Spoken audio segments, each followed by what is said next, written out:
spent years studying this case, dedicated sleepless weeks to finding out what happened. The red, the B, what do they mean? The only clue I have is Robopon, a game that never really took off and is consistently disrespected by every single person who's ever looked at it.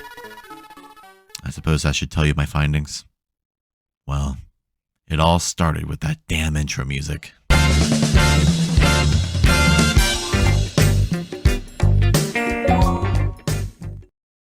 While it wasn't the first game to utilize the idea of catching, training, and battling monsters, Pokemon is absolutely the only one that anyone cares about anymore. Something like the developed and published by Atlas Shin Megami Tensei series is a prime example of the game genre before Pokemon ever even touched it, but it was a Japan exclusive. Dragon Quest V, while also exclusive to Japan until 2009, is also a great example. But the day that Pokemon came out, any dreams of being a wholly unique monster catcher in the eyes of the consumer was ruined. Pokemon wasn't an immediate hit in Japan, but rather a slow burner. Upon its release in late February of 1996, Pokemon was an okay seller, but over time an exponential amount of people bought the games. It had everything to make for a hugely profitable project. The dual release with both having really cool monster designs on the cover, separating certain Pokemon to one version and adding in trading to incentivize what would later become the franchise's tagline upon hitting the North American markets. Gotta catch 'em all. You choose the Red Dragon or the Green Lizard? Well, the Red Dragon has Oddish. What does the Green Lizard have to go up against that?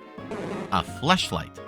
Damn, they're good at making this a difficult decision. Conveniently, if you buy one version and find out that you want a Pokemon that's exclusive to the other version, you can bother a friend to go get the other version so you can trade Pokemon. You can even battle them. Pokemon was a hot ticket item based on word of mouth alone. People enjoyed the game and it would catch the attention of everyone else around them so they could get their own copy to catch these silly monsters and play with their friends. As the years went on, Pokemon merchandise began filling shelves, trading cards, figurines, plushies, and even a fully fledged anime that started up the next year. I used to own Pokemon Marbles. That's a really cool one. Sales were going insane. People loved Pokemon. It was as much of a phenomenon as you could have possibly gotten, and this was before it ever even touched North American markets, which was in September of 1998. That was when it hit the fan and Pokemon was truly the thing to be into. This kicked off Pokemania, a worldwide disease that had a strong grip on everyone who accidentally glanced at a Pikachu the wrong way. So, amidst all of this, with everything going to hell and Pokemon ruling the world, there was bound to be someone trying to take advantage of the new popularity. Again, while it wasn't the sole creator of the monster taming genre, it was the game that popularized it. There weren't many, if any, in the US to begin with, so this was the first experience that many had with it. Most of the games that would later tackle the idea all have their blood taken from Pokemon as far as any Pokemon fan is concerned. Sure, there's games that fit the vibe of Pokemon, but what about blatantly ripping off of it? Think modern day, pick anything that's popular, especially with children. There's one rule to always remember when experiencing media. If it's popular enough, there will be imitators. In recent years, there was Among Us, which now has loads of clones and shameless ripoffs and blatant thieves who tried and are still trying to profit off of a simple game that's not even an original idea in itself. Trying to make something yourself with the intent of feeding off of the sales of something more popular is a very quick way to get some cash. Hi, I'm Melody No Surname, and today I wanted to talk to you about the most disrespected of all of Pokemon's shameless leeches. There's a very fine line between imitation and ripoff, and I think today's topic skirts it so well that I honestly don't know which one I'd categorize it under. Have you heard of it? Probably not. But I'm going to explain everything I learned over the past year due to hyperfixating on it so hard, and I hope you're ready.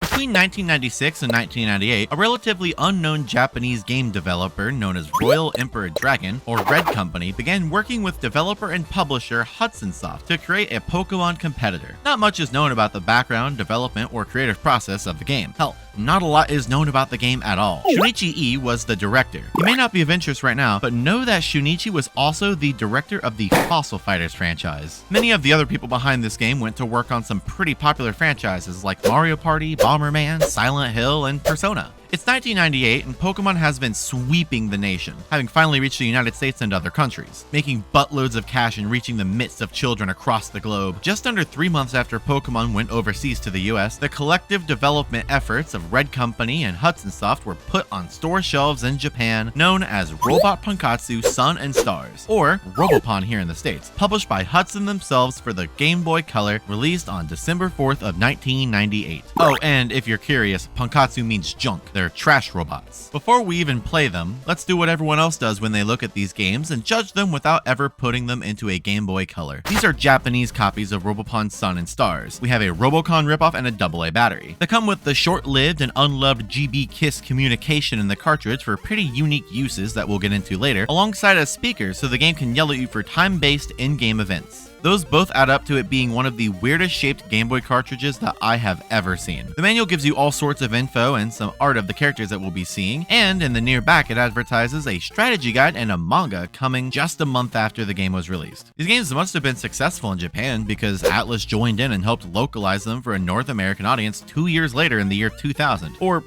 one of them, I guess. Sorry, stars. I feel the Pokemon ripping becomes more apparent when you look at the North American box art. This is where we have a tagline. The naming and positioning are all pretty blatant, but let's at least give it a fair shot. Robopon is a JRPG following a 14-year-old boy named Cody on his quest to become the Robopon Master. Before you say any visual comparisons to Pokemon, you have a father, and Pokemon wouldn't give you one of those until 2002. Regardless, he has an important business trip at the beginning of the game, and you never see him again. Not only that, but your mom goes shopping and doesn't come back for a very long time. You are on your own. Cody's grandpa Hogel struggles with his experiments as well as remembering his own grandson's name.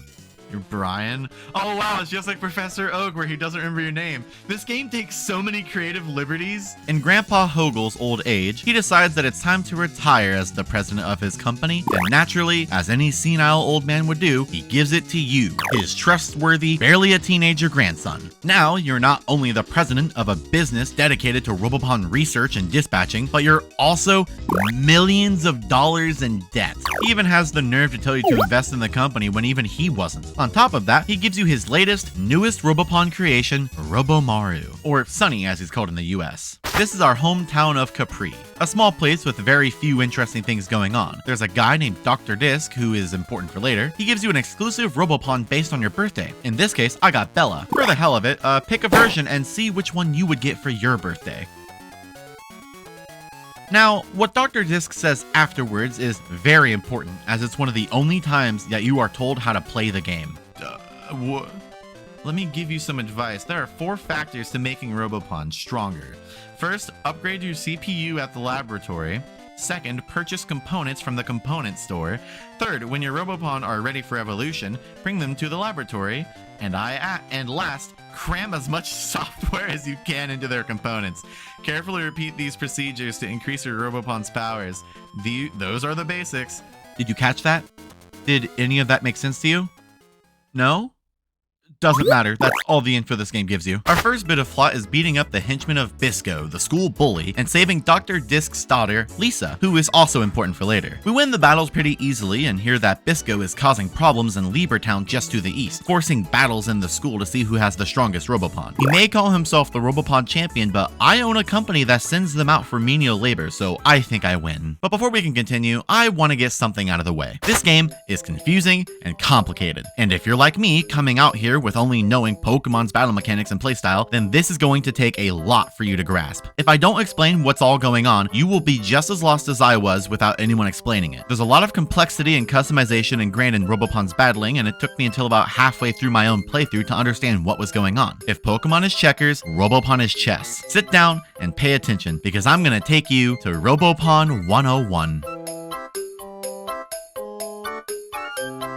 Let's first talk about the world that we're in. We live in Porambo, a place that takes Robopon battling very seriously. There are 7 total ranks you can be as a Robopon trainer, being the legends 7 through 1, with 1 being the master. Think of it like if there were 6 gym leaders and 1 champion, and beating one of them puts you in their place. In order to rank up, you need to battle the others who are just ahead of you in order to take their title, bumping them down a notch. Since they don't want to lose their rank, they can be a bit hard to reach and out of range, and they will do just about anything they can to evade challengers. People in Robopon coexist just like people and Pokemon. However, Robopon are man-made robots that have thoughts, opinions, and emotions, and they also talk and can be bought and sold, which raises some questions about the morality of fighting with them, but I digress. On top of being built by companies like yours, they're also found in the wild. How are there so many zombies in this school? I don't know. It's not properly explained and it will never make sense to me. But how do you even get Robopon? Well, you catch them. But not in a ball, no. They're not mysterious animals that, with the technology of a Pokeball, can be sucked into a small orb with unexplained science. They're robots made of metal. And what's a better way to grab a hunk of metal than with a magnet? There's a few different types of magnets ranging from bars and cartoonish U's to this giant thing. Catching a Robopon works about the same way as catching a Pokemon. Weaken it enough, throw a magnet, suck it into your party or transfer it to the garage where you can freely access them anywhere in the map like how you can with Pokemon PCs nowadays. Do be wary though, as they can run away from you, which makes catching rare Robopon insanely annoying.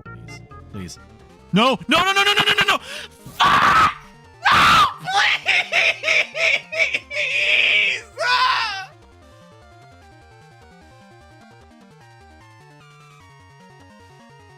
Robopon have CPUs, and every 10 levels they can be upgraded. This enhances their stats until they have a CPU of 64, which is achieved at level 50. You're always available to upgrade to a level 2 CPU, and once you reach level 10, you can upgrade to a CPU of 4, at 20 you can upgrade to a CPU of 8, and so on and so forth. Having a capped out CPU doesn't mean that their stats won't increase, it just means that there's no more room for a shinier new upgrade. Think of it kind of like a stat jump. In order to upgrade their CPU, you need to pay up some cash and go to a lab, which is also where you can evolve your Robopon. Not every Robopon can evolve, but in order to evolve one, you need energy balls, which you can get at the end of each battle just like you do with experience points and money. This means that you can have a fully evolved and incredibly low-leveled Robopon. Some of them take 100 energy balls, some of them take 200. Usually a trainer battle will give 10, and a wild battle will give much smaller numbers. What type are Robopon? Well, typing isn't the same as in Pokemon. A Robopon's type determines which stat is its best, being attack, speed, or defense. There are 3 total types, being Arm, Boot, and Move. Arm types are usually heavy hitters, being stronger in the attack department. Move types are much faster and are naturally better in the speed department. Boot types are slow but are usually tanky in both defense and health. They're also often good attackers. The typing that you're thinking of is what we in the Robopon business call attributes. You may be thinking that this will just be another case of Pokemon theft, but you are wrong. Here's an attribute matchup chart. You'll need this for when you play the game. Each Robopon only has one attribute. There's no dual types like in Pokemon. The x-axis is the defending attribute and the y-axis is the attacking one. We've got normal, fire, water, ice, just like in Pokemon, but we also have wind, earth, and thunder, which are kind of just variations on flying, ground, and electric. However, we also have holy and evil attributes. This brings up the topic of censorship, which will come up quite a bit later, but there are a lot of holy attributed Robopon that had to have religious symbolism censored in the North American release. I don't want religion in my game unless it's this cute little freak. The final 3 types are land, sea, and sky. Different from earth, water, and wind, as they're just like cooler, better versions that are more powerful. They're also kind of like the HM moves, as having them in your party allows you to traverse rocky areas, dive underwater, and fly to one single specific quest area. You may have also noticed that in-game it's referred to as a type, but everywhere else it's referred to as an attribute. I don't know why. Now let's talk about where the moves come in. Each Robopon can be equipped with a part, or as Dr. Disc worded it, a component. Parts have built-in stat buffs. So for example, let's give Sunny a fucking gun. This gun he's now holding raises his attack by +10 and his speed by +5. Each part is typed just like a Robopon, so you need to make sure that they're compatible with each other. Part types can usually be Arm, Move, or A+M, which is just a combination of Arm and Move. Sunny can be equipped with this gun because it's an Arm type part, or this bazooka because it's an A+M type part, but not this jet, as the jet is for Move types and Sunny is an Arm type. Parts can either be bought, gifted, or found, and there's some really rare ones out there. Oh, and they can be stored in the garage just like Robopon can. There are no boot type parts, as boot types cannot have any parts attached. What they have on them is what you get, making them the hardest to work with. Some boot types have pre-evolutions that aren't boot types, meaning that you can equip them with good shit before the ability is taken away forever. You can also train a boot type up to evolve into a non-boot type and steal the parts that it has that might be overpowered. Assuming they have any, you can also steal the next topic, software. Each part has a set amount of RAM. Installing software takes up portions of that RAM, with a maximum of 3 software being installed at any given time. The stronger the software, the more RAM it needs. Take for example the aforementioned Sunny with a gun. That gun has 10 RAM, which is not a lot. Each software type has levels, ranging from 1 through 4, dictating how much RAM it takes by the tens. If we wanted to put a fire software in Sunny's gun, we can only do a fire 1, which takes up all 10 RAM that the part has. Let's say we gave Sunny a really strong part, like the 6-way A, or as my friends and I call it, the 6-way ass beating. When there was a guy, he's probably going to show up in chat later, but he's really cool. His name is Steelfoot. He was talking to me about this game and helped me a lot and told me that I assume it's not actually called it, but this one is called a 6-way A, and he called it a 6-way ass whooping. I thought that was really funny. It raises the attack stat by plus 55 and has 120 RAM. If you have the strongest software possible, it can take up 3 spots, 40 RAM each. Here's the fun thing. Combining certain software can create extra moves for your Robopon to know. Combining 2 fire software, for example, will result in napalm, which is a real thing that is in this game. Combining the right software can lead to your Robopon having a load of move options, often far more than 4. There's a whole load of mixes and matches that you can do, and it's pretty fun to just mess with it and see what you can get. But if you're actually planning on playing these games and want a straightforward route, I have a resource document linked below, and included in it is every single software combination. Now, about software attributes. The most important thing about software to remember when you're just starting out is that any Robopon can have any software with any attribute. It doesn't matter. In a way, mixing and matching is encouraged here. Obviously, every attribute has its own dedicated software, but there's additional variety in each alongside some stat boosting and lowering ones among them. There's the expected fire, water, blah blah blah, but there's also up versions of each, which raise stats. There's vacuum, which sucks HP from the opponent. Back to the idea of combinations for a quick second. Some of these move names are really funny. If you combine an evil software with the vacuum software, what move do you think you'd get? Well, you would get evil vacuum. If you combine land and gas, you get RT gas. Sky and kiss gets you mother. Anyways, just like with parts, you can buy them, be gifted them, or find them lying around while you're on your adventure. Some are exclusive to special in-game events and are not available anywhere else, and others are easily replaced. Oh, and these can also be stored in the garage. Now that all of that is explained, we can finally get into battling. Obviously, there's HP, but you'll notice that the moves don't have PP like in Pokemon. Rather, the Robopon itself has EP. Imagine if instead of each move having a certain amount of times it can be used, each move costs a certain amount of EP to use, and that cost was pulled from one single source. The EP grows just like your HP, being whenever you level up. If you don't have any parts or software, you'll just have one single basic attack that costs 0 EP. If you do have a part but no software, that 0 EP move now uses the stat buffs pulled from the part that you have equipped. If you have software, you're now looking to pay up. Robopon have different base stats, and that includes their EP. Some Robopon have low EP, and some Robopon have high EP.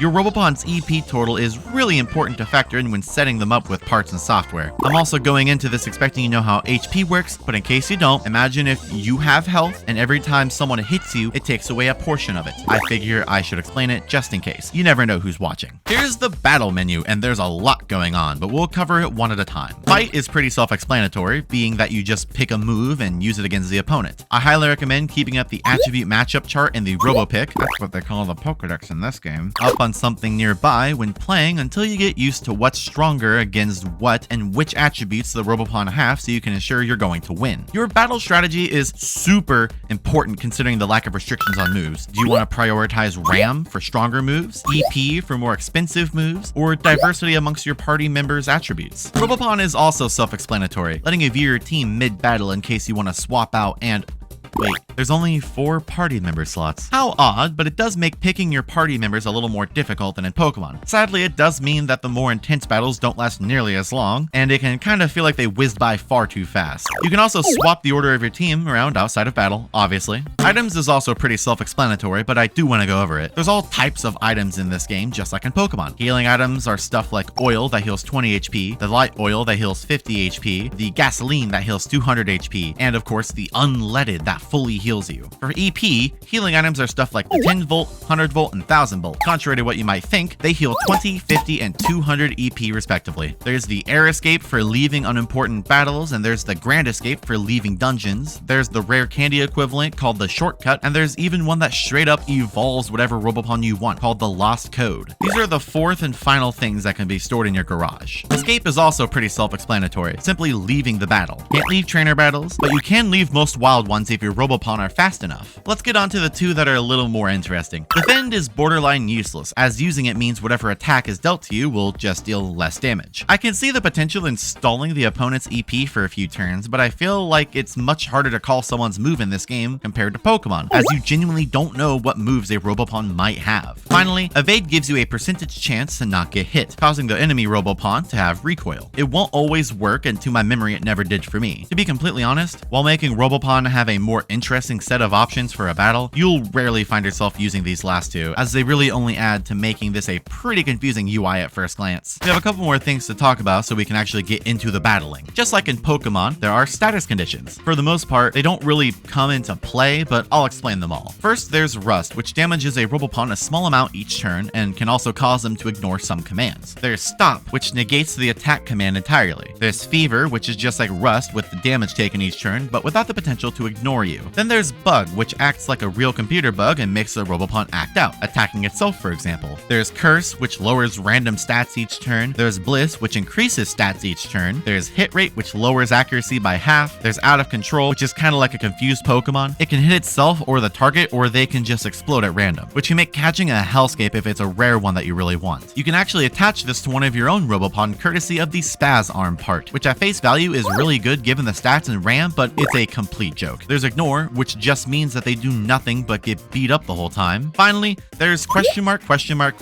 which means that they will attack and ignore all other commands. To my knowledge, this one is only on Wild Robopon. The status conditions like Rust, for example, will take priority over attacks from either side of the battlefield, and even healing items are magnets. If you're trying to catch a Wild Robopon that has Rust on it, be careful because you have to remember that it will lose HP at the beginning of each turn when you attack it, and before you even have a chance to use your magnet. So now, on to battling. Luckily, you probably already understand how this goes. Your Robopon has a part and some software. Your moves have attributes, and those attributes can either be really strong, neutral, weak, or really weak against an opponent, and vice versa. You hit them with moves that do well and you win. Easy. You can raise your stats and inflict status conditions, whatever. There's some interesting notes about battling that you won't really notice in the game itself. For example, there's no stab. In Pokemon, if you have a fire type that uses a fire type move, it has a little extra power known as stab. Robopon completely lacks this. Any Robopon can have any move with any attribute. That sea attribute fish can be a fire god if I want him to be. The other weird thing about the way this game works is that to this day, we still don't fully understand exactly how damage calculations work. Pokemon has figured out there's a range of damage that you can do based on stats and power. Robopon?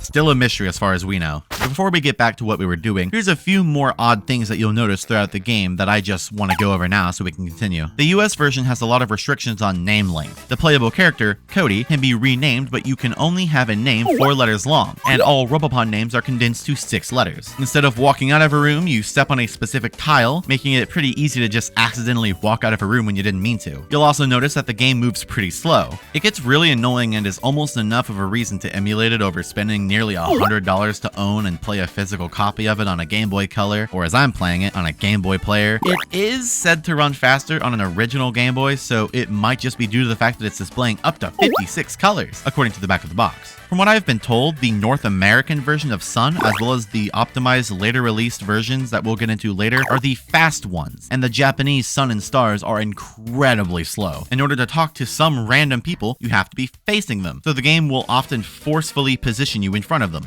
Not everyone, but a few of them. Experience points are only given at the end of battles, not when a Robopon is taken down. Also weirdly, the exits and entrances on the map don't always correspond to which direction you enter the area from. Very odd. Now that we know everything there is to know about this game, let's go exploring a bit before we head off to Libertown and beat the hell out of Bisco. There are no in-between routes, by the way, just towns and caves and such. Odd choice, but in a way it's honestly appreciated given how sluggish this game moves. This is Tail Castle, a place cementing that this game not only allows but endorses monarchies. The townsfolk are pretty uninteresting, but there's a few that you'll want to chat with. This one informs us that you can just steal anything from anyone's house, and the only thing that you can't steal is someone's Robopon, as it's considered kidnapping. It's fascinating to me that this is set in stone, but you can also buy and sell them. Every single, like, monster... Who's this little guy?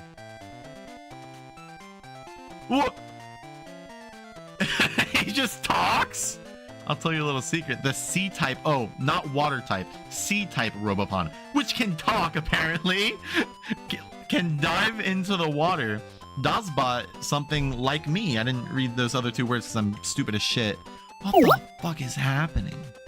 Does he just live here on his own? Does he just... I think all Robopon can talk, but can they love? That is true. That is so odd. The other 2 people you want to talk to are in this house here. They explain the Legend 1 Laurel, a crown called the Winning Laurel. The winning Yanny instead of Laurel is given to the Legend 1. Now, if I remember correctly, the Legend 1 is basically like the Pokemon like Elite Four champion. That's the only thing you need to know with that word. And also the entire plot of the game. If you do not, at the very least, talk to this one individual, you will not understand the final conflict at all. That's what I was also confused about for a little bit. I'm pretty sure you're just given them. Defeating a doctor of some sort, but I remember it ending with the doctor winning the battle. And now the king's son, Prince Tail, is okay. So the guy who lives in the guy who lives in the castle here, I guess, is the Legend One, who is essentially like the final boss. That's interesting. Anyways, there's also stores that sell parts, software, and items. This is our introduction to the repair lab as well. Here's our first lab, which I briefly explained that you could upgrade a Robopon CPU or evolve them. You can also pay up to invest in any lab in any town, each having their own unique Robopon that they will offer you the more that you invest in them. If you don't want to catch one later in the game, there's a very strong chance that a lab will have it available if you just keep throwing money at them. If you need more money, you can also buy magnets, catch Robopon, and then sell them to the labs as well. Keep in mind that in the game, we just learned that they can be kidnapped, can talk, and have rights, and that we can buy and sell them. I still don't understand the ethics at play here. Sadly, Tail Castle is a dead end for right now, as you get pushed away from either northern entrance. So now, it's time to go beat the shit out of Bisco and his Robopon. This is Libra Town, one of my personal favorite songs in the OST. Here's the same old stuff that you'll get used to. Every town has parts and software shops that each offer something worth peeking at, item shops, repair shops, and labs to invest in. An issue I have, as you've probably noticed, is that the people who are set to explain the game are all optional except for maybe Dr. Disc, and he doesn't do a good job at all. The way that a lot of these NPCs talk make things a little bit more confusing, if I'm going to be honest. We also encountered one of the Elite 8, which I promise is not like the Elite 4. It's a group of girls who you have to do a complicated trading circle with until you get a cool Robopon at the end. If you want to do it, as it is optional, there's a guy back in Capri who will tell you the exact order you got to do it in. Once you complete the trades, you get a special version of your starter Robopon. In Sun, it's a Golden Sunny, and in Stars, it's a Silver Sea Cell. That game's Starter's evolution. We head to the school for the first time and we're greeted by Bisco and his gooners, who want to beat us up. Luckily, Bisco is a man of sympathy and tells them to step aside. Whoa! He's blue! Why are you blue? He has a Robopon, even if it's a piece of junk Robopon. Fuck you! It's my grandpa's! Now I'm a little offended. Did you see not how grandfather make it? Damn! He then goes on to say that in order to participate in the tournament, we need a participation certificate. If we win the battle tournament, we have the opportunity to fight the Legend 7. I'm baffled by this game, genuinely. What is this? Mel. Hey, a note from Grandpa. Aloha, Mel. Where are you? I made something very interesting. Come and see it. I hid it behind the door near your assistant's desk. Oh yeah, I forgot I'm the owner of a company now. Instead of figuring this out or finding what our senile old grandpa wants to give us, we go to the small dungeon and beat the shit out of Sumitos and other wild Robopon with Sunny, who now has a gun hand. I then spent an hour exploring a cave, getting items and battling and catching Robopon. At this point, my PC was broken and was overheating and I had no clue. Sorry that this footage is going to be in 1 FPS for a little bit. Heading to the school, we can get the stamp card. We need to battle every teacher on every floor in order to get the aforementioned participation certificate. Only after getting all of the stamps are we intended to actually go into this cave, talk to the principal, and now we're good to attack the battle tournament. After beating up Bisco's Coomer friends, we evolve Bella into Charm and upgrade Sunny's CPU. And then it's off to win the battle tournament, which we're late to because of those pompadour freaks that turned out to be snot-nosed brats. Luckily, Bisco has a huge ego and we get to fight him anyways, and it was easy. You might be thinking that Bisco is the Gary of this game. He's going to stop us at every conceivable point to ruin our run and become the best in the world before we can. I need you to take a second to note down how many times you think that we will see Bisco throughout this entire franchise. Will this be the only one? Perhaps we will battle him 20 times? We'll come back to this. Bisco is a sour little baby and heads off to the Dome and Tail Castle, which was the one entrance we got told to get lost from. I got curious and explored the tournament hall a bit and... Ooh, what is this? Oh, it's a healing thing. I think. What the fuck? What? What? Whoa! Oh! What? Whoa.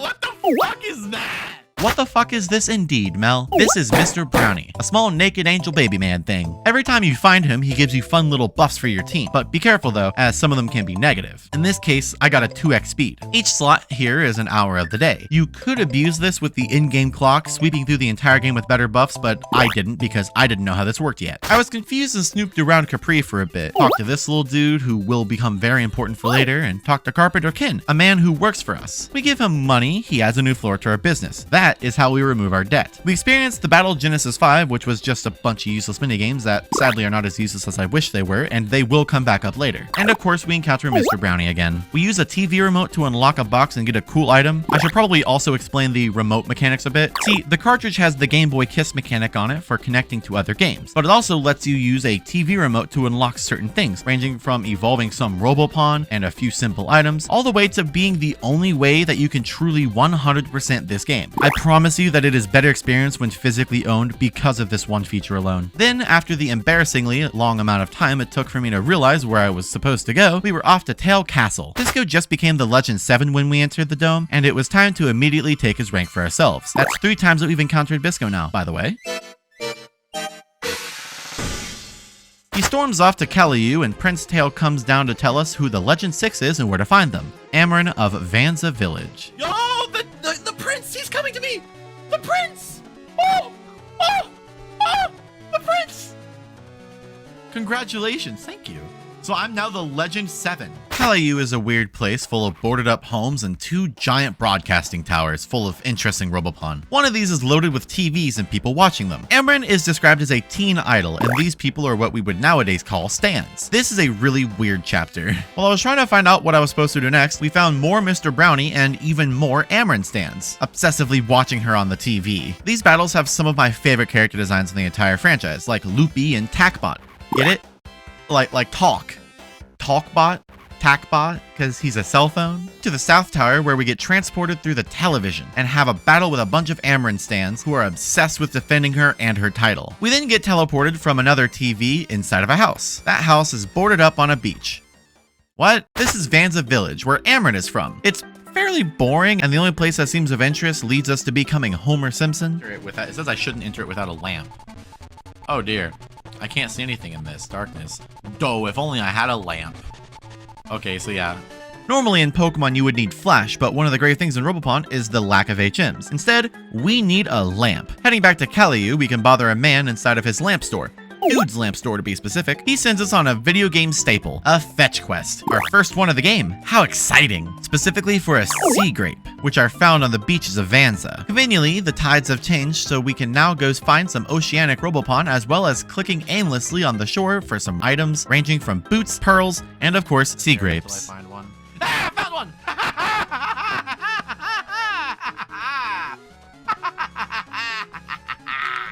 Alright. We can now proceed with the fucking game after I... Why did I keep doing this? I'm gonna wash up and head to bed. Good night, gamers. Have a good night, Missy. Missy! What the fuck? What the fuck, Missy? My cat just reset the GameCube. Now I have to redo all that fucking shit. What the fuck? God damn it! God. Why did she have to step on the one part to restart the GameCube?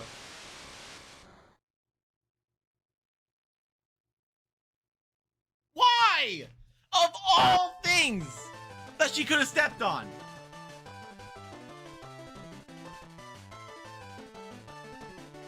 Let's get back up to speed real quick. Hold on, and... there.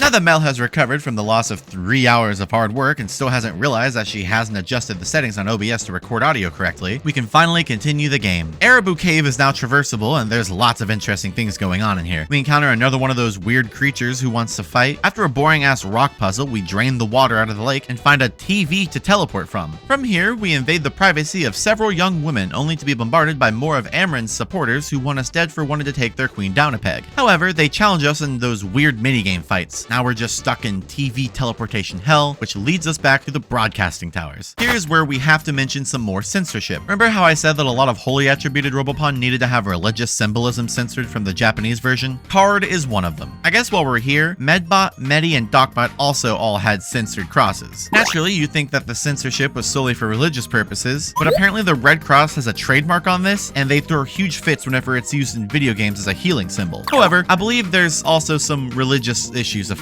as these two Robopon, Angie and Uggy, had their halos removed. Even weirder, the one called Halo didn't. Really silly decision there, guys. Throughout the playthrough, I've just been catching and evolving random Robopon just for the hell of it. We have yet to really add a meaningful team member to join Sunny on our journey. There's only 4 spots, so we need to pick wisely. Something interesting. Yo!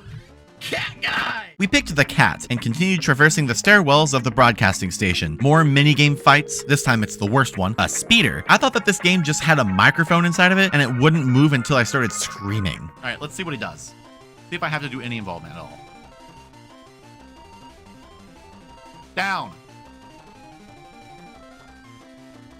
What? What? Why was he not doing it before? He didn't move until I said down. I'm going to do nothing. The controller is down. My voice will be closed off. Here we go.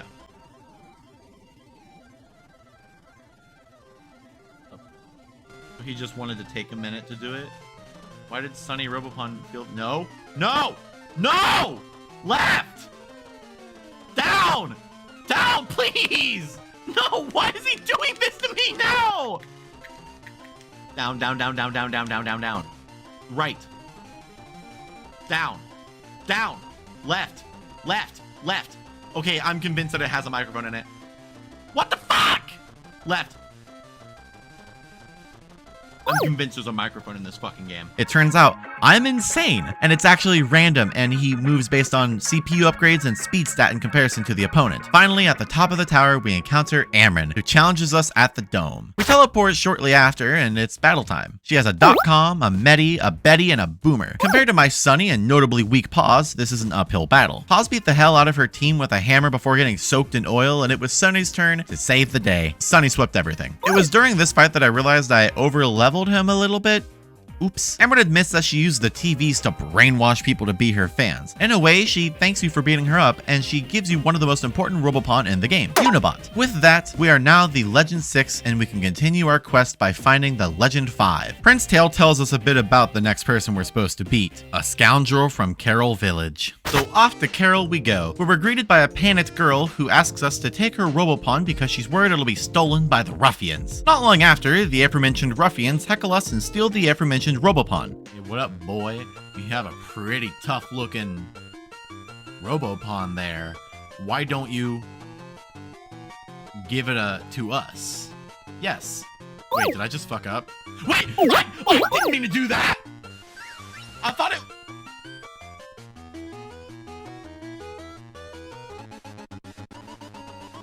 Oh, I wasn't paying attention.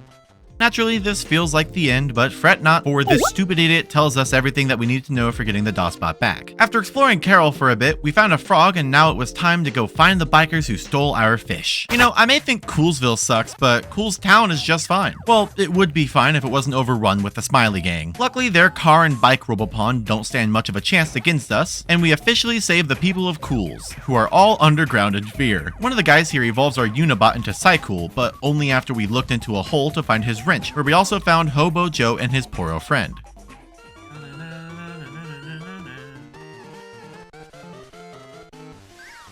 Yo!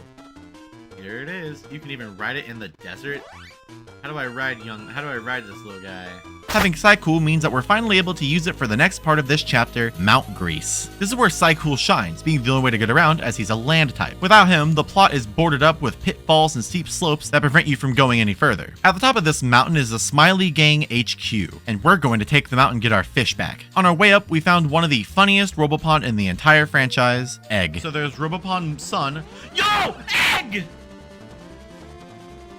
Egg? Egger? Egger? Egg? Holy moly. After a rock puzzle and some more of Mr. Wild's Smile Gang goons, we realize that we need to evolve Psycool into Speedy, a 4-wheel vehicle. The pissed man from Carol informs us that his son Joey knows how to do the upgrade, but he hasn't seen him in a while. But we have. So we go back to Hobo Joe and his poro friend, father him to do the upgrade, and then back to Mount Grease we go. Here is where we found our 3rd official team member as well. Splat may seem unassuming to you, but I promise that you'll realize just how important he is for the team, for the game, and for the whole franchise. He evolves with 200 energy balls, so it'll be a while until we have him upgrade. After beating a man guarding the door, we met Wild. Not only is he a rude biker who is scared of us, a 14-year-old, because we beat his lackeys in a Robopon battle, but he's also the Legend 5. I don't want to challenge you. I don't want to challenge you. I don't want to challenge you. Oh, I'm out of here. And then he gets on his bike and leaves. That's funny. The engine won't start. Darn. Where's the key? This is awesome. This is comedy, by the way. There we go. Now he's out of here. Wait. Is it still not... What was that? Where did I put that blasted key? I thought he just grabbed it. This is awesome. Okay, now he's on his way, right? Ouch. What the fuck is happening? Don't. That's awesome. What is happening? I can't move. Ah, there it is. I'll be waiting for you at the Robopon Dome. I'll have a special surprise waiting for you. Jesus, that joke was atrocious. After this incredible joke, he flees off to the dome, presumably ready to lose his title. In between, we evolved Paws with Grandpa Hogel's machine after investing in our company until the 10th floor. This is yet another case of a use of the TV remote coming into play, as without it you can't evolve some Robopon. Paws is one of many who evolve by powering up in this weirdo machine. Here is Buddy, one of the wildest Robopon in the entire game. Wanna know why instead of focusing on the story for a bit? Well, I'll tell ya. Briefly earlier, I mentioned a Robopon manga. I'll cover that more later, but the important thing to note is that it was published by Comic Bomb Bomb. They also happen to be publishing a funny little cat-centric manga called Cyborg Kuro-chan, the story of a cat with a Gatling gun for a hand. I wasn't able to find any super solid answers on why Cyborg Kuro-chan was included as a cameo character, but I just assumed that it was because both the Robopon and Kuro-chan manga were being published at around the same time, with Kuro-chan's being in late 1997 and Robopon's being in the works around that time, if not a little bit earlier. Hell, Kuro-chan even appears in the Robopon manga. In Japanese, his pre-evolution's name is Nyan, but here in America, we have Paws. This is a reference to Kuro-chan, as the lore of the manga and later anime says he changed from being a simple house cat to the weapon-wielding feline we see here. While Kuro-chan's name in the Japanese versions of Robopon is simply just Kuro-chan, over here in North America, he was called Buddy. I'm pretty sure this is because Kuro-chan never aired on North American airwaves, but he was popular in Latin America. While there was an English dub made, it wasn't exactly of the greatest quality and only ever touched Malaysia back in 2002. Kuro-chan is one of the main things that helps make Robopon an even more fascinating piece of Nintendo gaming history. He's here for no reason aside from what I believe is the coincidental lining up of two manga series. Perhaps they included him because, to be honest, a cat with a gun arm kinda fits Robopon's style on paper. Kuro-chan even had his own Game Boy Color games as well, two pretty neat ones I have here. He also had this PS1 game, which is pretty rare. I promise you it's super fun. I recommend taking a peek at the Kuro-chan anime. It's all 100% available with subtitles on YouTube. Maybe someday I'll do an anime review on Kuro-chan, but I don't know if that's really my style yet. When we head back to the dome, Wild and his goons show us Dosbot, the little fella that we have no attachment to as he is not ours, and challenges us to a battle. You know, if it wasn't for him being a gross man who is in charge of a biker gang, the bunny ears look would be really cute on him. His team consists of the Dosbot that he stole, a Snipes,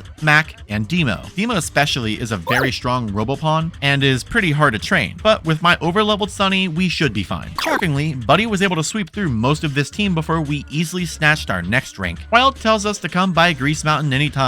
I assume his battle with us made him realize that we're cool as fuck. Prince Tail comes back down to warn us of our next opponent, the Legend 4. They live in Apollo Town, a place that he himself, the ruler of Prombo, has deemed as horrible. Fascinating, but whatever, we got fish to fry. This is Dine Town, the introduction of my favorite song in the entire game. Hell, even the entire franchise. By this point, I had a new friend I made who found my channel due to me streaming Robopon, Steelfoot. He helped me understand the game a lot more and also gave advice on how to play play, where to go in case I was confused, and recommended parts and software for our Robopon. In Town, we learned the name of Kamat and why Apollo is so feared. It's army. Just like real-world politics, some people think the rough military is good for protection. Others feel it's too much. Hell, even children are enlisting in the military. All you have to do to get in is pay up and pass a test. Your age doesn't matter in the Apollo military. Can you guess what we're gonna do in the next chapter of the game? We're gonna enlist in the military. After a brief talk to Mr. Brownie, my favorite naked baby angel man, we enlist in the military. Here's the building you sign up in. It costs 1,000 gold and you have to take 5 tests. You battle one of these 5 guys at a time, each battling you in a special way. Beating them unlocks a building located in Apollo Town that specializes in their expertise. You battle one, earn a badge, go through the tower, come back. Battle another, get another badge, go through another tower, come back. So on and so forth. The first guy we battled was for the Battler Tower, and he had a Robopon named Stinky. Hey kids, here's another case of censorship from when this game was brought over to the US. I find it incredibly silly that Atlas published games where you can romance your teachers as a student, but wouldn't publish the original Stinky sprite in a game that no one played anyway. After beating him, we got the Battler badge, and could finally go to Apollo Town to beat the Battler Tower. This is Apollo Town, which is solely focused on its army courtesy of Kamat, the Legend 4. After a long and boring time getting to the top, we beat the Sergeant and we're back to Town for another badge. This time we got the Jumper badge for the Jumper Tower. Would you be shocked if I said the exact same thing here? Easy tower to get through, just a little time consuming. I hate these minigames so much. Jesus Christ. Next was a Speeder, the almost completely RNG one that made me think that my Game Boy Color cartridge had a microphone in it. All right, cat time. I'm gonna also not say anything or do anything. Here we go, cat time. The cat is just good, yeah. Go. No, that's it. What the fuck?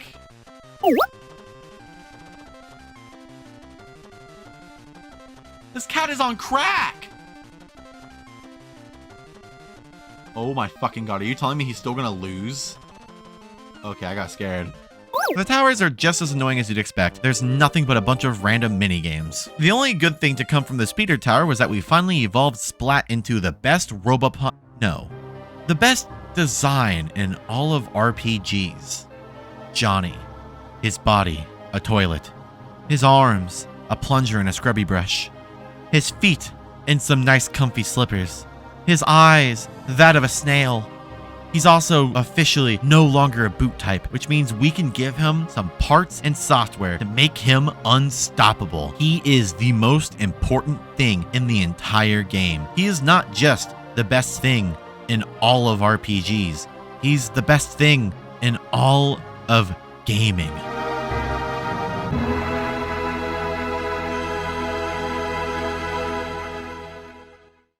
Next is Shielder Tower, one that wasn't previously explained, so I'll make it make sense. Both of you flip over a card, which contains an attribute for a move. The move is then dealt to you, meaning that you cause your own damage. Last one standing wins. This one is super luck-based, unlike the others, though the best strat you can do is just to bring out whichever Robopon has the best defense and HP, which would usually be any boot type you might have. While I was explaining that, I beat the rest of the tower and also caught our final team member, G-Bot. The final tower is Puncher Tower, which is focused on the attack stat. Blah, blah, blah, easy shit. Afterwards, we evolved G-Bot pretty fast, now being GY-Bot. Then, using the lost code we found much earlier, which evolves a Robopon basically for free, we evolved it into the version-exclusive monster GGT-Bot, one of the strongest Robopon in the entire game. Now we're officially ready to sweep through the rest of this story, which includes the final area of Apollo, Kamat Tower. It's full of high-leveled Robopon and trainers, so while it wasn't super easy to get through, it was a very good time for training our team. On 6th floor, we encounter Kamat, who accepts our challenge without hesitation. Now back to the dome for our next battle to become the Legend 4. Kamat's team consists of Skullby, Snorks, Peach, and Pirate. That is Kamat's sprite. Okay.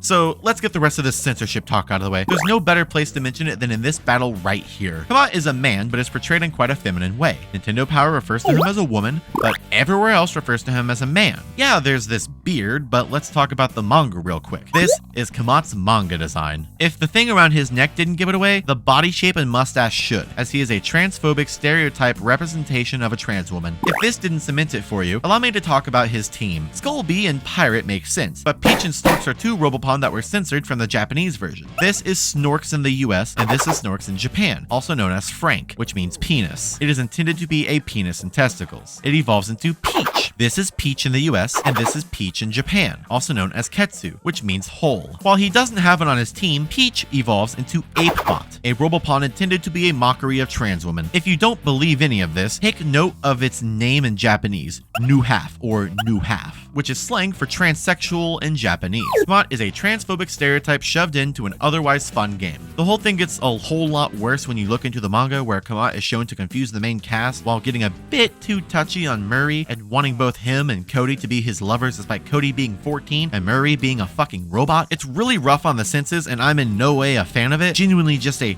horrible, outdated character design that's worse than any stereotype I could have ever imagined. But I promise that Robopon is worth getting into if you can just ignore this character. Anyways, on to the battle. GGT-Bot handled everything up until Pirate, who was standing his ground pretty strong. Pirate proved to be a rather difficult opponent, taking out Sunny and damaging everyone else pretty hard, but Buddy got it taken care of, and with that, we are the Legend 4. I guess we're also a soldier at Kamat's army, or I guess since we won, we're not.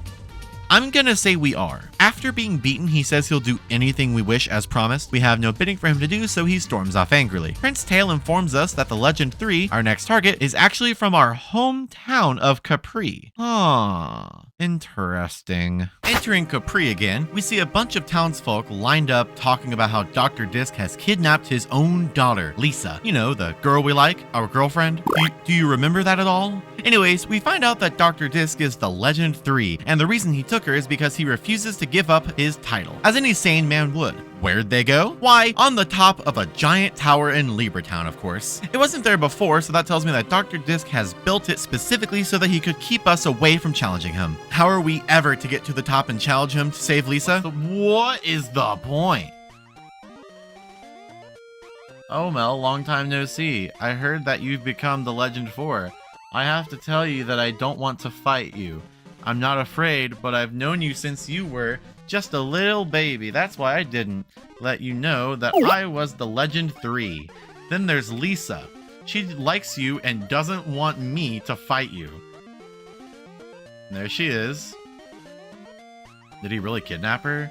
Father, I never told you I liked Mel. Aww, tee. I'm sorry, Lisa. Mel, I still can't fight you. Besides, you have a 99% chance of losing. What? The other 1%? Don't be crazy. Mel, let's get out of here. There's a secret at Lake Ghana that I want to find. I want you to find.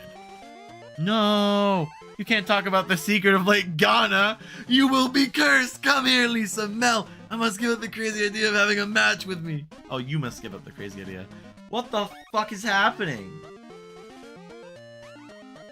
What the hell? To Lake Ghana we go. Ghana Lake is a beautiful fishing spot with a bait shop. It's a pretty unassuming area, and Lisa didn't really tell us much in terms of what the hell the secret is, so I guess the best thing to do is to go fishing. All of the bait you can buy doubles as healing items, as it's just stuff like noodles, burgers, and fried chicken. The most expensive one is sukiyaki, considered the entry for Ghana, as well as healing one Robopon's health completely. Trying to fish inside gives us the prompt that we need to have a Robopon that can dive underwater. So naturally, forgetting that I wanted to fish, we pull out DOSBot and go underwater.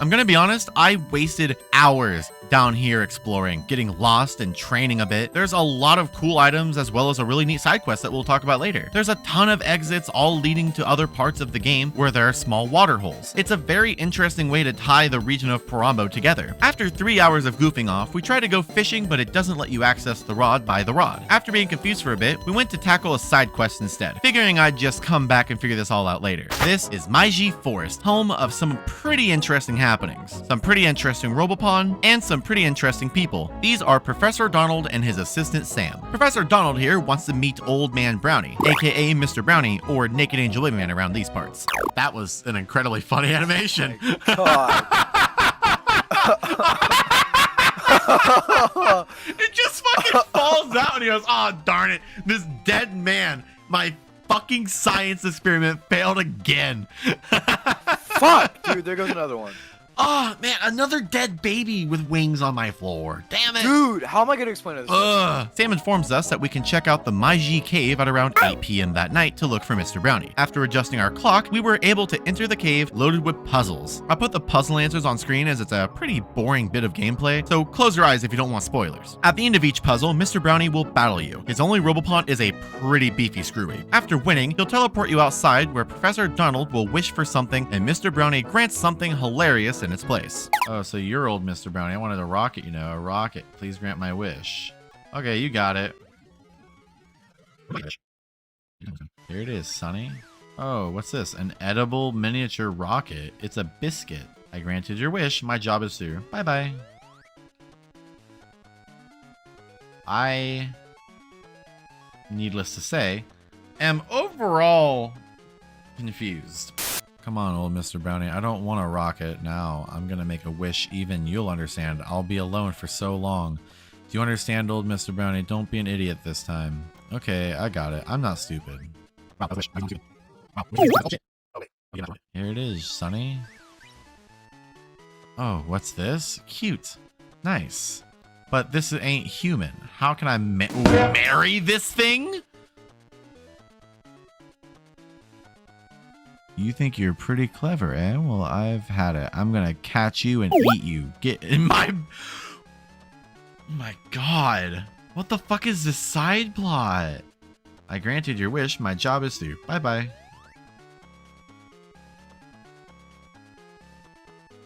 What the fuck?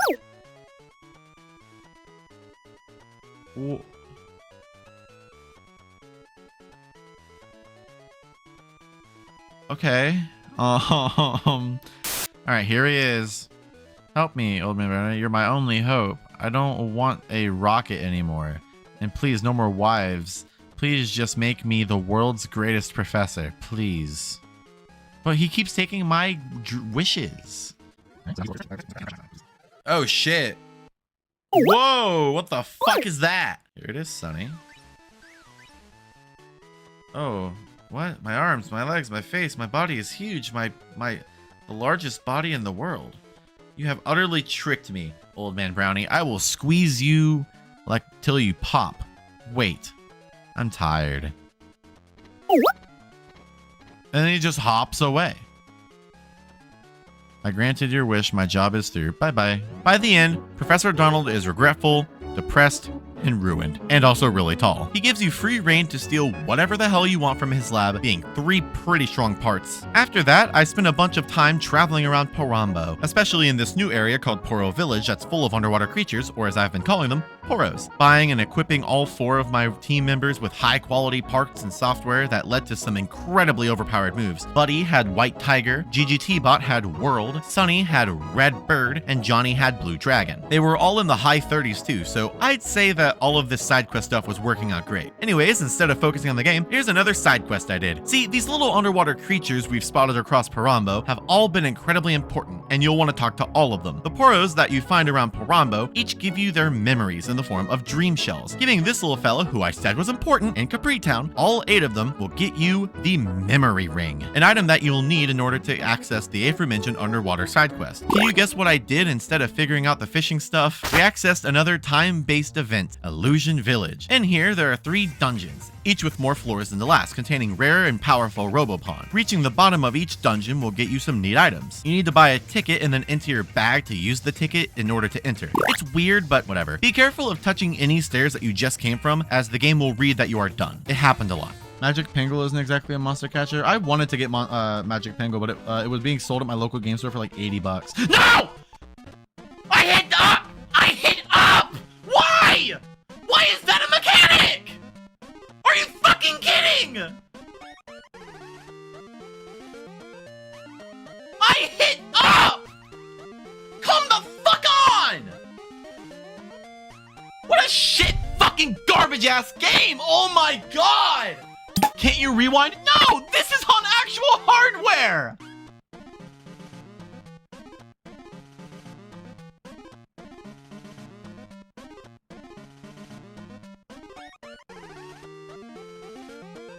By the end, I received a Burst 1 software. Raise your courage with this prize. Cool. The program burst? Oh, shit. Oh, it's weak as shit. Why would I... Wait. Yeah, that's weak as fuck. Why would I want that? Listen to that ungrateful skank. Fun thing about Robopon's first game, see, these cartridges were tall for a reason. It wasn't just for the battery and the infrared, but it was also so it could have a speaker that yells at you throughout the day based on certain times. It will go off at 2 p.m. to inform you that Illusion Village is available, 6 p.m. to inform you that Illusion Village is no longer available, 8 p.m. to tell you that the school is closed and that Maiji is open, as well as any time Carpenter Ken finishes an upgrade in your business. I find it funny that this GameFAQs article about it says that it ruins any potential stealth that you'll need in order to play the game in class, but who the hell is in school past 3 p.m.? In case you're about to ask questions, yes, you can turn it off in the settings. If you don't, it will do this until the battery in the cartridge dies. Anyways, enough procrastination. I was informed that the way you go fishing is to use the bait, not the rod. I was told specifically to use the sukiyaki, so...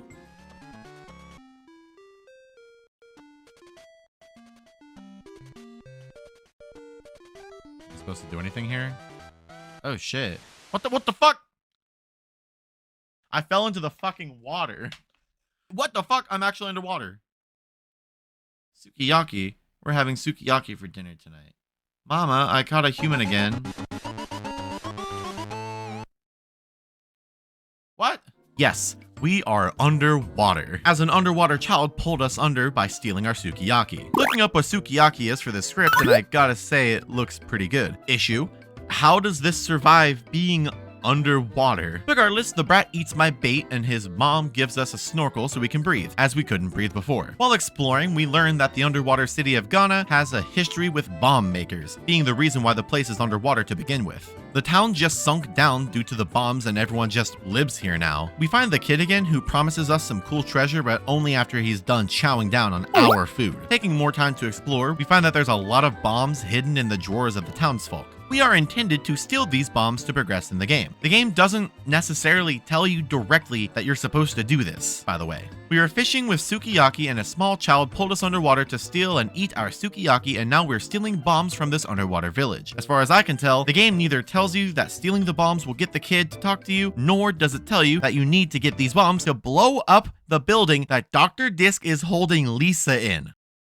We are a terrorist. There's 4 different colors of bombs, being red, white, blue, and black, all with different uses. The red one, for example, is used for, quote, blowing up one floor on any building. Blowing up the building with Dr. Disc will get the story going. There are people in the building at the top!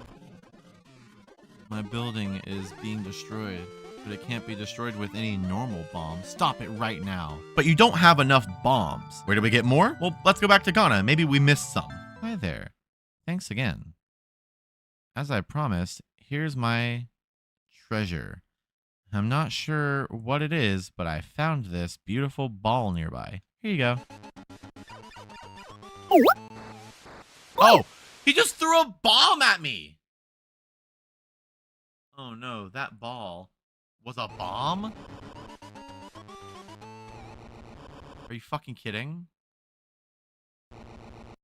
So did he just...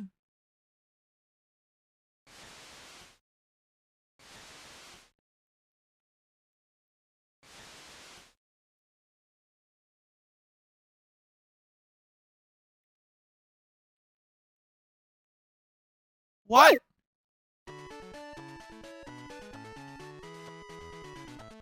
So the kid threw the bomb underwater, and now everyone's just here? This leads us to a small dungeon that gives us more bombs in all 4 colors among the other stuff. Red for 1 floor, black for 2 floors, blue for another short side quest, and white for literally nothing. We used 3 red bombs and 1 black bomb to blow up more floors on the building and finally face Dr. Disc and Lisa, surprisingly neither of whom are dead. After Dr. Disc accepts our challenge and finding that there's a 3rd victim to our terrorism, it's time to head to the dome so we can claim our title as the Legend 3. But first, let's finish these side quests. First up is the bomb in Grease Mountain. On the 3rd floor down, there's a man who lets us try the bomb, and shocker, it works. 3 layers of wall later, and there's a box that needs to be opened with the remote control, and we can finally find out what secrets this mountain has. An incredibly powerful 120 rampart, 100 attack, 100 defense. My god. It even has a cool name. Next, it's time to go to the underwater area where a lot of Poro live. With the memory ring, you can earn the trust of the creatures and are allowed to explore. There's a lot of interesting things going on here. For example, fun fact, in order to heal in this place, you need to watch them dance every single time. There's a few battles to have, but that's about it. Next side quest, how about Bird Island? Head back on over to Poro Village, a place that's pretty boring aside from its high quality parts and software shops, and its almost entirely Poro community. At the bottom of the bridge at the south side of town, so long as you have a sky type in your party, you can access Bird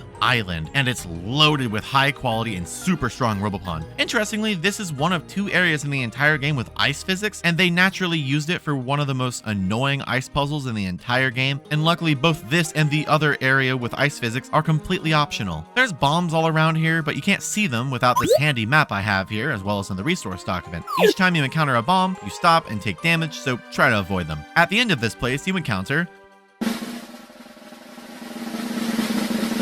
Bisco! That's Bisco encounter number 4 for those of you with a Bisco bingo card still in your hand. Once you finish a quick battle with him, the second one in the entire game by the way, he flees as he claims that he'll beat you next time. Will there be a next time? Well, Bisco bingo players, you better have those cards ready. Then you get a rare Robopon as a reward out of nowhere. In stars, you get this guy, Gesto. He's a pretty cute little fella on a ball. How cool. However, this is Robopon's son. In this version, you get Rudy, a cat and or dog with 2 legs and antlers flying on a small hovercraft. What a cool and unique Robopon worth having. How about we fully invest in our company, getting it to the max 20 floors. Every floor in this building holds something ranging from a rare Robopon encounter like Jello in the bathroom, cementing that I think it looks like a Freddy Fazbear turd, but in reality it's just supposed to be a Jello encased spaceship. There's a lot of really cool hidden items and all sorts of shops to unlock. However, once you get to the top, you are officially no longer in debt and your company is fully invested in. What do you get for this incredible feat? A T-Bot, a one-of-a-kind, rare, and also completely useless Robopon. Super cool though. There's also the dispatching jobs that you can have Robopon do on the 5th floor that I never did. It's a good way to gain levels and money, but I wish it was a bit more available and didn't feel like an option. As in the manga, it's one of the most important things they do. How about we finally touch those other 2 dungeons in Illusion Village, the place where everyone talks like it's opposite day in a cartoon. The second dungeon, which is 34 floors deep, unlike the first one's 20, is full of really strong Robopon. Once we reach the bottom, we get the Kung Fu Grip part, Fight H. It's pretty good stat-wise too. The final dungeon here, the worst one, is the most varied, having multiple different types of puzzles to solve, including more ice physics and bombs. Like I said, neither of these ice physics slash puzzles slash bombs filled areas are required to beat the game, so it's nice, but it's really annoying when you spend hours on them like I did. The third Illusion Village dungeon is hell. Nearing the bottom of the 50 grueling floors, this place has level 70s and is incredibly hard to power through. It took me 2 hours on its own, struggling through deserts and platforms and voids and switches and ice and wild encounters every few steps that make it impossible to make it anywhere. And what do I get for reaching the bottom floor this time? I get told that I wasn't expected to survive, and then I'm given a Robopon called No Bone. Was this thing worth it? They put in the wrong name. Robopon fun fact for the day. No Bone and Scar are as close to legendaries as this game gets. Sure, something like Draco or Pegs is pretty strong, but they don't count. They're more like pseudo-legendaries, and this game has a lot of those, so they're not nearly as special as they are in Pokemon. Oddly, they managed to give you the right reward Robopon at the end of the 3rd Illusion Village dungeon, but the guy giving you them doesn't say the right name. In Sun, you get Scar, and in Stars, you get No Bone, but the text was somehow swapped between the 2 versions. They're both boot types, and sadly, because they're not available until you're strong enough to clear the game, they serve no real purpose outside of completing a Robopon collection. Back on track. Sorry about that. Where were we? Ah, yes. The father of our girlfriend. Ready to fight after we committed domestic terrorism. Off to the dome we go. His team consists of Growl, Jello, Zap, and Stinky. Now, before I show you Growl, I need to show you where he comes from. This is Bebot, a baby. What do you think this baby evolves into? If you guessed Signor, coded as a white-collar worker Robopon that loves to complain, then you'd be right. A wizard man with a 4-sided star around his head. Signor evolves into this, Growl. Before you scream and act confused, allow me to read his data entry. It is a very annoying Robopon that has stinky feet and bad hygiene. His name in the Japanese version is Crowler, which just means Papa. What does this mean? Who designed this? How do these connect at all? Is this Yu-Gi-Oh character related by chance? Why did the manga give him ash cheeks? back to the battle, and my god, I forgot Growl was first! I can't take this thing seriously. This is a real game. This is real! A toilet fighting a small, stinky-footed, bald man. God damn. Anyways, Johnny swept his entire team. He congratulates us on becoming so strong, and we are officially the Legend 3. Mel, you've grown very strong. I'm pleased with the outcome. Then just walks away. But now I'm the Legend 3, which means there's only 2 more people to beat. I won the title Legend 3. You have come very far, Mel. Excellent job. Our meeting will be soon, but first, you'll need to battle the Legend 2, who is very experienced. After that, our battle. Who's this guy? Oh shit. Prince! Something awful has happened. Mumble, mumble. What? Listen, everybody. We've had an emergency. We have to reach to the castle and save Princess Darcy. I'm sorry, Mel. I have to go. The princess? What happened? Wait, is that not the princess right there? After checking some secret passages, we find ourselves inside of Tail Castle, witnessing the plot happen. Whoa. More guards? Who's that?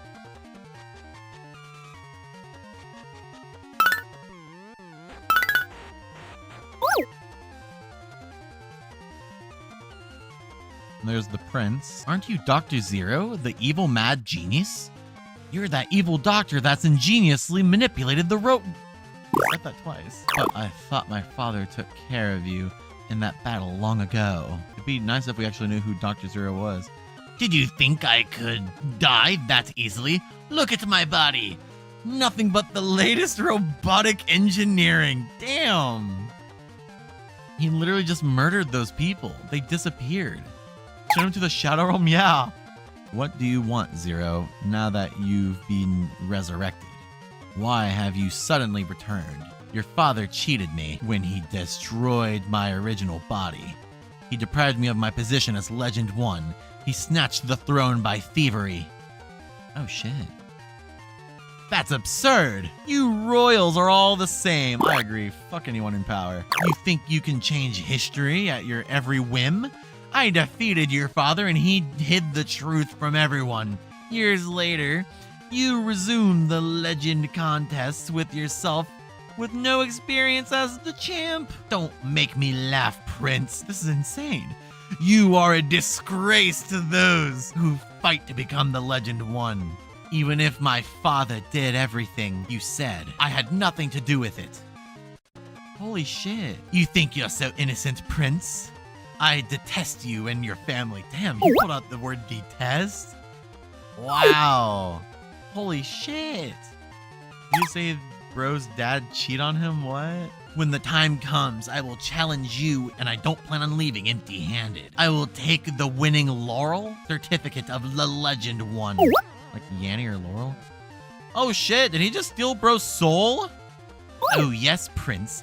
I think I'll also take something dearer to you than the Laurel. Me? Oh, his girl. Princess Darcy? Stop, Zero, stop! No! Oh dear! My prince! Prince, help me! He absorbed her! What the hell? I'll be back, ... And when I do, we will end this. He just stole the dude's girl! And the music goes back to normal. Did you catch any of that? Are you confused? Who's Dr. Zero? Huh? What? Well, remember that one single individual that I said was so crucial to the plot about 40 minutes ago that you wouldn't understand what the hell was going on if you didn't talk to him? Well, here it is. In short, Dr. Zero had a fight with Prince Tail's father to become the Legend 1. Tail Sr. lied to everyone else about who won the fight and had Zero killed and or exiled. Naturally, Zero is pissed and has come back for revenge against the son of his enemy, Prince Tail. In retaliation, Zero steals the Legend 1 certificate, the Laurel, and also Prince Tail's wife Darcy. So where would Dr. Zero hide? Perhaps at this new location on the map. Once we enter the gold plane, we find Dr. Zero and Darcy. What are they doing here? I don't know. Zero claims he is now the Legend 2. How did he get it? I don't know. My personal thought is that after he won but was exiled, he technically was still the Legend 2 since he was never given the rightful title of Legend 1. I guess it would make sense why no one had challenged Prince Tail yet, as there's a gap in those numbers. But Prince Tail did say that the Legend Legend 2 is pretty strong and alluded to me being able to battle him, so I don't know what's going on. However, he does word it like he just became the Legend 2. In order to do that, he would have had to beat me. Whatever. He sicks some robots he made that can battle with Robopon on me, and we knocked them out pretty easily. After some pretentious bullshit a man without a PhD or any real proof of his doctor title has to spew at a 14-year-old, we're thrown out and he flies off to the forest of Owari. In my opinion, the gold plane is really untapped. It could have been turned into some really interesting in-game dungeon, but instead it's just a random space taker on a map that serves no function after you're done it one time unless you want to catch the little clock guy. The forest of Owari, on the other hand, is very tapped. Zero asks if you're here for the princess and then decides to make an entire tower called Zero Castle. This area on the map is now known as Zero Castle, by the way. Zero expels us, but this time it's to the top floor of his castle. Remember that time that I said to take note of every time we see Bisco? If you've been keeping track, this is now the 5th time. Are we nearing your guess from about 40 minutes ago yet? I hope so. This area is loaded with some pretty strong Robopon, and it made for some pretty good training in preparation for the endgame. After exiting, we find that Zero is challenging Prince Tail to take over as the Legend 1 and call Parambo his kingdom. I lost? Alright. I accept my defeat graciously. But what about Princess Darcy? Free Darcy! Now! Unfortunately, I can't do that. I am the Legend 1. That means I now rule over everything. From now on, Tail Kingdom will be known as Zero Kingdom. Princess Darcy, the soldiers, and the castle are all mine. Ha ha! No! So now we can't battle Zero and have to go to battle Prince Tail at Cherry Hill, where he's training to take his title back to defeat Zero. But oops, here we are to take it from him. To remind you, this man just lost his rank, his kingdom, and his princess all in one day. And we're here to take another rank from him too. He spent a while training to take it all back, and here we are standing in his way, hitting him with a huge nuh-uh. Just to remind us, Prince Tail says that if he loses this battle with us, he loses everything. So let's be the asshole and make him lose everything. His team is pretty interesting, only having 2 good Robopon, with the other 2 being pre-evolutions to one of them. It's kind of like a dragon-type gym leader having a Dratini, a Dragonair, and 2 Dragonites. 2 of these don't really matter. He has CB, Puff, Draco, and SST bot, the counterpart to our GGT bot, with the one difference being that it's an ice attribute and not an electric one. Both CB and Puff were easily taken out by Johnny, but Draco actually stood a chance and knocked out our little toilet pretty quickly. Draco also then one-shot Buddy. I was hoping for GGT bot to help out, but even he was struggling against Draco on top of missing a whole bunch. GGT bot finally hit with World, doing half of Draco's health. My math says that this means Draco has 500 HP. It ain't even level 100 yet. Sadly, World has backlash damage, and with that, we were left with Sunny against Draco and SST bot. Luckily for me, one of Sunny's red birds was enough to take out Draco, but now it was time for the giant mech. SST bot used Blizzard and froze Sunny in place he couldn't attack, and then it sent out a bunch of missiles at him, slowly whittling down our trash can-shaped rabbit's health. Sunny finally hits, but I was spamming the A button and it wasn't the right move. SST bot keeps taking more and more health before we finally one-shot it. We are now the Legend 2, but at the price of making this man even more miserable than he ever was. Oh my fucking god.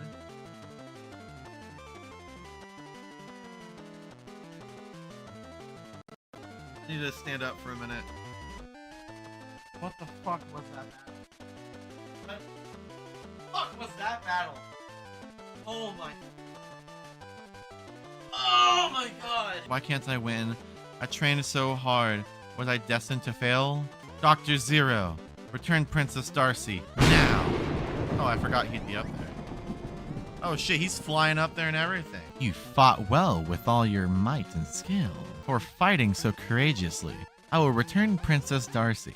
Now you can possess her beauty eternally. What? Mwahahaha. Watch! What's he gonna do? A mirror? I'm assuming that's a mirror. No, he locked the bitch in a mirror? Good match, Tail. But you lost, and there's nothing more you can do. Strip the title of Legend 3 from you. You and the princess are dismissed. Take them away. Oh shit, the guards are working for them now, really?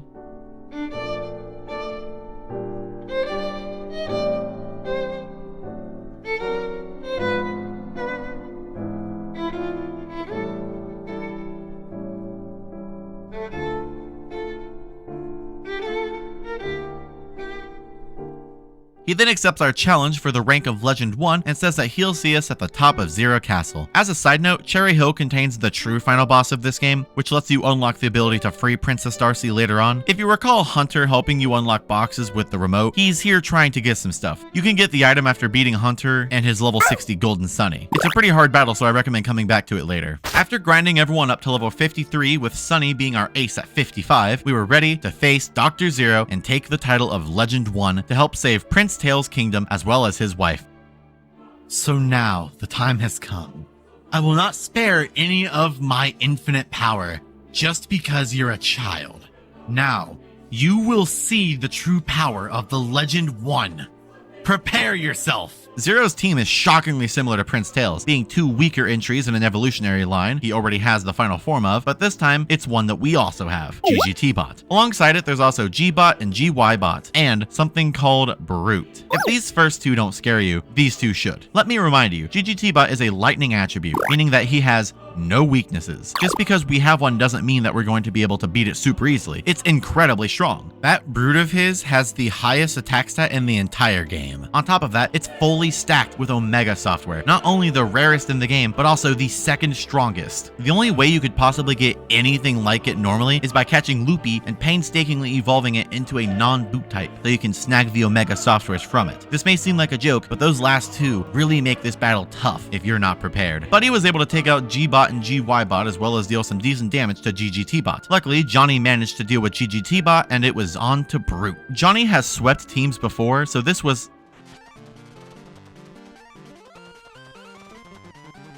I now see why he's the final battle. Oh my god.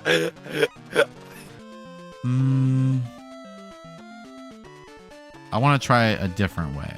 Scratch that. Darker Zero battle, we spam White Tiger on Buddy. See, White Tiger, Blue Dragon, and Red Bird raise attack stats, so using White Tiger repeatedly will deal more damage on GGT-Bot once both G-Bot and GY-Bot are knocked out. 2 hits on GGT-Bot, 2 more attack stat increases for Buddy. It was time to fight Brute once again. I knew for a fact he could one-shot Buddy, but one shot from this Gatling gun cat is all we need.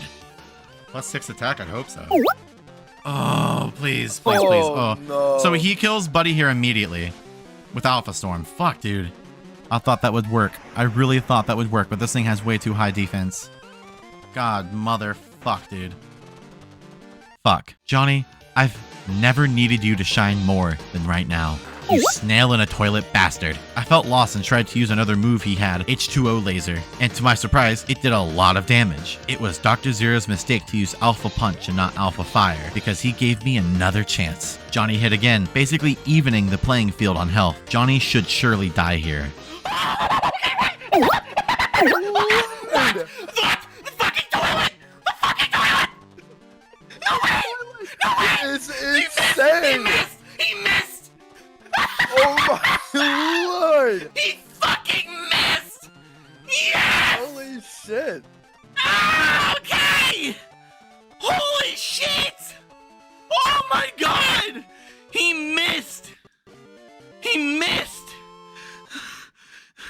He Holy missed! fuck! He missed! If he didn't miss, it was probably over! Oh my god! Oh my lord! Johnny fucking hitting man. The funniest part of your last video of the video and also this. Johnny is Johnny P. Oh my Johnny God. P. And with that, we take hold of the title of Legend 1, but not without Zero's tricks. I predicted my reign might end, so I prepared a little surprise for you, Mel.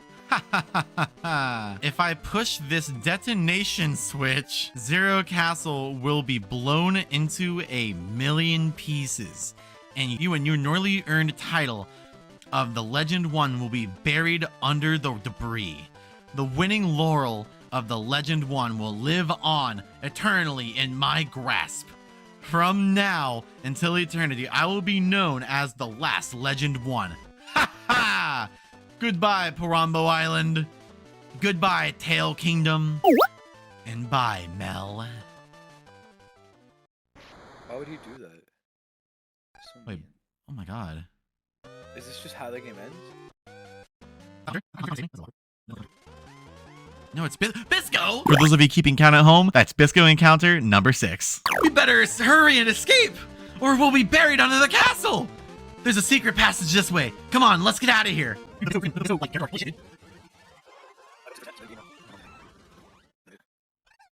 Melody made it. And I'm awake. Oh. Yeah, that my mom. My dad never came back, but my mom did. Mel, what were you up to while Dad and I were gone? Hey, a letter came for you from Prince Tail, who's now the Legend of 3, by the way. The Legend 2 is dead now.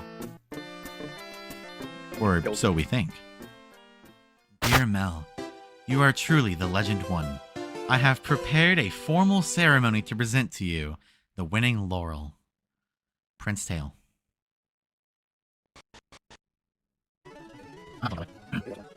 Thank you for defeating Dr. Zero, Mel. Your name will be known for eternity as the Legend 1. The peace on Parambo Island has been restored. I received the laurel as a certificate of the Legend 1. Hear ye. All praise the mighty Mel, the Legend 1. That is the end of Robopon Sun. There's still a lot to do afterwards. I, for one, caught every Robopon available in the main game and did a lot of the side quests that I told you that I did earlier. Get lied to. I also beat the true final boss. Wait. Robopon Design Contest? So it turns out that Robopon had DLC, being 4 rare Robopon, 3 of which were designed by fans and sent into Comic Bombom, given only to those who visited special places in Japan, giving them away. How? Well, according to this internet stranger, who will not become important at all in a few minutes, the developers left empty space in the cartridges in order to slide in some special Robopon given out at these special events. 2 total somewhere in the summer of 1999, as that's the only date that we can really pinpoint for one of them. Naturally, since this event was in Japan only, there's not a whole lot of information. Luckily, courtesy of the manga that we'll talk about soon, we have almost all of the stuff that we need to talk about them. The most notable one is Platina, who was apparently really liked as he shows up in Robopon 2 and is a recurring character in the manga. He's the only one that's not from a fan design that was DLC. This is his evolution. Platanus. Incredible name here. They both look like a third in the GGT bot / SST bot family of Gundam Robopon. In its description, we learn it's supposedly shown at game shows in the Robopon universe and is very rare. Its appearance in the manga also tells us that Robopon have hearts, which raises even more problems with the buying, selling, kidnapping, whatever stuff. Then we have Kami-sama, what appears to be a bald man robot with a halo over his head, holding a lollipop like a cane while floating on a cloud. From his text here, we learn that he is an employee of the Robopon business we own in the games, specifically working on public affairs. Apparently, he's also super technically skilled, and that cloud is made of clay. Next is Drobot, one of the oddest Robopon I've ever seen. It appears to be a cube robot with a half circle on its underside. It seems to float, has 4 arms, a mustache and/or goatee, perhaps a flashlight on its head, and a bag. It's labeled as Bisco's Robopon and is a notorious thief. Unlike Kami-sama and the next one we'll talk about, this one has been depicted in color like Platina. I figure this is the only time I'll be able to show this off. My copy of Comic Bombom Volume 8 from 1999. Here we see he is pink, which oddly makes him a little bit more scary to me. This is the announcement for the Drobot and Platina DLC. The final one is Yukidon, an adorable little snowman with a little bow tie on her neck and a gun on her head. By far one of the cutest things in the franchise. Funnily enough, in the actual game where she was distributed as DLC, she does not evolve, but in the manga, she most certainly does. And twice at that. These are Yukigun and Yukanon, even more souped up snowmen. Keep Yukanon in mind for right now. She'll become important for later. Sadly, the Robopon Sun and Stars DLC are all lost media now, as we don't have their sprites saved. All we have is the word of the people online and some editions of Comic Bombom and the Robopon manga itself. Say, speaking of Robopon Stars, I guess we should approach it and try to talk about its other differences that I neglected to mention. You'd think for a game that is basically just Pokemon Blue to this Pokemon Red, there wouldn't be very many changes between the two, and you would be right. We've basically gone over all of them. Let's look at all the major differences between Sun and Stars to recap and also go over anything that I missed. For starters, your starter. These games kind of follow the Let's Go Pokemon games, where your version dictates which starter you get. Sun is Robomaru or Sunny, and Stars is this battery guy named Tansan, or Digit. What a genuinely cute little guy. Unlike Sunny, he evolves. Twice, in fact. These are B-Cell and C-Cell. Also, here's all of the other version exclusive Robopon that we'll never get in Sun. In all honesty, maybe the reason they didn't bring Stars to the US is because of how lacking in unique content it was compared to Sun. Sure, Pokemon Red and Blue don't have much going on either, but by the time these games were released in North America, Japan already had Pokemon Gold and Silver, which allowed you to choose the cool monster from the box as your legendary near the end of the game.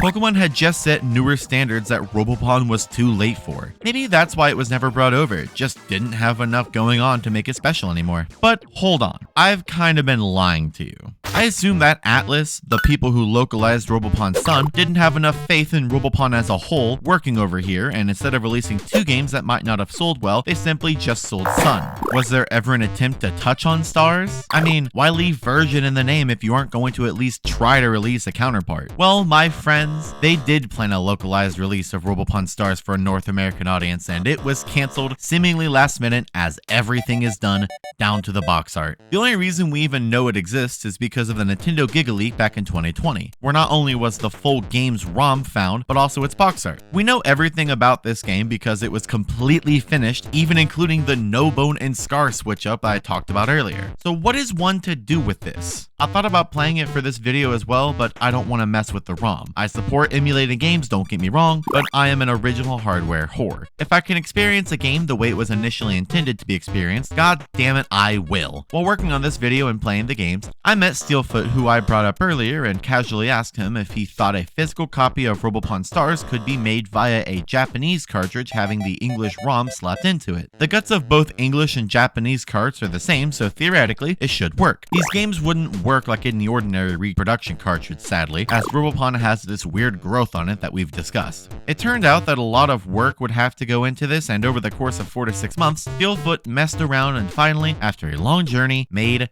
this, the world's first ever fully functional cartridge of Robopon Stars in English. I included his document on everything he did in the resource doc down below. It was an expensive and time-consuming procedure, but we're finally here. At the moment, he's working on a physical copy for me. Once it arrives, I'll stream it, so look forward to witnessing the first ever physical copy of Robopon Stars gameplay.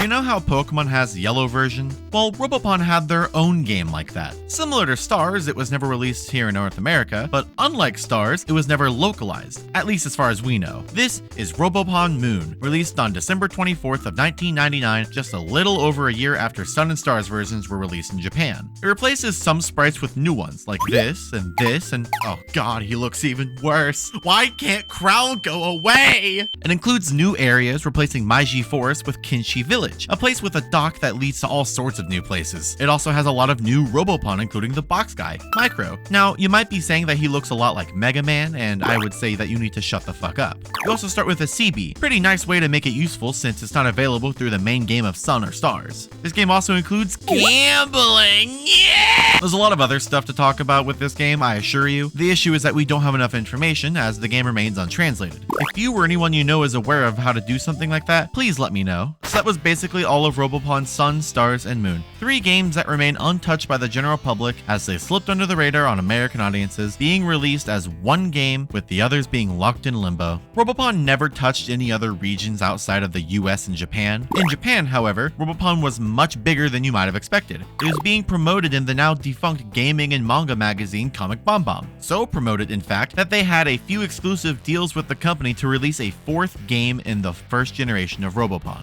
This is Robopon Comic Bomb Special, a rather rare version of Robopon Moon that replaced some of the sprites left alone from Sun and Stars to Moon, as well as some new ones replaced from Moon, meaning that there are some Robopon that have 3 sprites for themselves in just the Gen 1 games alone. It also adds some story elements following that aforementioned manga and was released on the same day as Robopon Moon, December 24th of 1999. I'm not exactly sure, but it was probably sold through Comic Bomb itself, but for all I know, it could have been on store shelves as well. We'll talk about the manga that it's based on in a quick second, but holy moly, is this a fascinating piece of history. It's kind of like if Pokemon Yellow had its own Pokemon Yellow. Not only are plenty of Robopon changed to their manga adaptations, but Cody, aka the main character, was redesigned to follow his manga version, as well as Sunny. Your starter is also different, being a Murray. Aside from that, for the most part, it shares most of its gameplay with Moon. For a brief example, in Sun and Stars, when you finish investing in your business, Grandpa Hogel gives you a T-Bot. We talked about that before. store. In Moon and Comic Bomb, T-Bot is available only at the end of the third Illusion Village dungeon. Instead of T-Bot, a fully invested company in Moon and Comic Bomb gets one of the new Robopon introduced in these games, Flyboy. What a funny name for a little dude riding on a giant fucking guy. Instead of Golden Sunny or Silver Cecil through the trading circuit with the Elite 8, you get Jonah. There's surely plenty of other differences, but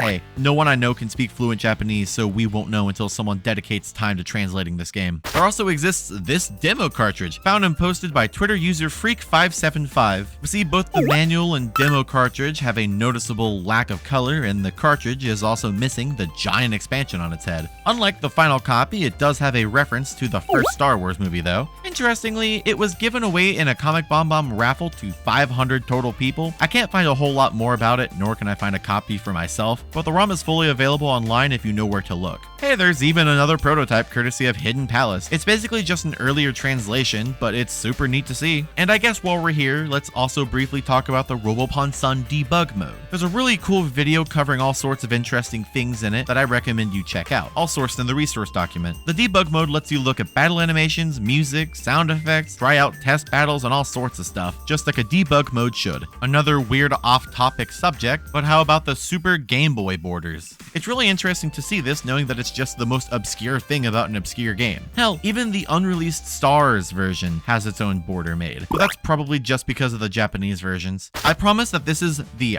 final different Robopon Sun, but I can't show it off. Not that one, or that one. I accidentally bought both of those thinking that they were some special versions when in fact they just had stickers on the front and one was broken. The one I'm talking about is this one. According to the listing I got it from, it's a special version that has binary land in it. We deduce that it may mean we have a copy of Robopon with a GB Kiss minigame unlocked, no different than how Pokemon used to do kiosks for rare events. No clue how to access or even find anything else out, but maybe I'll crack the code someday. I'm not against playing on stream to figure it out either. So now to that manga. I know a few of you who know what's about to happen and you're freaking out. Don't turn the page, Mel. You'll be demonetized. I can hear you saying it now, but I have a job to do.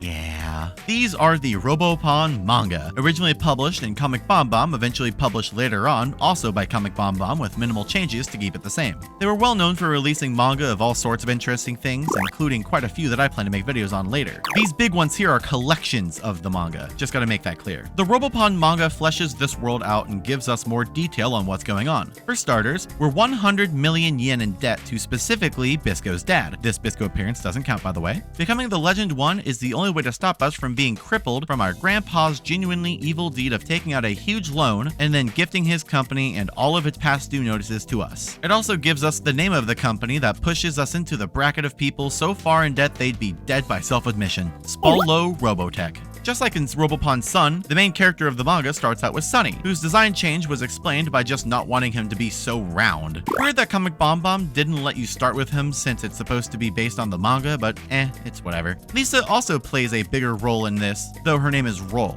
I like this page where Tamori says that she was the most memorable character. I wonder why. All art and writing is done by Tamori Taru. I actually had a chance to talk with him directly about his involvement. For starters, I know the most important question on your mind are the breasts. I asked as kindly as I could and he replied in a way that I couldn't have enough respect for. He just likes boobs and no one stopped him. I asked if anyone had any initial issues with the large boobs, but as far as he remembers, it was pretty open-doored. Oh, also, his favorite Robopon is Sunny. His history with the franchise goes quite a way back, to even before the games came out. The plan was to have a manga coincide sometime after releasing, and the editorial department of Comic Bomb reached out to Tamori-san. From there, he created the stories based on the details of the game that he was given. What we ended up with is a fascinatingly interesting manga that tells us a somewhat different story from the games. It has a lot of charm and character to it, and I think that helps it stand out a lot. Tamori-san was free to ask questions and suggest new things, as well as completely free to draw whatever he wanted, which led to the honkers that we see nowadays whenever someone mentions Robopon. It's either, haha, what a Pokemon ripoff, or gadzooks, those are some sizable milkers. It's pretty obvious why those would be the only things people think of when they Google it instead of playing the games. Not only did his manga adaptation of the story of Robopon inspire the Comic Bomb version of the first entry of Robopon, it also had a heavy influence on the game's sequel, which we'll get into later. His manga designs are very evident in the game's art design. Hell, he actually designed a few of them. In some cases, like Cody's sprite for the comic Bomb version, he drew what would later be adapted into the sprite. It would be a genuine understatement to say he influenced Robopon, who is practically as important as anyone working on the games considering the sheer amount of his work that was later adapted into the franchise. Sadly, he couldn't finish Robopon 2's manga adaptation as it was stopped around the Legend 4 equivalent of that game. Though it ended early, he was able to continue a smaller story in the Robopon universe called Robopon Go for a little while. This means Tamori-san would end his career working with the Robopon characters after 6 years, from spring of 1998 to spring of 2004. This doesn't mean that he doesn't acknowledge or draw them anymore, as you'll see on his Twitter. Every so often he'll talk about the franchise or share some of his stories or retweet people posting about the games. Robopon's characters not only remain a part of his life, but they even remain a part of his Twitter banner. According to Tamori-san, there were plans to even make a Robopon anime, but due to the lack of funding abilities from both Red Company and Hudson Soft, it was an idea that they shelved just as quickly as they brought it up. I would have loved to see this become a real thing, but hey, a girl can dream, can't I?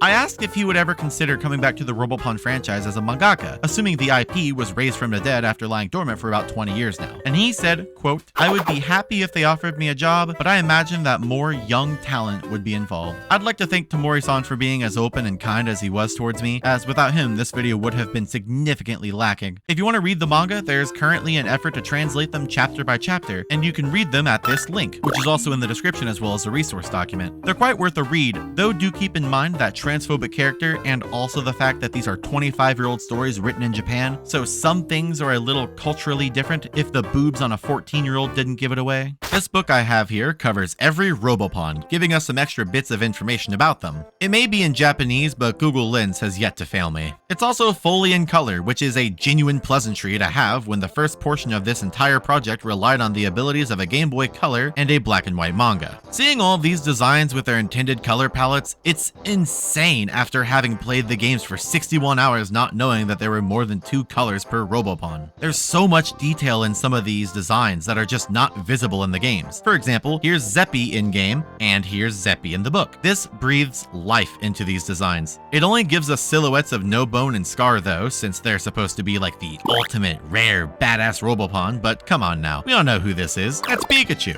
The strategy guide I have here is also in Japanese, but if you're willing to translate it for your own adventure, it definitely help outline what to do. But there's one in English in Nintendo Power Volume 140, and I'd recommend that instead. I also have one for the game's sequel, as well as another Robopic. They tell the same details, showcasing each and every Robopon in the game and some important information about them. It gives us high-quality art of the woman of my dreams. No other real place to mention these books, since there won't be time after I finish talking about Robopon 2. About a year after the video games were released, a trading card game was put out called The Greatest Star. There's 183 cards in total. Here's my collection. You'll see a lot of holes in the earlier parts, but that's because they were organized like the classic Pokemon cards were, with the rare ones in front, uncommons in the middle, and commons in the back. Naturally, I lack a lot of the rare ones, but that's just because they're rare, and it's a bit hard to find these cards online. Luckily, with the help of my friend, fellow Ohioan and Robopon fan Phoenix Jones, we were able to have almost a full set of cards. Pretty neat, huh? The rest of the cards that I don't have are visible on this giant poster I have lying around. The other side has a full list of Robopon in order, including the ones only available in Moon. Come on, we all know who this is. These are a great way to look at a fair portion of the Robopon in the game in full color. Though, when it comes to the cards, there's only 99 total Robopon being used for the set, meaning that there are a lot being slept on. Notably, there's no Johnny card. You play with dice, your roll dictating what you can choose as an option for that turn based on what the card says. It's pretty unique, and I've had a lot of fun goofing off with it, but God knows that I wasn't playing it how the Robopon gods intended back 25 years ago. Alongside the 99 Robopon, there were also 27 item cards, 27 part cards, and 27 software cards. Those of you with a keen sense of math will notice that this only adds up to 180, and I said 183. Well, that's because there's promo cards, just like any good card game should have. Conveniently, I have all 3. First up is the promo card included in Robopon Moon. This is Micro, as we talked about before, drawn by Tamori-san. This card was only available to people who bought Robopon Moon, so it's not all too common.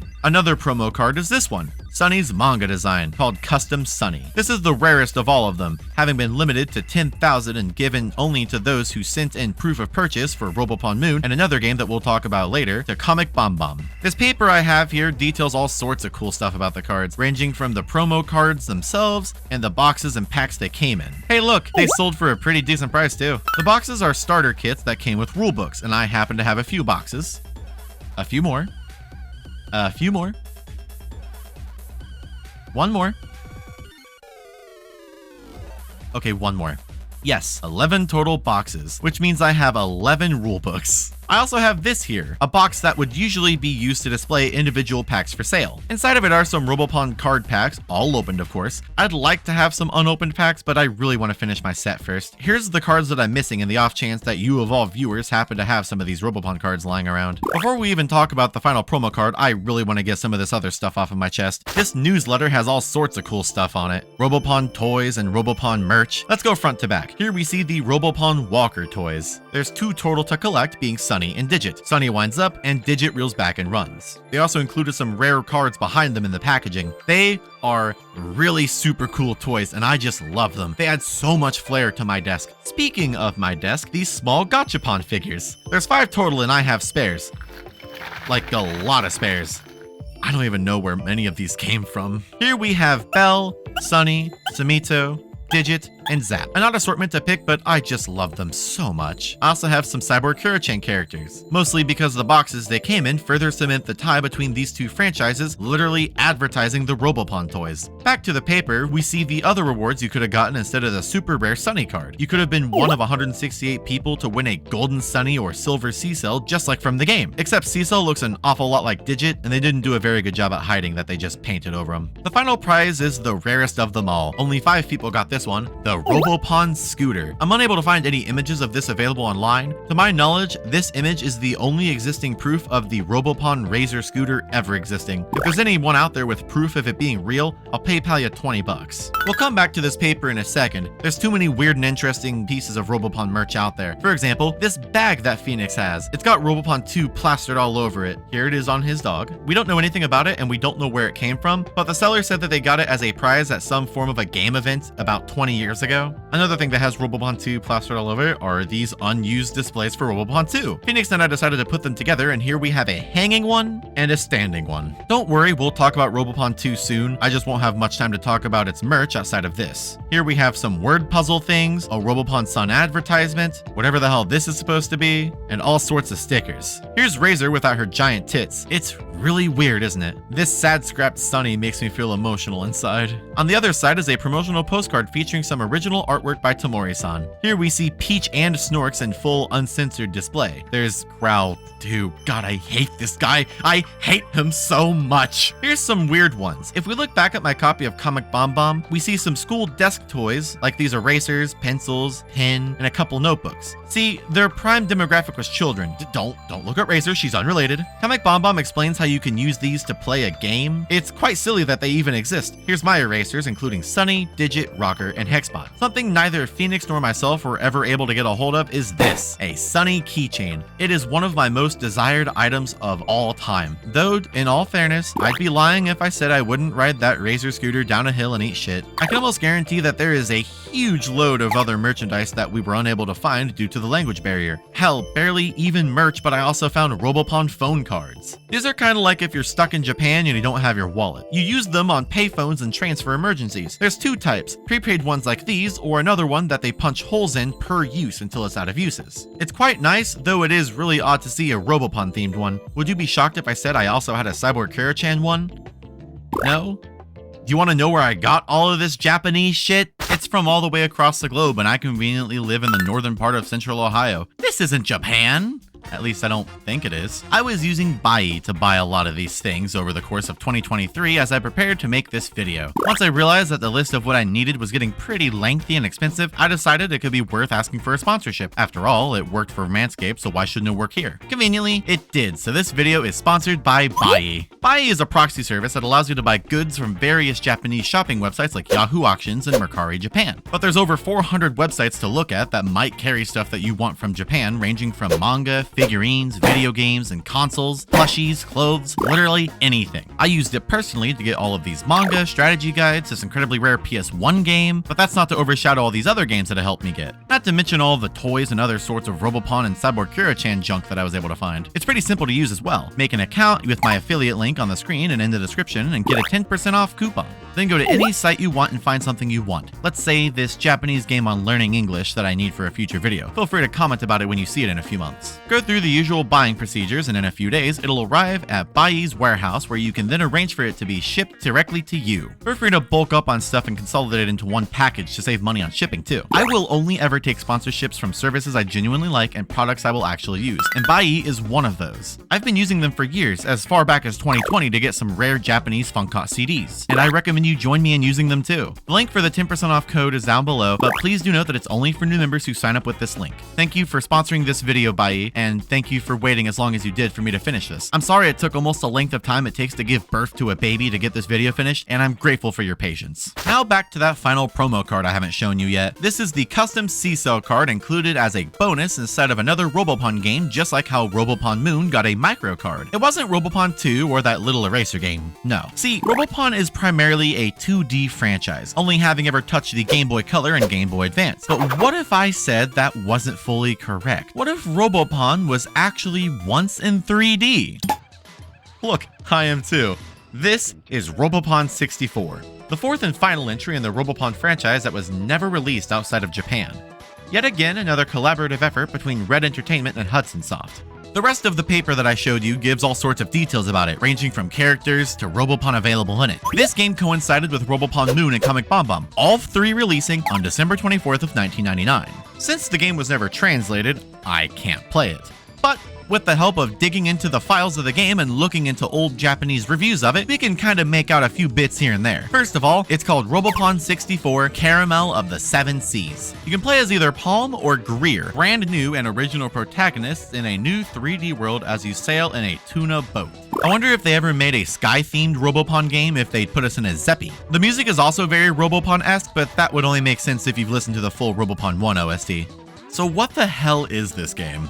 Well, as far as my friend Evershadow was able to get, we know that this game revolves around sailing around the seven seas of North Parkland Ocean, collecting pieces of a Robopon called Caramel, who stopped a war a very long time ago. It is said that gathering all 7 pieces of Caramel will bring him back to life and he'll grant you a wish. Our goal is to stop a bunch of pirates and other bad guys from gathering the greatest treasure of the sea, Caramel's pieces, and using his wish for evil. It's kind of like Dragon Ball One Piece. Unlike the first game, you don't catch Robopon with magnets, but rather you grow them with seeds you acquire over the course of your adventure. Fun fact, this game lacks catching mechanics entirely. It takes 4 in-game days to grow a Robopon from one of these seeds. An in-game day can pass simply by interacting with your bed. Who can you grow? Well, there's only 46 Robopon in total, all being ARM types from the first game. Here's all of them, including the new ones available as of 64, Moon, and Bomb Bomb. One of these is a ghost Robopon named Bakemaru, who looks like a sad Sunny. According to the manual, when a Robopon loses a battle, it's sent to a collection shop and eaten by rats. I guess that's Bakemaru. Reminder, these are robots. There's also Cutesy, who's basically a girl Sunny. Luckily for me, Johnny made it over. Look at him in all his 3D model glory. As did a bunch of other favorites like GGT-Bot. This one called Zircon is a reference to the anime/manga giant Robo. Phoenix was able to extract the 3D models out of the game, and since he has a 3D printer, we printed a few. Here's one single Sunny figure, unpainted of course. Just like Robopon, you can grow software over time. Software come a lot faster than the Robopon themselves, being 3 days instead of 4. There's no growing needed for parts, and as far as we know, the parts and software mechanics are all the same as they were in Robopon 1, down to the mixing and matching of software for special moves. Each Robopon can do 3 tasks a day, each taking up 1 slot of memory. The most important one is fishing. That means that there are 2 out of 2 Robopon games with fishing in them so far. It's more integral in this one compared to the first one, as fishing can get fish, items, ingredients for cooking, or fuel containers, which can be used to power the boat.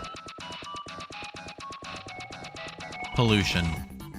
The second most important task that a Robopon can do is clean your room because you're a lazy bastard who refuses to do it yourself and insists on the robots you grew from seeds to do it for you. The cleaning stops rats from destroying your shit. If the rats attack your shit, you can't grow anything. How are there rats on this boat in the middle of the ocean? You tell me.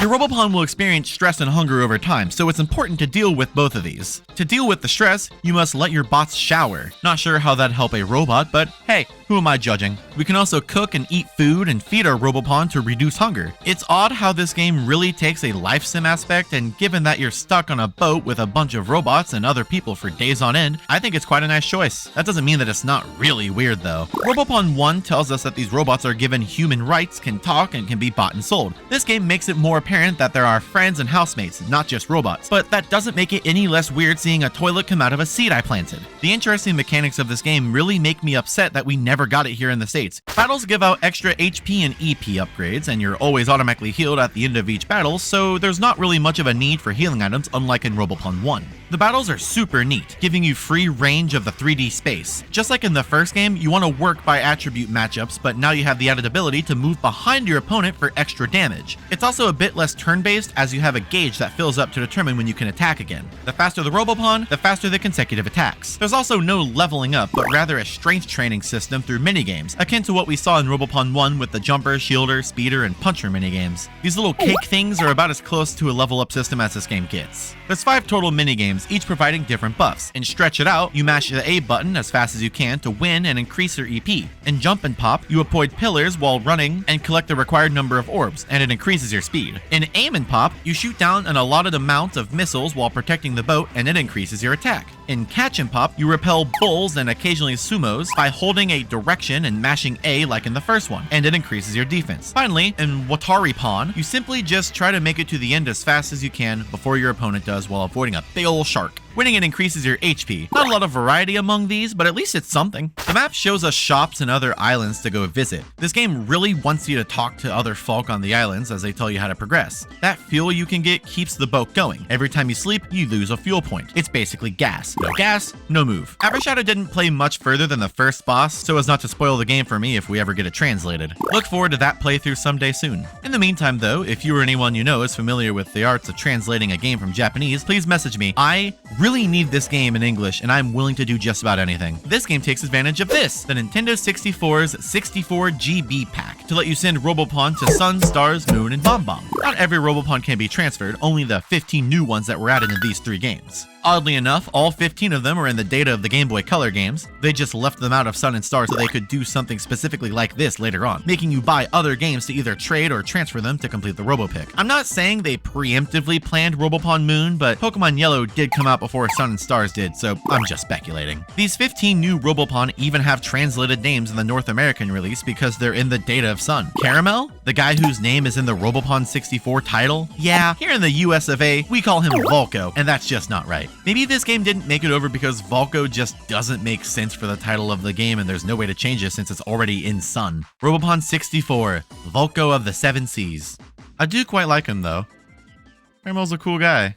Anyways, when on the Game Boy Color cartridges, you can keep them or power them up. This can also be used to create special food items. The 4 Robopon games give you an apple, battery, sand, and a nice packed lunch. Other random Game Boy and Game Boy Color game cartridges will get you miscellaneous items, but specifically Bomberman Quest will get you a chocolate bomb. There's also a mention of the game in the manga, showing all of the cast. Tamori-san says that he couldn't make the Robopon 64 manga because he was busy making stories for Robopon 1 and 2 in the manga without interruption. He even says that he went out of his way to buy a Nintendo 64 just to play this game. Here's both protagonists and all 3 of their crewmates that join them on their journeys. Now, I know what you might be thinking, and yes, I would pick the boat with the giant tits and the furry swordsman. And while we're on the topic of books with Robopon 64, here's a strategy guide. It's quite hard to find, but I managed to snag one that's not only in pristine condition, but also has this little thing. Genuinely beautiful to own. Despite having the strategy guide, most of the info I was able to get was from Evershadow playing the game herself and giving me the details that she grabbed. I did, however, find out from the strategy guide that Professor Don and his assistant Sam are in this game, as well as the final protagonist, Dr. Zero, yet again. We also found a review on a Japanese website, which will also be in that resource document. It cites a lot of drawbacks like fuel management, Robopon limitations, and really annoying AI, but the story is apparently really good. Quote, if other works in the series had been able to show a story as good as this one, there could have been a different future. It might have been. I'll look more into Robopon 64 another day, like I said. And I don't want to just read this guy's review and watch several hours of gameplay on YouTube, since you can just find that by copying the name in Japanese into the search bar. God, there's so much here. This was how I found the Robopon Sun and Stars commercial that I've been showing every now and again. This was the way that I found out that even the Japanese side of YouTube doesn't have the OST for Robopon 64 up anywhere. If I manage to get the OST up myself, I'll link it in the resource document as well. I'll look more at Robopon 64 another day, like I said. Anyways, now that we've officially covered everything relating to Robopon except for its sequel, it's time to talk about Robopon's sequel on Game Boy Advance.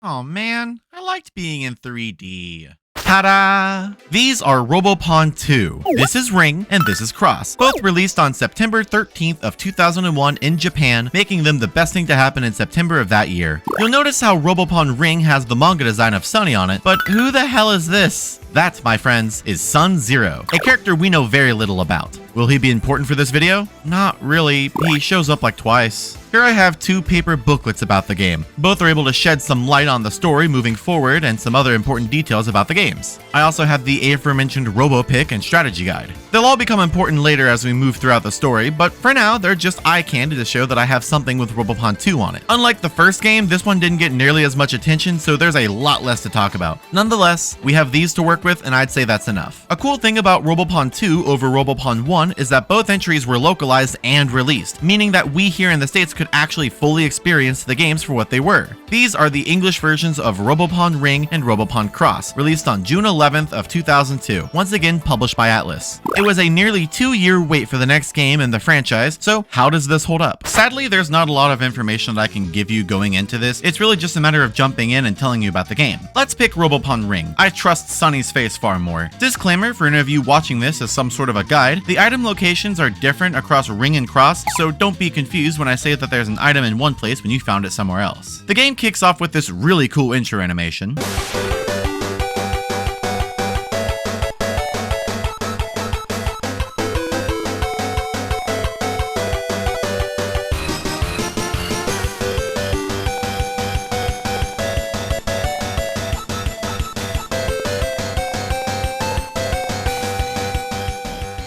And afterwards, we start at the ceremony we saw at the end of Robopon Sun, us being congratulated by Prince Tail before we're dragged into a boat and shipped off to new regions of the world to compete in a competition of Legend 1s from across the globe. And for those of you keeping note, that's Bisco Encounter number 7. He shoves us into a boat similar to the one from Robopon 64. This time it's based off of Sub Rio. And off we go to new lands. But of course, since this was a new game, we're not allowed to have our original team, and for plot reasons, we forgot them all. I'm sad to say, but this is the last time you'll see Johnny. We look out at the sea behind us to the harbor we set sail from as our toilet brother sits waving, his snail eyes leaking tears. Also, Sunny, Gigi, T-Bot, and Kuro-chan are also there, but more importantly, we have to say goodbye to the snail toilet. The boat gets caught up in a storm and boom, now we're shipwrecked. We wash up on a shore, but where are the other folks from the boat? This is Dr. Zeke, who finds us courtesy of his dog and takes us into his house. After we wake up, he seems to know exactly who we are. To be fair, we are the Legend 1. Pretty cool. Pretty famous. So with that plot out of the way, we can finally explore this new town. This right here is Baba Village, a small place by the ocean with an orphanage/school called Chapel Academy, some clowns, and now us. We can't leave courtesy of these guards, so instead we explore. Can't really do much, so we gotta talk to the owner of the orphanage, Nick D. He cares for these kids by teaching and feeding them. It's a quite nicely written character. He cares for the kids and will do anything he can for them. We also stole his Ion Punch part. Something this game hits out of the park immediately is its writing. You may not believe it, Sonny, but I ran marathons in my youth. When you press the B button of your...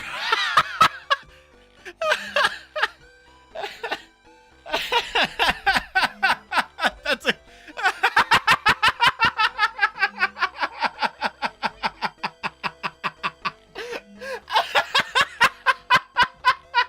When you press the B button of your heart, you can achieve any speed. Oh... The B button in your heart. While exploring, we find a fossilized Robopon, which is weird because they're robots and I'm not exactly sure how they fossilize. We also find a dog and pull an ion battery from his mouth. We then talk to Mr. Hoffman, a rare Robopon collector. He gives us a folder to spark batteries in, and he tells us that he bought some land nearby to create a tower to store Robopon in. Nothing like a folder for our newly acquired menu screen. Very clever name. After we bother Nick D again, we get to explore the cave behind the orphanage where we get a moon battery. Using this thing that the old man gave us, we can spark these batteries into... I'm assuming that means I started with like the robot boy guy that you get in Robopon Moon. Or is this... Yes! The boy! My favorite! He's so good! Look at him! He's fucking beating the shit out of you! He's punching! Look at him!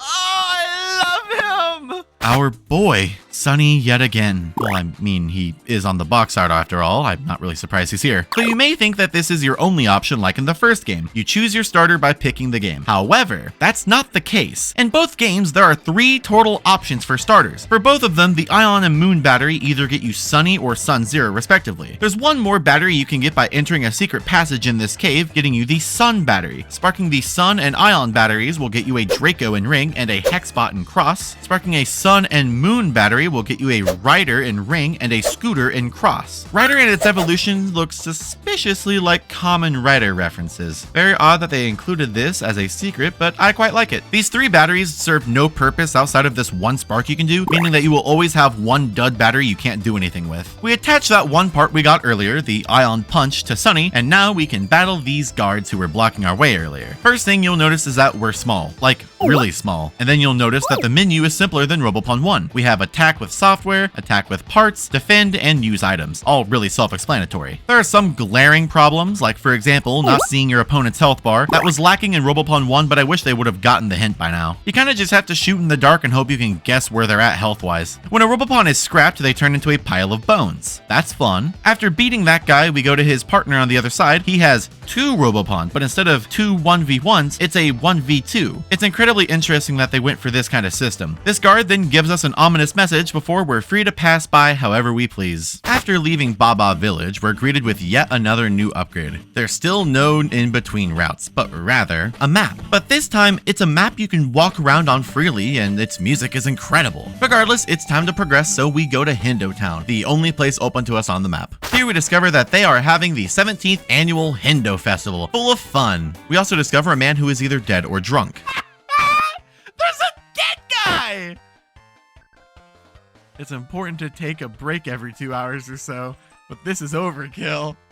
There's just a dead dude. That's awesome. This is more proof of this game having impeccable writing. Talking to the NPCs gives us the usual first town RPG stuff. You know, telling us where to go for items, how to heal yourself, how to do certain things. It's quite helpful, and I appreciate that this game did a lot more to explain the ways to play a bit more than the first one. We bought our first software, Fire 1 for Sunny, and discover that we can change the color of our Robopon. We continued our exploring, talking to everyone. We learned about cactus ice cream, got a normal battery from a lady with a snake. Fun fact, this snake is called Viper 2, not to be confused with Viper from Robopon 1, who evolves into Detno. Not to spoil anything, but this Viper 2 doesn't evolve into Detno, and has no relationship to the original Viper outside of this game. Such a bizarre choice, but okay. We find out that the Robopons still heal themselves after leveling up, and that the EP system works the exact same as it did before. Now to explore the center of town, where we see Bisco. That's Bisco encounter number 8 for those of you at home. I thought that he was the last thing to talk to, but there's a psychic on the east side of town who promises us a free reading and a free Robopon. After exiting, we're met with Maskman and his henchmen saying the town has pissed him off, that he's entering that big tournament that we heard about earlier, and then he destroys the whole fucking town. It remains like this for the entire game, by the way. I'd say Maskman is fucking brutal, but Brutal is another character, and he and Maskman are definitely not fucking. After exploring the now desolate town, there's some new options on the map. First is Hoffman Tower, which is the storage system in this game. It works the same way as it did in the first one, just without the ability to do it from anywhere. Instead, you must find one of these little guys in towns you visit, though there are some that are hiding, it's a little harder to find them. They let you remotely deposit Robopon and force you to save after withdrawing or depositing any. It's now kinda mixed with the previous game's business investing. The more Robopon you store, the bigger the tower and the more cool features you unlock. The next place we can explore is downtown Delica, one of 2 castles in the region. The first person we talked to was a battle.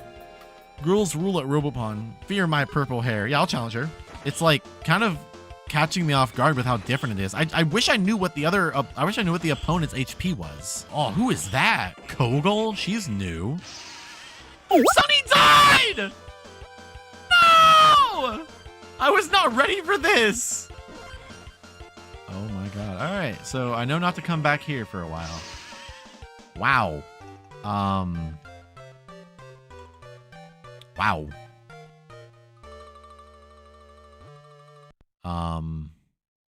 Wait, what?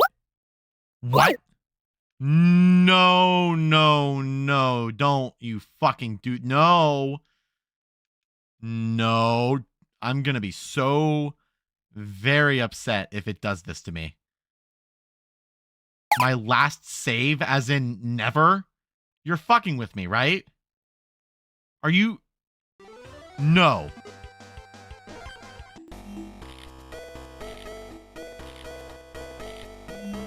Game over screen in Comic Sans is offensive already, but the fact that they make you restart from the last save is genuinely the most disgusting thing this game has to offer. I guess now, while I spend time getting back to where I was in this game, I should probably talk about all the major differences in this game to help you catch up, unlike myself who was confused throughout most of the entire playthrough. So, just like in Robopon 1, you need to battle 7 people in order to become the greatest Robopon battler in the region and take the title for yourself, blah blah blah. However, things work differently than just trying to catch them and they run away from you in fear of losing their title. In order to challenge someone, you need their corresponding X-Stone. Conveniently, it seems all of the X-Stones were hidden 20 years ago, so it's a bit hard to find them, but it does make for good exploring, and I'll get onto that later. It's pretty simple. Just imagine that you need a ticket to battle someone, but they hid the ticket away in an ancient tomb 2 decades in the past, about 5 years before you were ever even conceived. They touch on the stories of each chapter a lot better in this game as well, making it a whole adventure to get the X-Stone so you can battle someone and take their rank. I really do enjoy what they did with the writing and story elements. It fleshes out the world a lot better than Robopon 1 ever had. There are a few minor differences, like needing to press the A button on doors to open them, which is odd, but nothing I can't get used to. Healing can cost you money as well, but not a whole lot. You can still move software, parts, and items into the garage system, but it's just labeled WH, which I assume means warehouse. Saving doesn't always save you at the exact spot you're at, but rather near the entrance of the room sometimes. Luckily, battles are mostly the same as before, but now they're focused on 4v4, meaning that you send all 4 Robopon in your party out instead of one at a time. This is one of my least favorite aspects of the game, and even after beating it, I still think it's just not worth it. In Robopon 1, the 1v1s were intense and scary. Granted, not as scary as they could have been if there were more Robopon on your team. In Robopon 2, everyone is out all at once, and as long as you're fast enough and have good enough software, it genuinely does not matter. I know that having the full team out at once is more like standard JRPGs, but I think that the 1v1 style they had in the first game was far better and gave more energy in the gameplay. When you only have 1 or 2 Robopon left and you need to get out and heal, you can't leave the wild battles, as your ability to leave is based on which side has the higher combined speed stat, and that doesn't include your scrapped ones. You can so very easily get completely fucked by this, and I know this for a fact because I have plenty of times. But as it stands is a little too much. Motherfucker, they did not catch us off guard. I'm gonna... I hate this game. I hate this game so goddamn much. They did not catch me off guard. The game is actively lying. You're fucking with me. They didn't catch me off guard. Why is that a thing that can happen? That's so fucking dog shit. You're fucking with me.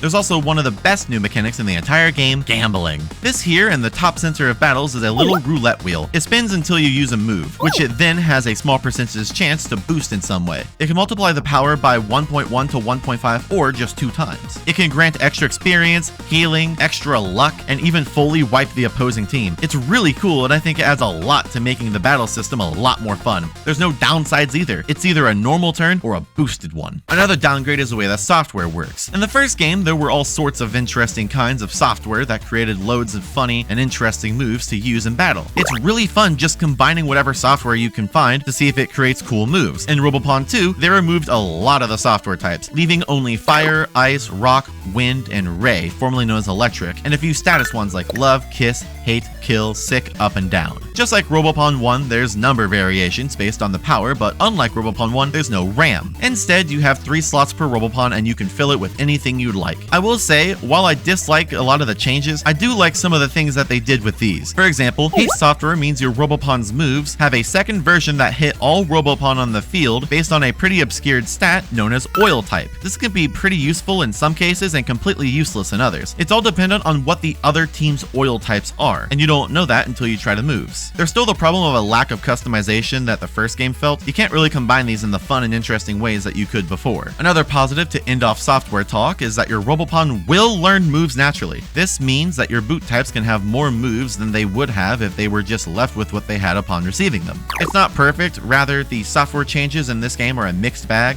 Some high highs and some really low lows. Oh, and they're called skills now. Another thing that works differently are the parts. They still add to your Robopon stats when attached, but that's about all they do. There's less involvement in the moves' names, but that was never super important anyway. The huge change is that equipping parts is much more restrictive. Parts are locked to Robopon based on subtypes, not overall types, and there's only one part for each that you can buy at the start of each chapter. Instead of carefully considering which part is the best for your Robopon at any given point, you just go to the store each chapter and buy your Robopon's pre-assigned upgrade. There are some parts for all arm types that you can get as treasure, but they barely make a statistical difference with one exception. They're much less like customizable parts now, and more like a standard JRPG equipment upgrade cycle. In more positive news, the shop does let you use the L and R buttons to see if a part in the shop is compatible with your Robopon in your party before buying, rather than having to click on them as if you're buying them in Robopon 1, where you might accidentally buy them without meaning to because of how slow the game runs. Each Robopon has a subtype, which determines its ability. Arm types can be punch, fight,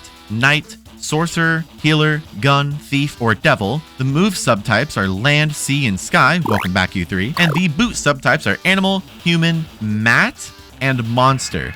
No clue what mat means, but I hope that FGT was fight and not a slur. For the most part, types and attributes are the same. Arm type, boot type, move type. Arm are stronger, move are faster, boot are more defensive, and can't have any parts or software installed or attached. Attributes, however, are a little bit different. The moves you use still have an attribute, but the Robopon themselves don't seem to have one anymore. Instead, you kind of just have to eyeball a Robopon and assume what attribute would be strong against it. I think that this is really dumb, but if it's the way they wanted to change it, then so be it, I guess. The wildest one to me is that there is no catching.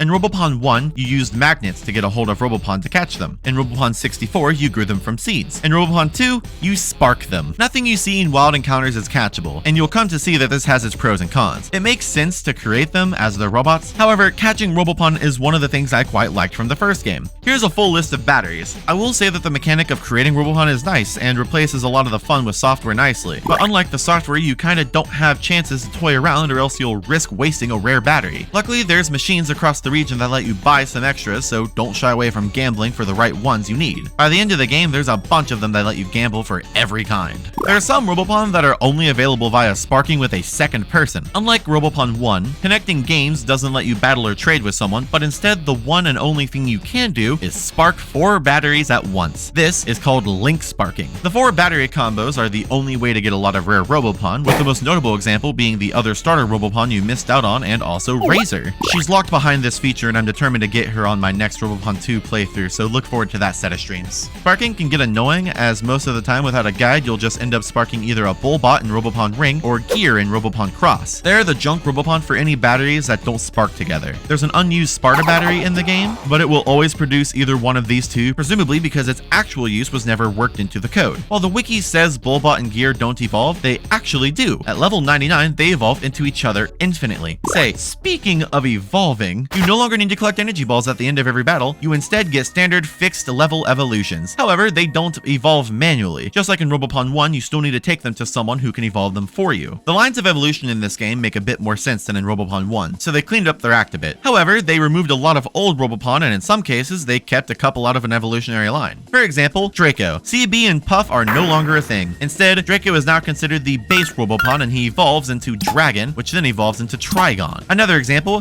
Giddy Up. Rex and Fetch aren't in this game, and they cleaned up this line pretty well, as it's weird that a dog would turn into a different dog and then turn into a pony, which would then turn into a bigger pony. Instead, they kept Pegs and added Peg SS, which is fun to pronounce as it's supposed to be like Pegasus. My final example is Digit. Where is he? Nowhere. He's been replaced. Instead of being the first evolution, they made B-Cell the base Robopon. But hold on, that's C-Cell. What? So here's what's going on. In Generation 1, Digit evolves into B-Cell and then into C-Cell. But in Generation 2, B-Cell is actually C-Cell, and he evolves into a completely different C-Cell and then later into the new D-Cell. Why was this decision made? No clue. It was only the North American release that had this happen. In Japan, no names were changed, but a total of 13 from 1 were changed from their localization. Though it's only 10 if you ignore that GGT-Bot and SST-Bot gained a capital letter, and TAC-Bot changing into TalkBot.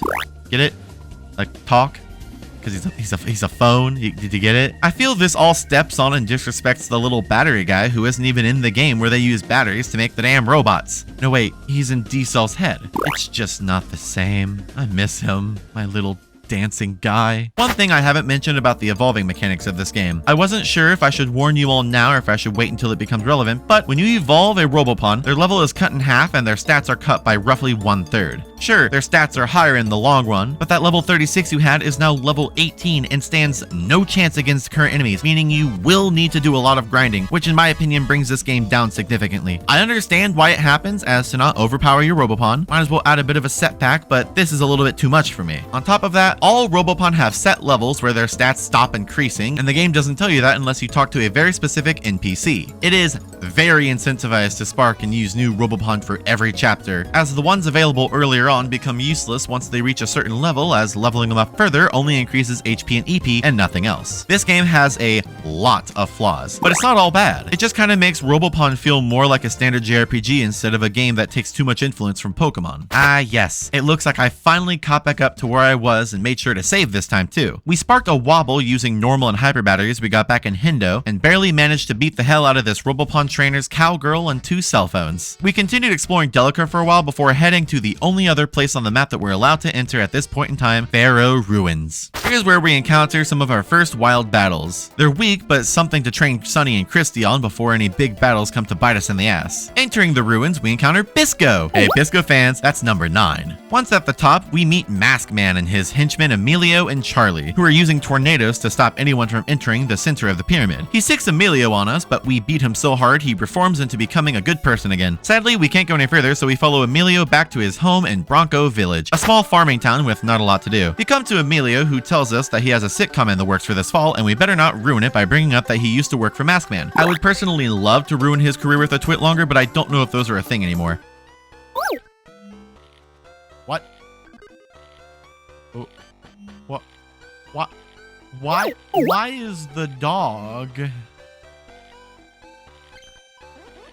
What in the hell? Anyways, in this teapot-shaped building, we find Professor Don and his assistant Sam, who've built a time machine. Shockingly, Professor Don is no longer a giant. Must have convinced Mr. Brandon to make him normal-sized again. It's complete at last. Behold, Professor Don's time machine. Only one person holds sufficient qualifications for the unveiling ceremony. Sam, be so kind as to do the honors, won't you? Now that's finished, let's get on with the ceremony. Ready, Sam?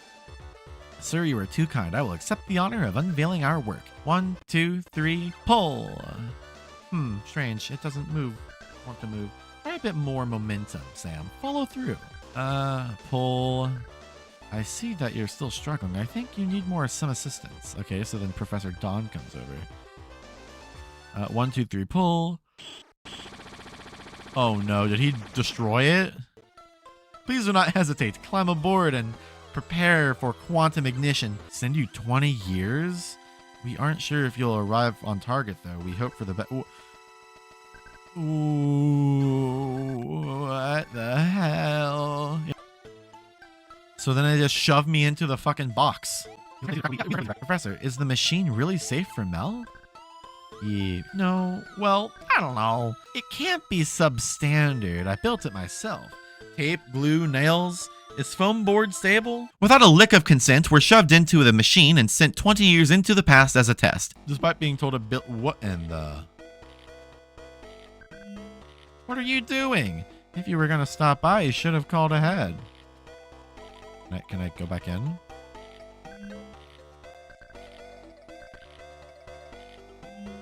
Oh, I'm stuck 20 years ago. Oh God. Oh God. Dog. Bow wow. Yeah, me too. What in the... Mel? Come in, Mel. I was really worried, so I tried tracking... Oh, is that the girl that we have a crush on from the first game? I can tell that you're in Bronco Village, but 20 years in the past. You're not actually in the past, are you? Uh-oh. Mel, your signal's weakening. You're disappearing. Tell me where you are. I'm losing contact. Please tell me. You're Bronco Village. 20 years... 29? I guess that's 20. It just looks like 29. It's true? No, Mel, no. That call should not have been possible. We find a man who plans to turn himself into a dog and not much else. Conveniently, since we're now in the past, Masked Man has yet to finish the pyramid he's building to live in with his wife and kids, and also hide the X-Stone in. So naturally, we just explore the areas, figuring out weird puzzles and ruins. Here's how they work. Depending on which ruin you're in, left or right, you need to press the corresponding tile. The other two tiles will result in a battle, so be careful. You can see Masked Man in the center with Charlie and Emilio building their pyramid where they make some excellent dialogue. We decided to start it with the right ruin, sparking a Viggy using 2 super batteries, and stepped on the right tile in the final room. To the left ruin, you need to know that you can just walk through some walls. Once you learn that, you can get a hyper battery on the right and the X-Stone 7 on the left. The X-Stone, if taken to the future, will allow you to battle Masked Man. With all 3 tiles pressed, the tornadoes are gone, and we head back to Bronco where Dr. Disc travels back in time to save us and bring us back to the present. Sadly, we're late to the tournament, meaning that we can't participate. Even sadlier, Masked Man won and became the rank 7, known as a wannabe. With our newly acquired X-Stone in hand, however, we can take him on and take it from him. Luckily, there's no tornado puzzles this time around. While I fast forward through this, I would like to tell you that one of the biggest pet peeves of this entire game for me is the encounter rate. Every battle is 4 Robopon, so in order to get out of it, you need to either run and hope that your speed stat is high enough, or beat all 4 Robopon in the wild encounter. I'd strongly advise that you always have a speedy move type on your team at all times to help with this. It's genuinely annoying to play through, and I imagine it's just as annoying to watch. It is so fucking slow. It's unreal. I wanted to keep battling the wild Robopon to ensure I'd be strong enough for the upcoming boss battle, but holy shit, this isn't worth it. We finally get to the top and are stopped by Charlie, who battles us with some pretty strong Robopon, but is beaten pretty easily. In the pyramid, we immediately get stopped by Nick D. He wants that X-Stone we found, as he could sell it for a lot of money to feed and care for the kids of the orphanage. This man is eviscerated, completely and entirely obliterated. His atoms are gone. All he has are 4 level 1 Bullbots, and after we explode him, he decides to back off for now. I think that this is a really interesting moral dilemma. We want to proceed with our quest to become the greatest Robopon trainer there is, and yet we can't give up that dream to help a man feed hungry kids. Granted, Nick could just go get a real job, but hey, I'm not really in a position to tell someone to get a real job when I make YouTube videos for a living. Continuing to explore the inside of the pyramid, we encounter a lot of wild Robopon, but this time, it's inside of what is supposed to be someone's house. It seems unreasonably safe, but I digress. In the very last door, we encounter Masked Man holding his wife and child in what seems to be a kind of a hostage situation. In the battle, he brings out some pretty rare Robopon alongside his 2-tank, being Under and Taker. You can't get these easily in the game, and they're quite hard to train, so it's odd seeing what seems to be a jobless middle-aged man with a wife and kid to support cosplaying as an Egyptian pharaoh use them. His Robopon are all level 4 and level 5, making this incredibly easy to beat. I'd even say that Charlie from just outside was a harder match than this. Yeah, oops. I over-leveled a lot, I guess. You're a big wannabe. That's a really funny thing to say. I must say that Masked Man is one of the funniest characters in the entire game. After robbing him, ruining his life, and taking everything from him, we leave as the new rank 7. We are a wannabe. I may have lost my title, but the pyramid will always be our home. I've spent 20 years building this place, and I still have 518 years left on the property.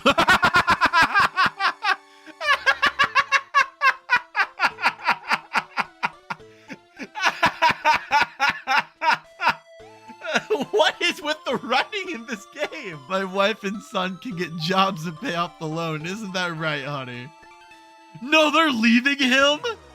Not a word, and they left him. Oh, no. How could we overlook a design flaw like this? I'll just pull it out. Hey, kid, can you help? Sure. 1, 2, and pull. Put some back into it. Pull, pull. Come on, you're hardly even trying. Pull the rope. Oh, did we just tear down this man's house too? No shot! No! Okay, now that we've really destroyed everything, including his home this time, we get interrupted again. This time by Dr. Zeke, the guy who saved us, and he has Dr. Zero? Hey, Mel editing this video here. I hope that you've been enjoying the past couple of hours. So something funny that I forgot to mention is that at the beginning of this game, like the very first thing you see when you start a new save file, you witness Dr. Zeke save Dr. Zero with a time machine. I know it's supposed to be like foreshadowing, but it ruins a huge plot twist that this game could have had in it. I omitted it from the beginning of this section about the game because I wanted it to still be a surprise, at least for you. Also, I don't question it here, but what the fuck does Zero even mean? How did you just create a new title for yourself? He is a very, very odd man. The only new area we unlocked was a tunnel that led to the northeast side of Majiko. From there, we make it to the other side where there's snow on the ground and we enter a circus. Heading up some stairs, we meet Ringmaster Brutal, the circus man who's about to pull off a great trick, and as far as I can tell, we're the only ones here to see it. Ladies and gentlemen, boys and girls, welcome to the circus! Your ringmaster, and resident contender, will guide you through our journey of wonder. Watch as Russell, the strongest man in Majiko, performs his finest feat. See his awesome might. He will, shut up. Today's show is free in celebration of my new rank of contender. And you're about to lose it, asshole. How about some applause? Show our performers that you appreciate them. And I'm the only one here. Okay, here we go. Is he gonna lift the mountain up? How's the human generator show? What in the hell? Oh god, oh no. I used too much energy. I can't control it. You're killing a man down there. The human generator is now canceled due to unforeseen technical difficulties. If you want to live, you might consider running now. We'll continue another day. Have a nice day. Bye. Are you crazy? Get out. I'm trying to. Stop fucking talking to me. It doesn't go well, or so we think. He's the contender, meaning that he's the next rank up from us. So with the volcano erupting and the X-Stone locked away inside, we need a new plan. Don't be so hard on yourself. The X-Stone is hidden inside Mount Piranha. If nobody can reach the X-Stone, then nobody can take my contender title. Think of the hype. Think of the customers. Think of the money. Things are looking up, all thanks to me.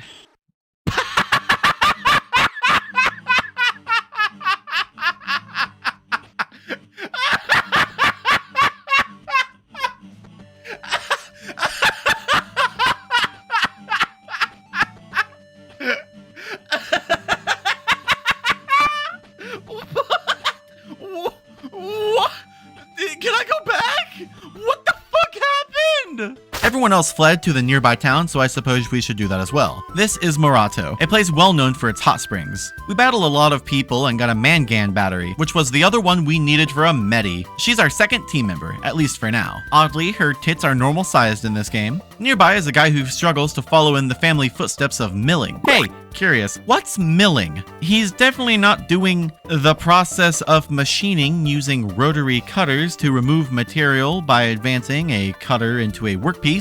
How do you do that to a fruit? It'll be important for later. Finally, of course, we find yet another teapot-shaped house. Here we find Professor Don and his assistant Sam working on yet another time machine attempt. Sam explains the whole purpose of the time machines, simply being that he wants to steal from a giant ship that sank 20 years ago, full of gold and riches. Don sends us to Ninji Valley for an adhesive, so we oblige. Simply put, we just have to interact with a bunch of trees until we find the exact one we need with the right sap. So after a bit of an annoying dungeon where the encounter rate, lack of a rappel equivalent, and nothing but 4-on-4 battles prove to hinder the fun that you can experience with this game, we reach a bunch of trees. If you didn't think the writing was funny before, I will let this play without a word from me.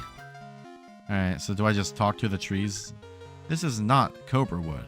It's a Hollywood. See how fake? Wow. Okay, what type of tree is this? This is not Cobra Wood, it's Tiger Wood. 5 wood to be exact. This is not cobra tree, it's a dogwood. Beware of its bark. This is not a cobra tree, it's an alder. Show a little respect. That's funny. This is not a cobra tree, it's a history firmly rooted in the past. While we were there, we discovered Ping, who is not to be confused with Robopon 1's Ping, who isn't in this game. The penguin design in this game is called Pingski. There's also 2 Robopon named Robbie. This is another issue with the North American release, as you could expect. We enhanced Viggy, who is officially useless as he is now half of his original level and also a boot type, which means that we can't put any parts or software on him anymore. Disco Q is a good design, but just not strong enough for the team. For a replacement, we sparked a Super and Mangan together and got Robopron. Spelled like this, pronounced like Robopron. By far one of the funniest names in the entire franchise. While we were messing around, we sparked a Super and Nick D to make TalkBot. You know, the cell phone? You get it? TalkBot? Because he's a little cell phone guy who was known as TacBot in Robopon 1 and now has a couple of evolutions. He's huge and badass. After reaching the top of the valley, we entered Kappa Village. These Kappa don't trust humans after something that happened 20 years ago. Regardless, we get the Cobra Tree sap that we need and head back to get the time machine working. After going back to Professor Don and his assistant Sam, we get in the time machine and are sent back 20 years in the past. Unlike the first time where it broke, this time some rich jewel collector forces us out of his house that we spawned in. He promises to let us back in if we can find him an X-Stone 6. Anyways, exploring the town, we find that the miller from our time is a sleepy, lazy loser, and his father is making mag juice from mag fruit. The mag juice will help solidify lava, so that's what we're here for now. Where do we find a mag fruit? I don't know. But let's focus on the circus antics we're finding. Back to Ninja Valley. As we're just about to see what Brutal is doing up here in Kappa Village, we're stopped by our menu screen receiving a call from none other than the evil Dr. Zero. How did he get my phone number? He sends Blaze after us, one of his 3 robots he made to defeat us on our journey. It was a pretty easy battle and he explodes, as his failure means he's useless. Dr. Zero promises more to come. Now, normally I would warn you to save before you come close to the times that trigger these battles. This one may not have been too bad, but in all honesty, I got very lucky. The devs of the game clearly knew what they were doing and placed most of the battles with Zero's robots at really inconvenient times, especially where you might have forgotten to heal or save. So, you might go into a battle with weak Robopon, lose, and then go back to your last save point. It happens to me a bit in this playthrough, and it's awful. Brutal and his assistant Russell were up here scavenging for rare animals and they grabbed a Kappa. He sicks Russell on us, but realizes that we're a bit stronger than anticipated and scurries off. Because of all of this, the Kappas in Kappa Village 20 years ago hate us, and they all tell us to get the fuck out. We talk to Kamama, who informs us that the Kappa taken away is her Kapapa, so let's go save Kapapa. Back in Murato, we can finally evolve Sunny into his first evolution. This is Sun-02, more based on the manga design of Sunny, who's now our weakest member because he's half of what he was before evolving. Regardless, we trek onwards to the circus where we enlist to become a member with the intent of saving Kapapa and bringing down Brutal for good. How many times must I repeat this? Nobody will come if you can't even somersault. Do I have to show you myself? Fine, here. Russell, show this Kappa how to do his job. Do a somersault.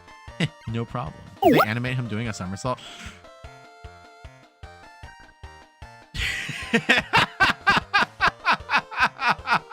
That's all you've got? Put some effort into it. Show him how it's done, Russell.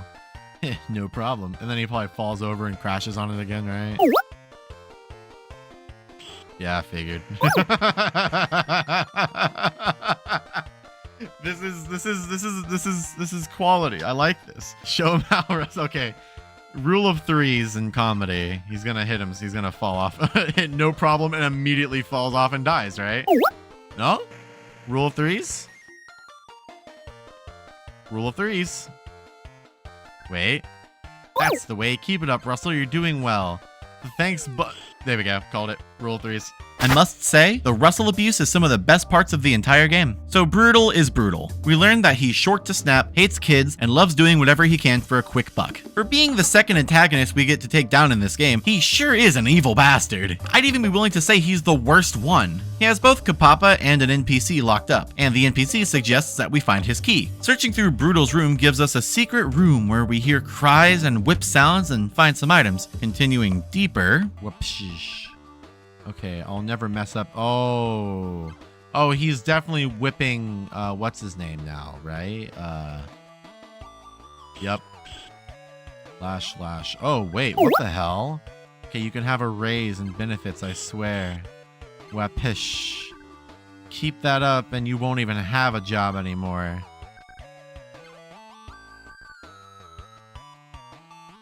This is a really good screenshot. You see what happens when lion tamers unionize?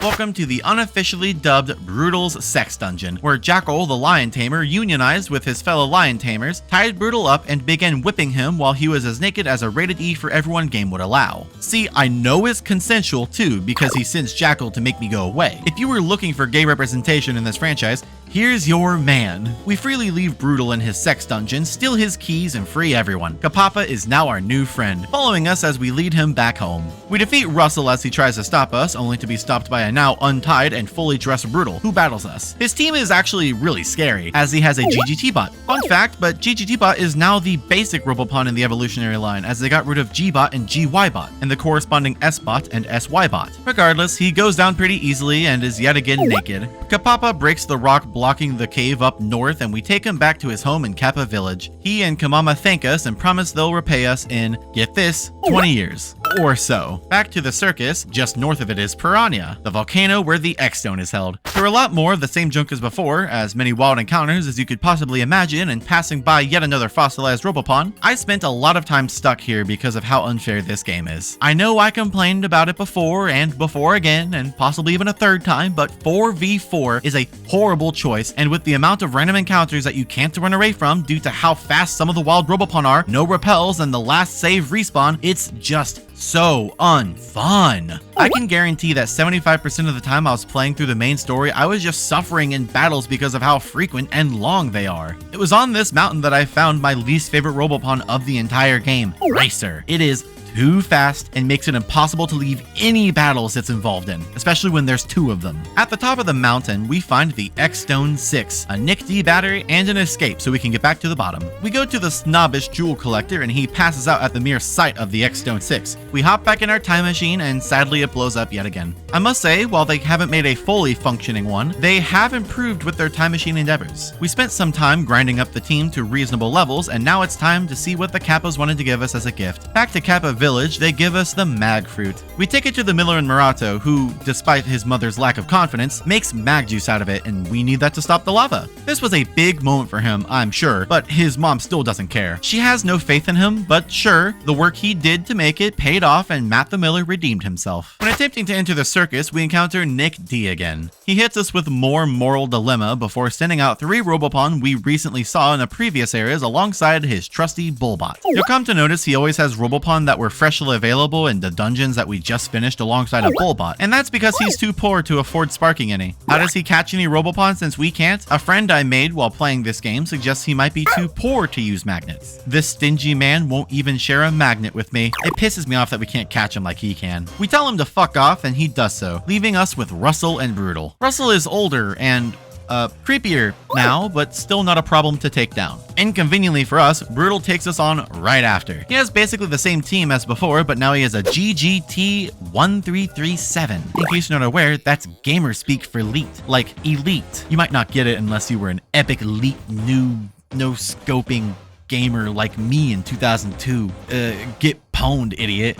It's his biggest threat. It heals itself every turn, but luckily for me, it goes down and eventually we win the rank. We are a contender. With that, we head back to the tunnels from earlier and find our way to new areas. Here's one of the battery machines I mentioned earlier, and I'm happy to say I love gambling. The left path at this fork leads us to a man who can turn mushrooms that we've been seeing around into sprites that can help us. I got one with a repel type buff. This is the only way you can get something like that, and it only lasts for 500 steps, and is also completely random. Great. We'll come back to this in the future. There's a lot more to do here, so don't worry. The right path leads us to our next chapter. There's a spaceship with 8 aliens crash landing due to their lack of fuel, and they're landing right in Majiko. It crashes and they all flee before anyone spots them. You'll notice that the aliens here are shaped a lot like squid, octopus, or jellyfish. I can't exactly count how many legs we're working with here, but I think it's about 6. You may recognize this design from somewhere, and you'd be right in that. To my knowledge, this is an incredibly common alien design trope from Japan. The big head with a bunch of legs. It's also present in Metal Slug, Rhythm Heaven, Game & Wario, Dragon Ball, Fear and Hunger, Earthbound, Dragon Quest, and all sorts of other places. If you're familiar with the Flatwoods monster, it's kind of like that, a common depiction of one kind of creature that's just all over the place. Back to the game, we adventure onward to our next locale, Taiko Village. As we just saw, a UFO crash landed here. The residents of the village would prefer if people look at their tulips instead of that, but naturally the tulip bulb economy is not of any concern to us. Here we encounter someone who says the alien designs are passé, and then we fight a dog. Hello, dog. Grr. Whimper. Woof woof, bark. What if I grr back? Oh! Am I gonna fight a... Oh! Oh!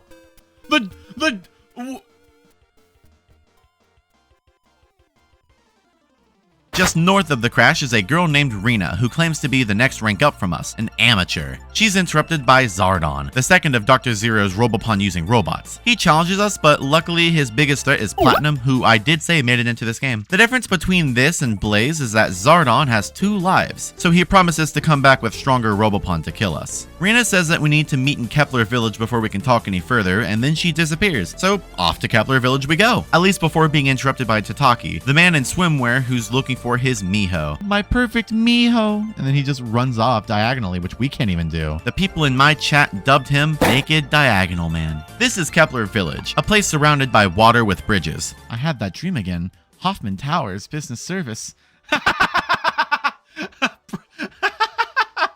That's awesome. This town was famous for chickens until 20 years ago. One day, all the chickens just disappeared. I bet the aliens stole all our chickens 20 years ago. On the far end of it, between where we came from and this inconspicuous teapot-shaped house, there was a man named Mr. Rocket, who's trying to dissect Rena for science. Please, come on, just a little. Okay, I won't dissect you that... I won't dissect you that much. Aw, come on. She tells us to meet her in a completely different place. This time, it's Galileo Windmill. Rena is out here and tells us that she lost an item called the gate ball in the windmill labeled with the number 2. If we can fetch the gate ball for her, then we can challenge her. We agree and start adventuring in the longest and most annoying part in this entire game, being several windmills that we have to go in and out of several times each. Let's go in order of how I went through them. Windmill 3 was my first pick, and here we got a part called the Jabroni from a man who asked us if we like candied bass. This is one of the strongest parts in the early game, and it proves itself worth it. While working on traversing through the windmill labeled with a number 1, we evolved our beloved Robopon into Scorpion, which did mean that he was now half his level. I guess I skipped to the top of that one when I was playing and went straight for Windmill 2, where at the top we did in fact find the gate ball. You can challenge me if you want, but not without an X-Stone. Sorry for all the fetch quests. In fact, the X-Stone is in the smaller windmill behind you. It's locked though, so you can't get it inside right now. My friend Myung is trapped in there too. I can talk more if you meet me at Lover's Cliff. I need to get away from here before Dr. Rocket comes back. I'll wait for you on Lover's Cliff. Okay. Yet another new fetch quest and yet another new meeting spot. Upon going to Lover's Cliff, Rena tells us that she was raised here by 2 incredibly kind elderly humans. We may know her as Rena, but her real name from her alien planet is Utada. Myung had an X-Stone 5 with her when we crashed. I assume you want to challenge me, right? You'll need her X-Stone. And it's not like I want to take my amateur rank back home. So I'm asking you to do me a favor, Mel. It won't be easy. Actually, many people have figured out that I'm not human, so it would be hard for me to safely go out into looking for my friends. That's where you come in. Please find my friends and bring them here.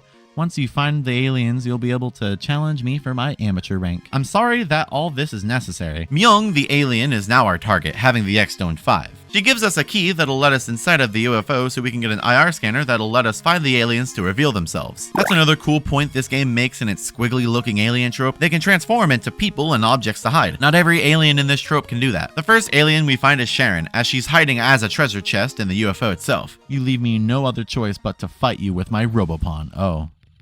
Sharon, by the way?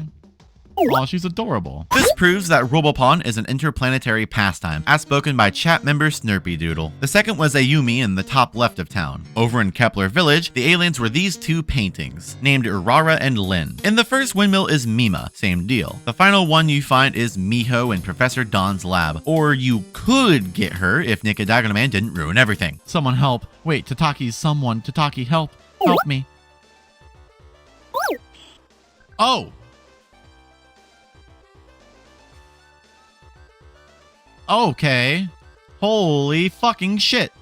Oh my. All right, we've got some Tataki to beat up, I guess. Who hurt you, Miho? Who was it? I bet it was you. Stop being stupid and childish. Now I'm really mad. Miho, let's get out of here. I don't trust this guy. Ahaha, goodbye, you crazy little boy. Miss Miho, where'd you go? Wait, I'm coming.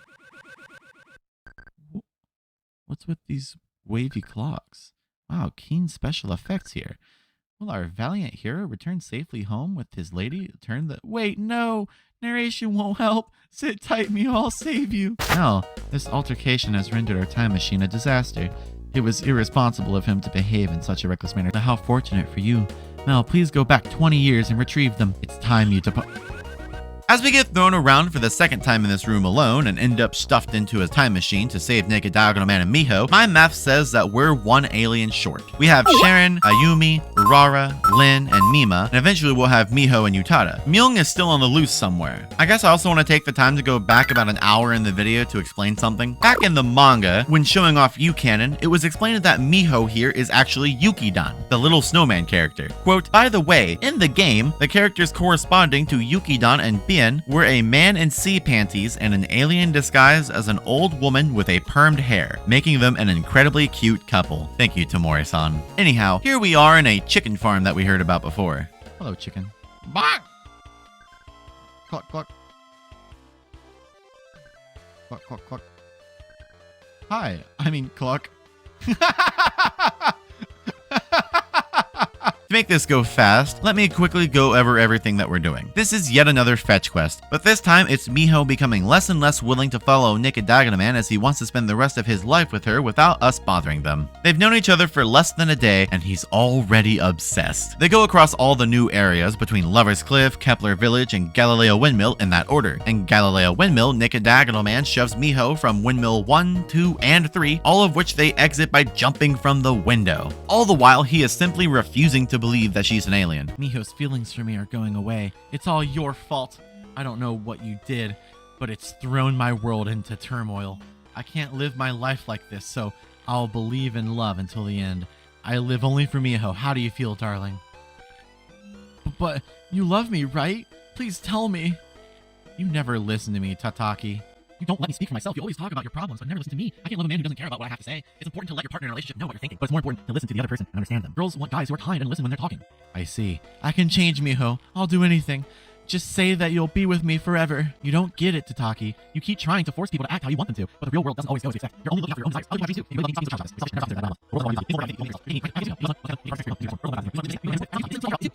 be I understand, Miho. Now I understand. Honest. I understand that you talk too much. Oh my!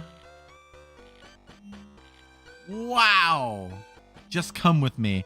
I'm trying to protect you. Don't complain so much. Whoa! Blah, blah, blah. That's women for you. You know what I'm saying? I don't need a woman like her anyway. Diagonal Naked Man is not based at all. I agree. You gotta go beat his ass. So now that she's no longer a willing participant, he forces her into the center windmill where you chase them down yet again. Before you can continue, you encounter a riddle door that refuses to let you pass without answering its questions about the future. This is one hell of an annoying dungeon, as the maze kinda fucking sucks. This is also where I discovered a second least favorite Robopon, being Medbot. It's too fucking fast, and often you'll encounter the problem where the enemy team is so much faster than you that you'll get caught off guard and they can attack you 2 times in a row, which can often end a run by pure chance. It's really annoying. Do I have to talk about this again? Foreshadowing, yes, I probably will. The next door with the weird little ghost riddle door thing, blah, blah, blah. Bam! Now we're at the plot. Oh, there they are. I guess that all I can do is show you what I really look like. Then I'll know if you truly love me, or if it's all just talk. Is this that alien nonsense again? I thought it was a joke. Are you serious? Not that it matters. I'd love you no matter what, my darling Miho. My eternal love won't disappear, no matter what you look like. We were destined to be separated by space. It's just, sometimes, I'd pretend that maybe I didn't have to go home. I only wanted to be here with you. I'm sorry. Thank you for your love. Now, the real me. Miho, you're an alien. This can't be real. I pledged my eternal love to you, but I can't do this. I expected a cute alien, like on TV. But you're an ugly one, like at the conventions. I can't believe this. I can't love an octopus. This is madness. I'm leaving. Forever.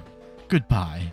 Go back to Mars or whatever, you ugly alien. He was such a bad boyfriend that he didn't even remember that she said she was from the moon. You know, I had a curious question about this, but how the hell did he manage to fall in love with her all within the span of what appeared to be one day? He found her after the crash, fell in love, lugged her around until he became a misogynist or misogalianist, and gave up that fast. What a tainted love story. Naked Diagonal Man takes the time machine with us back to the present where it, once again, breaks. It seems the chickens came through while we were away, so I guess that's what the guy was talking about with his chickens disappearing. Also, they're dead. Back to the center windmill to find Myung. Let me just fast forward here real quick. Hold on.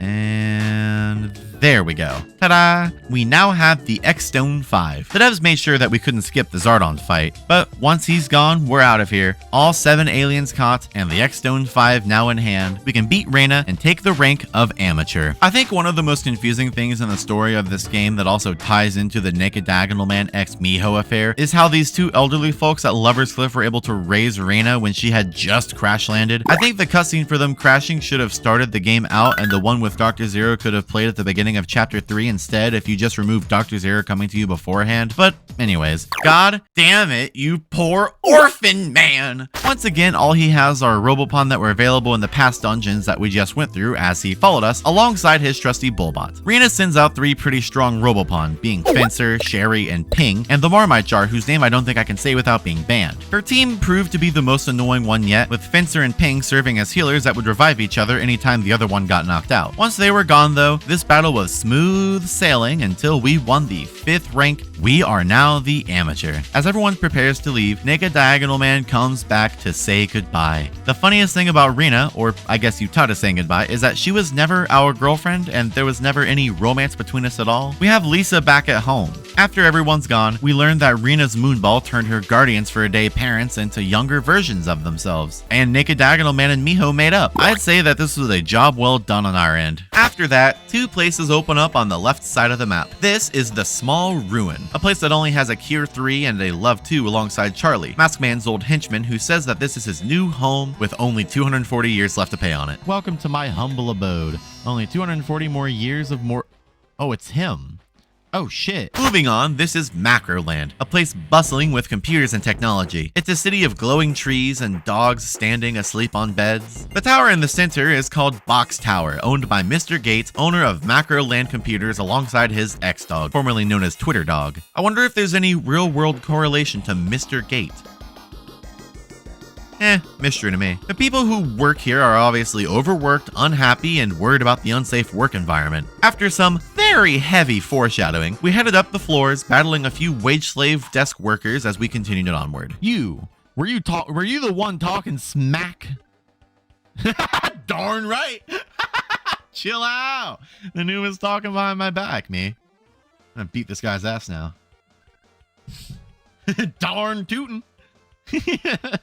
When meeting Mr. Gate, he gives us the lore on himself and his takeover of the computer industry in Majiko and how he overtook Waffle Computers. In just the span of a couple minutes, this man went from someone I didn't know but didn't like because he worked his employees to the brink of death and stench. There's a pungent odor. Mel decided to not talk to the stinker. I smell bad? What should I care if people think I smell bad? Don't tell me how to live. I won't take this. Seriously, ick. That's your problem. To someone who showed off his ego and explained his world domination plans that involved stealing and selling user data. As I predicted, he was going to be the next one in line for us to beat. He is the rank 4, a player. I'm a I knew it! He is the next in line! Motherfucker! But you need an X-Stone, you know. Check this out. This is the X-Stone 4. You sure did? Oh. What? As easy as 1, 2, 3, I can upload the X-Stone into Macroland's network. Impressive, isn't it? Now you can't get the X-Stone no matter how hard you try. Try tracing the X-Stone through the network.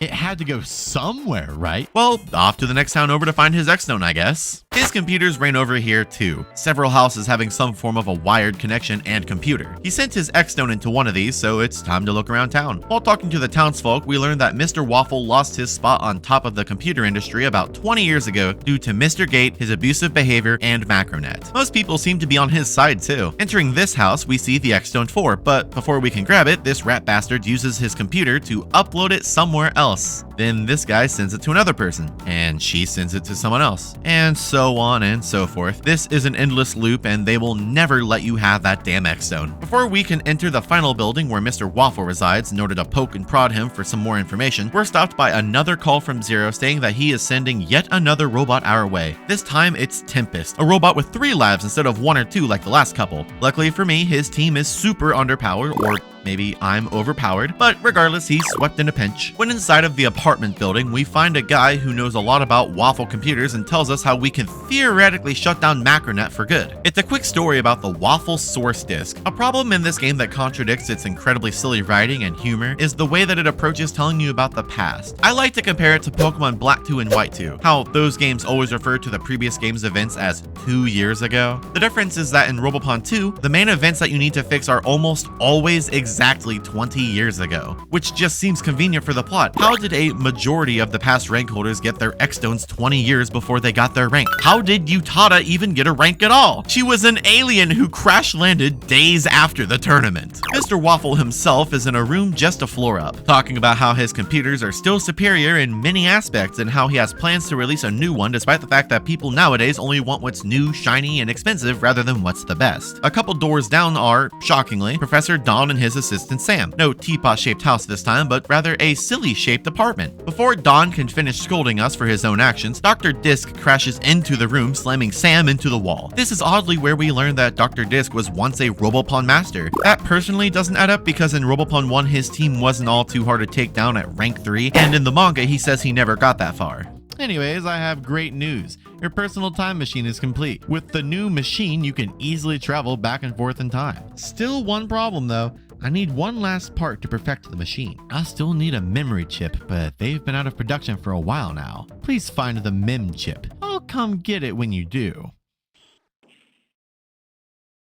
Oh, fuck! So now Sam and Don are against walls, the room that they were renting has 2 giant holes in it, and we're stuck in yet another time machine we didn't consent to being shoved into. Might as well find the memory chip then. In the same apartment 20 years in the past, we see Mr. Gate, poor and nerdy as hell with his ex-dog formerly known as Twitter Dog. Just wait and see, Waffle. You'll rue the day I vowed to surpass you.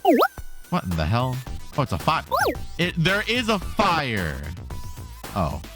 Phew, close one. That was dangerous. Always be careful with fire and keep matches away from children. The macro computer won't be complete until I find a mem chip. Where could I go to locate one? I suppose there might be one in the trash heaps of Dreamless Island. Mem chip, here I come. Let's go, X-Dog, formerly known as Twitter Dog. So now we're on a race against Mr. Gate to find the memory chip from a place known as Dreamless Island. If he finds it, he'll have everything he needs to take over the computer market. Before we left, it was time to replace Scorpion as the new team member. After evolving into Lobstar, he pretty much ran his usefulness on the team and we needed a new friend. Earlier, we added Elapon since we had an empty space and a strong boot type sounded like fun. This time, we have the complete opposite. Everyone, I'd like to introduce you to Lil Goo. I think he's a monkey jester and he's the best thing to ever grace our team. Going back to Walda, everyone's talking about how great WaffleNet is and how they love using their Waffle computers. No one knows what Macronet is. Heading back over to Macroland, or I mean Waffle Land. This place is completely different. The buildings are more fun and remind me of when you go to a Waffle House and have those syrup pouring things. Did you really put that into the video so I would take you to Waffle House? Yeah. Entering the offices of WaffleNet, we see a completely different atmosphere running. People here are well rested, happy, and having fun doing their job. Let's hit the sandwich shop after work, eh? You and those hot subs. You and those hot subs.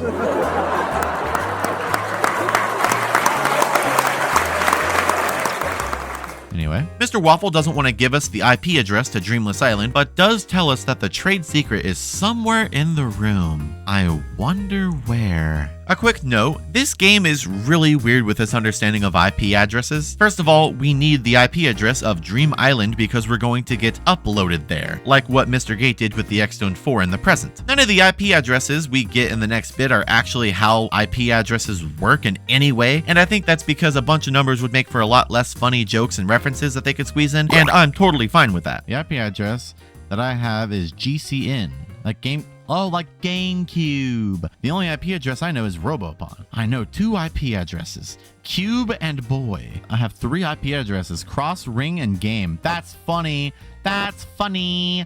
That's a funny reference. Haha, that's a funny reference. Anyhow, this is Dreamless Island, a place full of trash and garbage and also Ray software, the rarest and strongest in the game. You only get one while you're here, but it's worth it, I promise. Battling this guy next to the Medi will get you one for free. Installing just one Ray 2 will get you Virus. 2 of them, however, gets you Electric, which hits any one the user Robopon dislikes based on oil type. 2 Ray 3 software will get you Lightning, which hits everyone on the field with no exceptions. Oddly enough, there's no Ray 1 software as far as I can tell. Regardless, it's by far one of the best things that you can get on a Robopon, and it's genuinely overpowered. In the rivers of what I can't describe as much more than monster energy drinks, we need to deal with even worse wild encounter battles than the last dungeons. What's more annoying is that it's at the same frequency. There's these teleporting tiles that were really bad. They give you no option to go back. It's hell. To save you all the effort of watching me suffer, here's the gameplay at 100 times speed.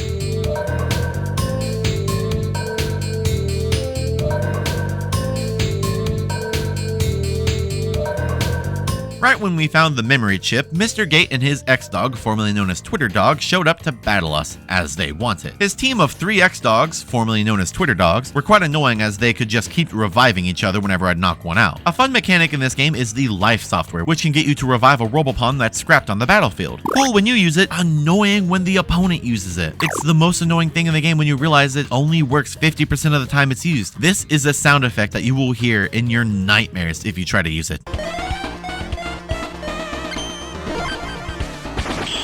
The only way to avoid it is to get the Life 2 software or completely give up on the idea of reviving a team member. After beating Mr. Douchebag, we follow him and leaving and appear in Mr. Waffle's office. My computers are better than yours. How come nobody uses them? It's up to the people, and they've clearly chosen my computers. What? Arrgh! Just you wait. It all starts here. Soon everyone will know who I am. After tomorrow, the world will belong to macro computers. Oh no, if we don't do something quickly, we'll all be dead. The fire is getting... The fire that I said would happen. Oh shit.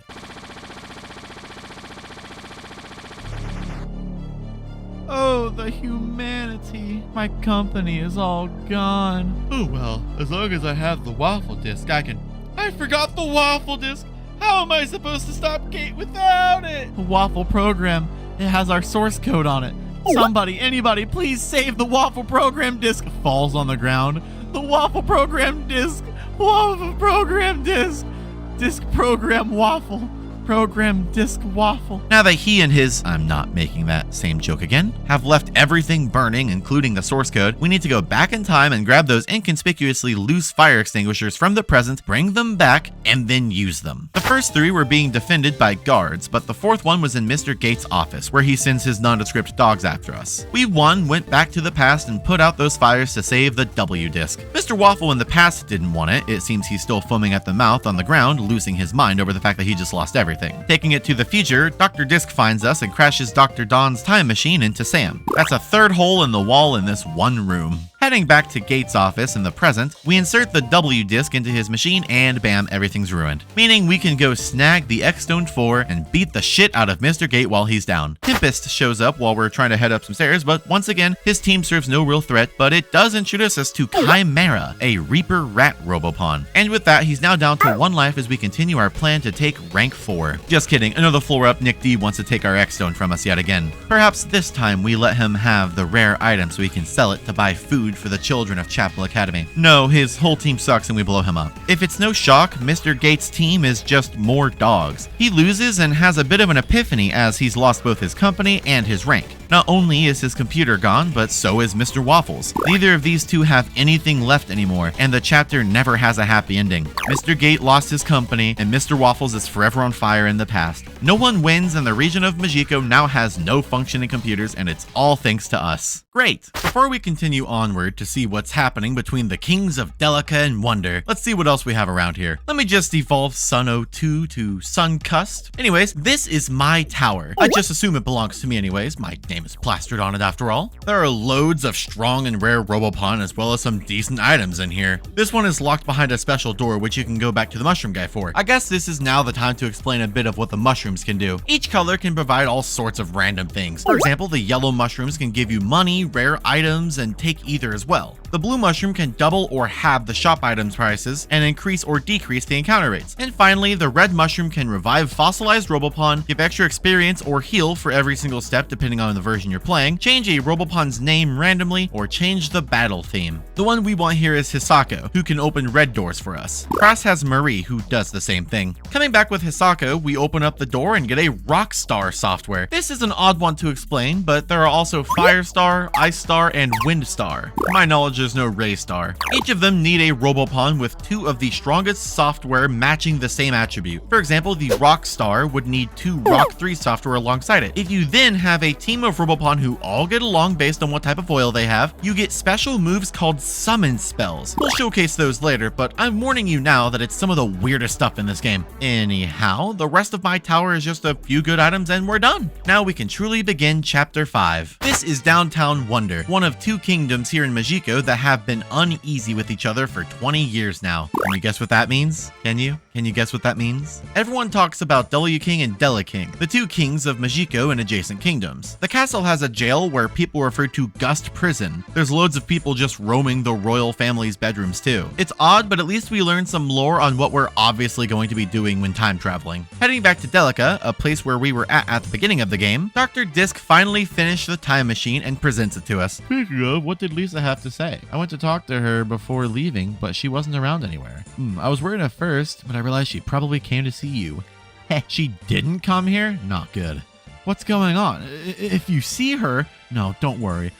Hey, do you know Deli King is the champion rank? Ooh. He must be busy taking care of his daughter's wedding situation. Taking care of a daughter is no easy task, trust me. See you later, Mel. Goodbye, Dr. Disc. So Deli King is up next, the rank 4 champion. We also learned that Lisa has gone missing. Where is she? Will this random thing Dr. Disc said have any impact on the story? Now that the contest from earlier in the game is over, we can finally enter the Delica Castle and explore it as well. There's about the same old stuff as the other one, but I'd say it's a bit more of a confusing layout than Wonder Castle if you don't have a map. Instead of having a small prison underneath the castle, there's a treasure room and a fossilized Robopon. A lot of the people in Delica will talk to you about Gust Prison, as if you commit a crime here, that's where you're going. While we explore, let me explain something real quick. Deli King is in Delica Castle in Delica, the left kingdom. His daughter is Juliet. W King is in charge of Wonder Castle in downtown Wonder, the right kingdom. His son is Romeo. It's important that I make that clear. Everyone hates each other from the other kingdom simply because one of the kings lost a gift the other gave to him. On top of that, Deli King is also hunting for the X-Stone 2 so he can become the next rank up, the Elite. Shocker, Romeo wants to marry Juliet, but Deli King refuses to allow him to take his daughter's hand in marriage due to his father losing the proof of friendship. It's quite obvious that these two had not had a face-to-face conversation in those 20 years because this is such an easy thing to just talk out with someone that you care about. So it's our mission to go back into the past, play the shitty games that suck ass, find the proof of friendship and save the kings' friendships and help connect the kingdoms once again. I guess we're also helping Romeo and Juliet get married since Deli King promises to let them get married if the proof of friendship is found, but that's significantly less important than our silly little robot battles. With explanations out of the way, we head back 20 years with our new time machine and investigate. First thing we find is that Romeo and Juliet are both children. That means they're well over 20 in the present, so we're looking at like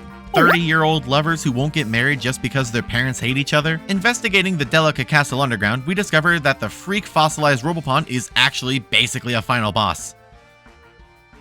Hello there. Target locked. Establish. Oh no. Tell a joke. Talking to horse. does not come. Oh, okay. Yeah, I'll fight it.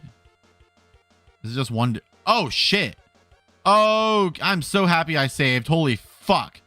Oh, I lose this. Absolutely, I lose this. 60?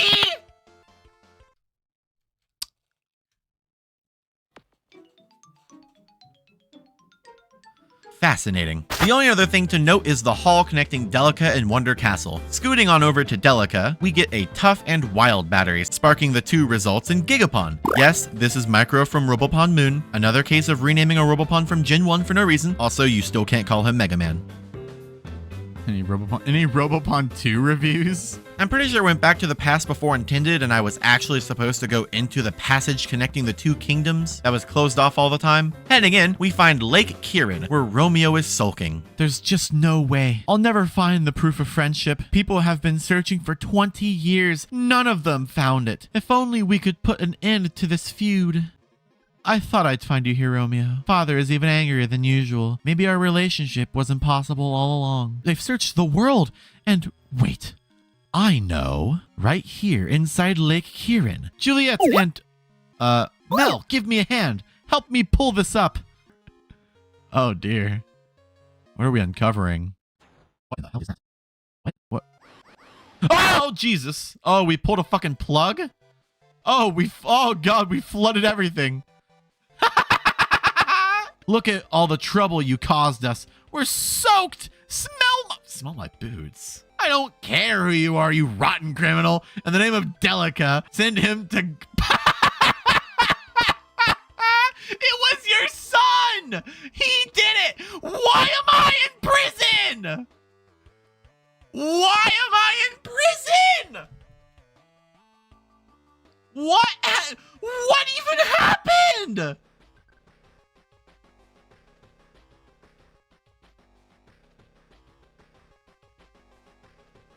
What? We're in jail with our Robopon and our normal clothes. I guess we should just wait until we're sentenced to death for flooding the town. While waiting, we can explore and battle inmates. We hear a lot about a group called the McDougalls and how they made a great escape from the prison back 20 years ago. The prison is where the game has by far some of the best writing I've seen, period. The Hoffman service is even available in prison. How convenient. But why? Couldn't someone use this to mastermind an escape? Why is Sunny in jail? Who cares? It's just a game, for goodness sake. You think too much. Game... Hold on. I have a new banner for Twitter right here. Hold on. What are you in for? 5 years? 10 years? Video game violence? I'm bored. Where's my G? That's another great screenshot. There's the cells, a ground area, a cafeteria, upstairs, and a locked off room. There's also another sewer with a lot of monster in it. Once we've battled everyone, we go back to our cell, and we're told that we're going to hang for our crimes that we didn't commit. That's sad turning to crime. I didn't do anything! You'll probably hang, huh? What?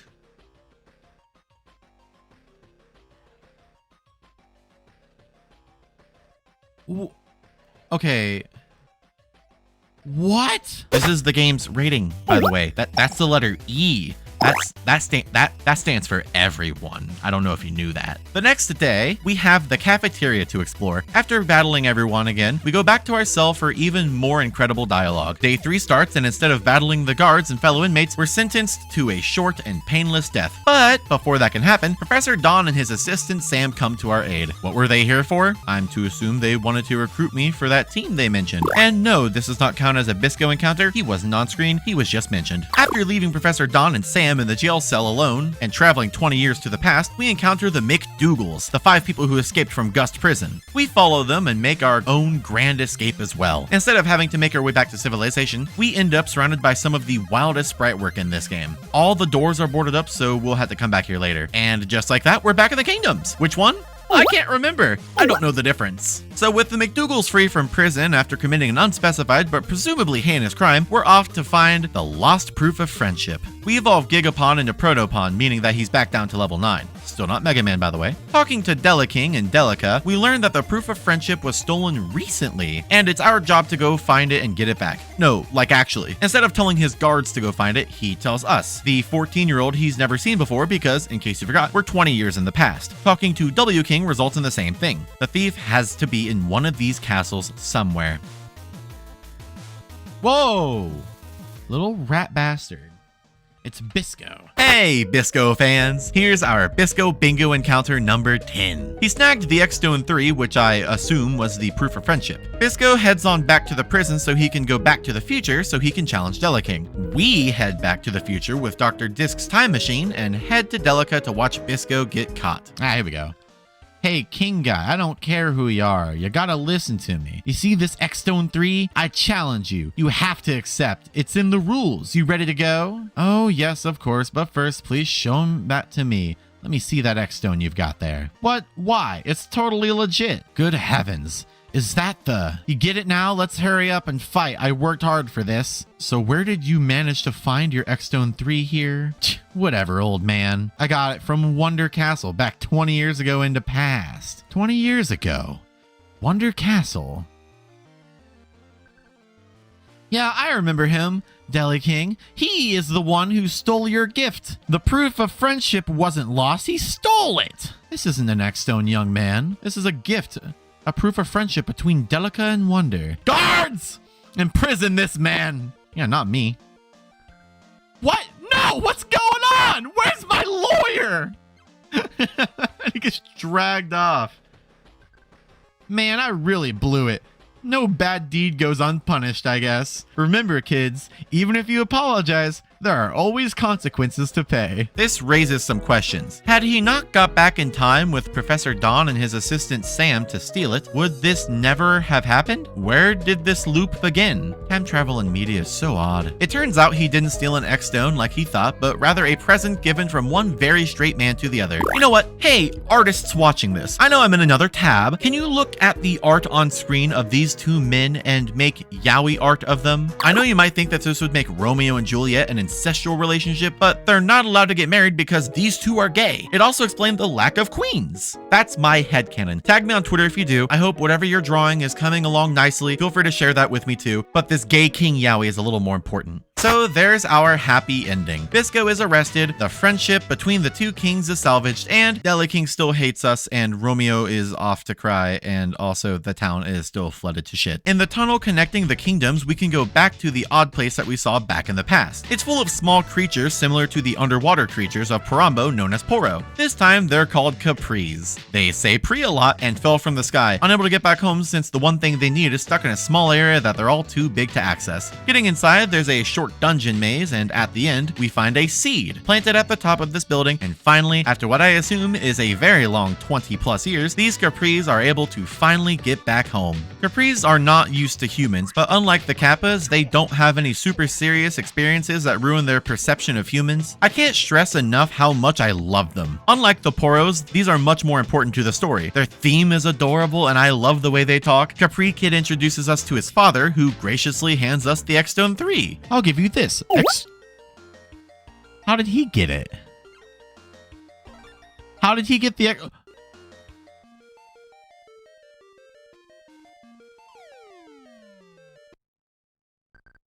Are you fucking kidding me? Uh-oh. I dropped it. How in the world did you manage to drop the X-Stone? Pre, go get it. Knocked his ass. No! No! You killed him! This game's writing is proving to be immaculate as always. Blah, blah, blah. Fetch quest complete. Snorkel acquired. Let's go underwater and get the X-Stone. You received it. Sheesh, I'm not a kid. I can say thank you without help from Dad or Aunt and Grandpa. I know what to do. We're even after this, okay? Okay. Oh my. Guess I'll wobble home now, blurb. Wow. This is the second time in this franchise that a character has been turned into a big sprite. So now it's time to take on Deliking. Just waiting for the plot to resolve itself. And that's Romeo. Where's Nick D? I kinda miss him. The Romeo battle left me feeling empty, missing Nick D and his single bullbot. Romeo has a Pegasus, Medi, Train, and Next Trick. They all went down fairly easy, but regardless, it's time to take on Deliking. And we can't heal. Luckily for me, I grinded for another hour to ensure I'd have good levels for this, and it paid off. His team of 2 big zaps, a Dart, and Cursor was pretty strong, but they stood no chance against a slightly over-leveled, fully evolved Sunny. And with that, we are now the rank 3 champion. Talking to Deliking gets us the X-Stone 2, and you know what that means. So this is not chapter 6. It's basically not even a chapter. We go back to the Caprice and we talk to Capricorn, and oh, Nick D, I've missed you so much. Why doesn't he just get a job? Anyways, we beat the shit out of Nick D and talk to Capricorn. So the next rank up is his dad. Capricorn sends out a Robopon based on the Titanic, so we sink it and get access to Papico, also known as the rank 2 elite. This is the one single best rank holder. He's old, funny, wrinkly, sleepy, has some really strong Robopon, and he knocks us out first try. Okay, so we tried again, and oh, there's a... What? Why? Are you... Nope, not even... No, fuck you. No, restarting immediately. Not fucking dealing with that. Okay, so we tried again. His team is really tough and really fast. He has Diane, Inferno, Cecil, and Gundarn. Gundarn's funny name aside, these are really hard to beat if you're not prepared. This is one of the battles that you need to save for before going into. I got lucky on my 3rd try, and bam! We officially reach our next rank. Elite. So where do we go from here? To Quasi Tokyo, of course. Blah, blah, blah, plot, plot, plot. While that's happening, I'm busy gambling. A tough battery. Yeah, I'll take another.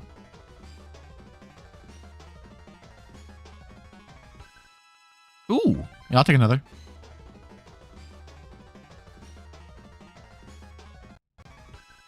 Ooh, a silver battery. Yeah, I'll take another. While I'm gambling, I want to take a second to apologize for how long this video has become. I didn't expect it to be this long, and I didn't think it'd take this long to get out. In my head, I was thinking I'd have maybe an hour, maybe a half hour, if that. But no, I think I hyperfixated too much and for too long, and now I'm here. But in good news, this is the chapter where I become the rank 1 master, so we're almost done. Anyways, let's explore this place and see where this whole rigs and knives stuff goes. All I can tell is that they're like an evil protection service. You pay the money for protection, and if you don't pay what you owe, then they blow up your entire building. Before I explore Neon City, I need to say goodbye to Medi. I salute you, woman, for being on our team and helping us for as long as you did. Thank you for having monstrous tits in the manga too. It's really funny to bring it up sometimes and make people speechless. With an empty spot on our team and a newly evolved Soul, please don't say he looks like Chaos from Sonic Adventure, we find that Neon City is full of fancy shiny lights and a lot of gambling. Sadly, before any of you get excited, there's no game corner here and there's no 13-hour stream of me gambling. However, to compensate for the lack of underage gambling this game doesn't have, there's a man who's passed out outside of an anime club full of smelly weebs and cosplayers, and also a dog taking a piss in the corner of town. Looks like Neon City is now this dog's territory. Oh, he's pissing! The dog is taking a piss! That's funny. Honestly, this is one of the best places in the entire game because of this. Inside of Riggs Construction Headquarters, a place that doesn't allow kids, we, a kid, find all sorts of people to talk to and items to snag, but the only thing of interest here is, of course, Riggs. At the top of the building, we find him and are introduced to Knives, a silent man who has the rank of Master, aka rank 1. Next to him is Circe, a girl who is super aggressive. Riggs teases the location of the X-Stone 1 in our face and tests us by sending a henchman after us, who loses pretty easily. I'm disappointed, Sly. You lost so easily. You failed us. You know what that means. You must leave our organization forever. Rules are rules, you know that. Yeah, I got it, boss. 5, 4, 3, 2, 1, 0. Sorry, I wasn't ready. After a 5 count, you'll be expelled. 5, 4, 3... What? What? This is a spectacular game. You know Tetsuo. Give him the present, the special present. He's gonna fight me as well. You receive cheesecake. Oh, I guess if you want something done right, you do it yourself. You received Dia Badge. That badge means you're an official member of the Riggs Construction. Oh shit. With that badge, you'll have everyone's respect. Feel free to stop by if you get bored. Oh shit, time machine? Nope. Oh. Time to go.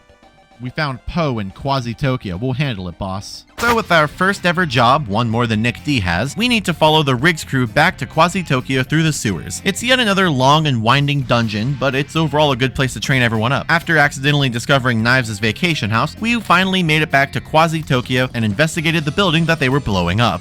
This place is a genuine maze, and I recommend pulling up a map that you can find in the resource document. In the very end, we encounter Poe, a man who won't talk to us until we get rid of the badge proving that we work for Riggs. After sending it to the warehouse, he explains that Riggs and his company are genuinely evil people with dirty money and blood on their hands. The way we can get the X-Stone is by getting a V token for a slot machine in Neon City, but the tokens aren't made anymore. Can you guess when they were last in production? How many years ago do you think?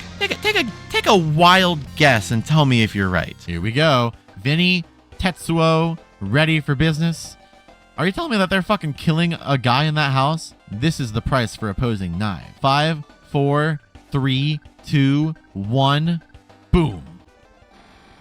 People who oppose power will be punished. This man is a pyromaniac. So with the mine key and important information logged into our little old noggin, we head back to Riggs Construction. This woman is terrifying, and I wouldn't put it past the creators of this game to make her an actual serial murderer. There seems to be an unauthorized teapot-shaped building to blow up on the orders of Circe. There's a lot of back and forth through the sewers here, but I promise it'll end soon. Sad to say, Professor Don and his assistant Sam are the ones getting blown the fuck up, but hey, at least they're still alive. But you know who didn't make it out? Henchmen with a name that isn't important. Professor Don and his assistant Sam left their time machine, which reminded me to try to see the past of Quasi-Tokyo and Neon City. Starting with the former, Quasi-Tokyo used to be a beautiful area with traditional Japanese attire and buildings. It's so odd to think how it went from this to what is currently in the present time. Oddly enough, Neon City was the same way. Talking to the townspeople, we learned that Riggs has moved into town and that Knives is underground with a load of ammunition and a special coin. I wonder what that special coin that's 20 years in the past is. Perhaps an out-of-run token to gamble with in 20 years? Riggs seems to have a recurring issue with not measuring things correctly and blowing shit up constantly. So what does he do when he meets us? Introductions are in order. I'm Riggs, the professional fireworks performer.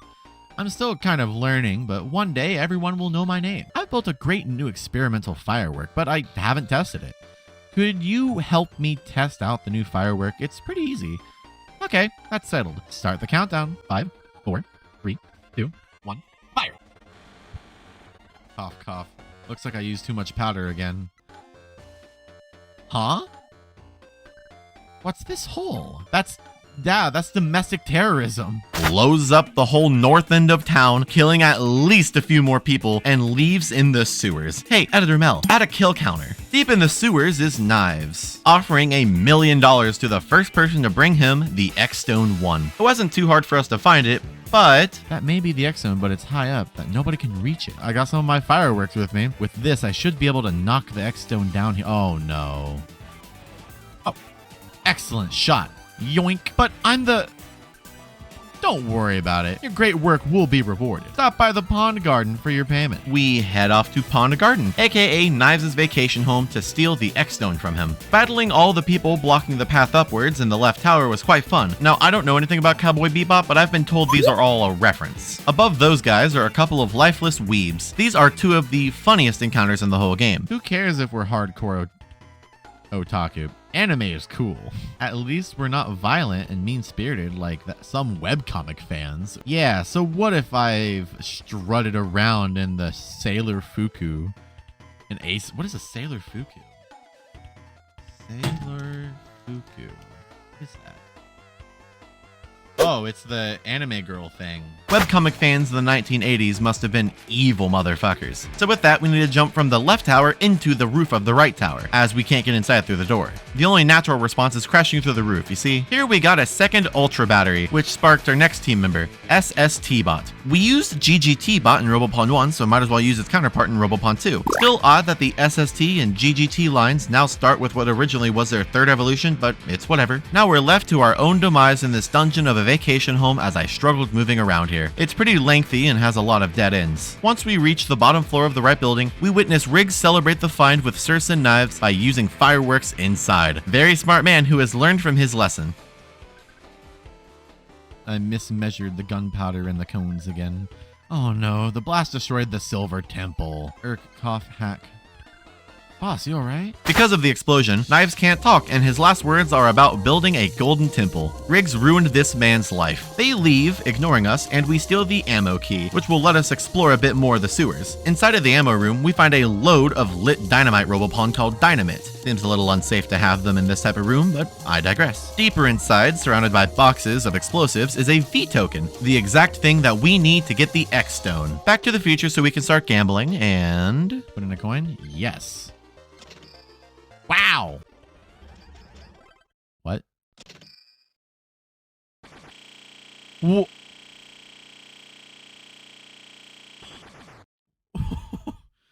What?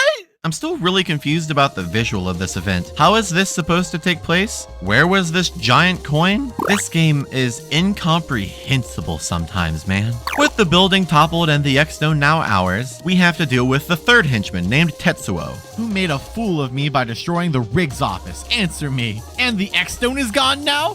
Which one of you is going to take responsibility? I'll fix this. Tetsuo, what you've done is inexcusable. You must be reprimanded accordingly. Are they going to blow him up too?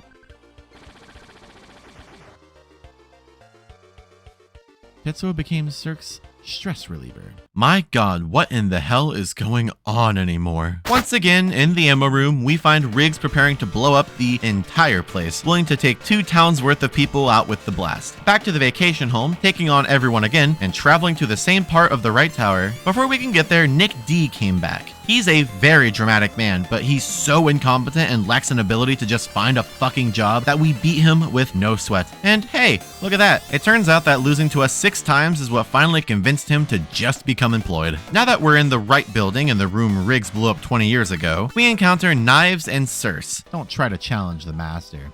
If you do, then this guy gets it. Oh, are you saying that you'd kill him if I try to challenge him? No, let go of him. Without the boss, we're nothing. Whoa, whoa, whoa.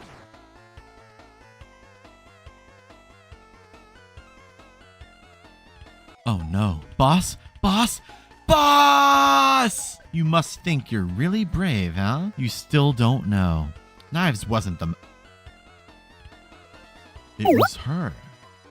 She was the master the whole time. So you still want to challenge the master? Come on. Oh, fuck. I wasn't ready. So because of Riggs and his rush into the room, Knives is dead and we're now facing off against the actual rank 1 master. Luckily for me, I caught them off guard and we won super easily. This is another case of why I believe that the 4x4 battles makes this game so anticlimactic. Her Boba and Razor are her biggest threats and they go down incredibly easy. As for her Soul and Jordan, they go down about the same. We beat her and she decided to become a model. What a turn of events. Riggs, on the other hand, decides to blow the fuck up and kill himself in the process because he somehow didn't die before. As we try to leave, Dr. Disc comes to inform us of a very serious problem going down in Baba Village. Before we can leave though, the 3 cyborgs Zero created to kill us have all come back and form into one being, Insector. This team is really scary and really strong, but luckily we managed to knock them out in a few turns. Not to say we didn't suffer any casualties. If you're playing this game, beware this battle. It is a huge threat. Insector thanks us, oddly, and blows up. Following up with what Dr. Disc said, we arrive in Baba Village. Mel, good you're here. I'm glad to see you, but I'm afraid we're too late. Do you know the real reason I built this time machine? It's not just for helping you. Well, look out there, on the sea. Okay. What in the hell is that? What? Do you see, Mel? It's horrible. Dr. Zero and his brother Zeke have combined their powers. They'll use their knowledge to conquer Parambo Island. They've actually built the terrible Death Gaia. Oh God! Dr. Zero died in the collapse after you defeated him. However, Dr. Zeke interfered using his time machine to change the past. Thusly, Zero never died. He and Zeke have been planning for this moment. Death Gaia is not just a fortress. It has enough power to raise continents. They'll use this weapon on innocent people. They'll attack peaceful Majiko Island. No, they'll attack us all. The whole world will fall under Death Gaia. I did manage to reprogram his battleship.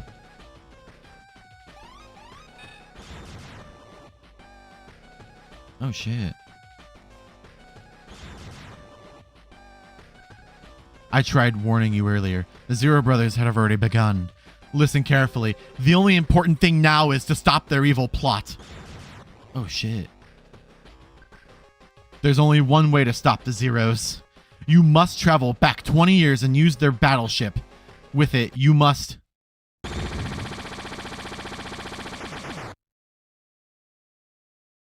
I'm growing weak. I can do no more. You must stop them, Mel. Only you can stop the Zeros now. 20 years. Use battleship. Save us all. This is my final wish. Nate, take care of Lisa for me. No.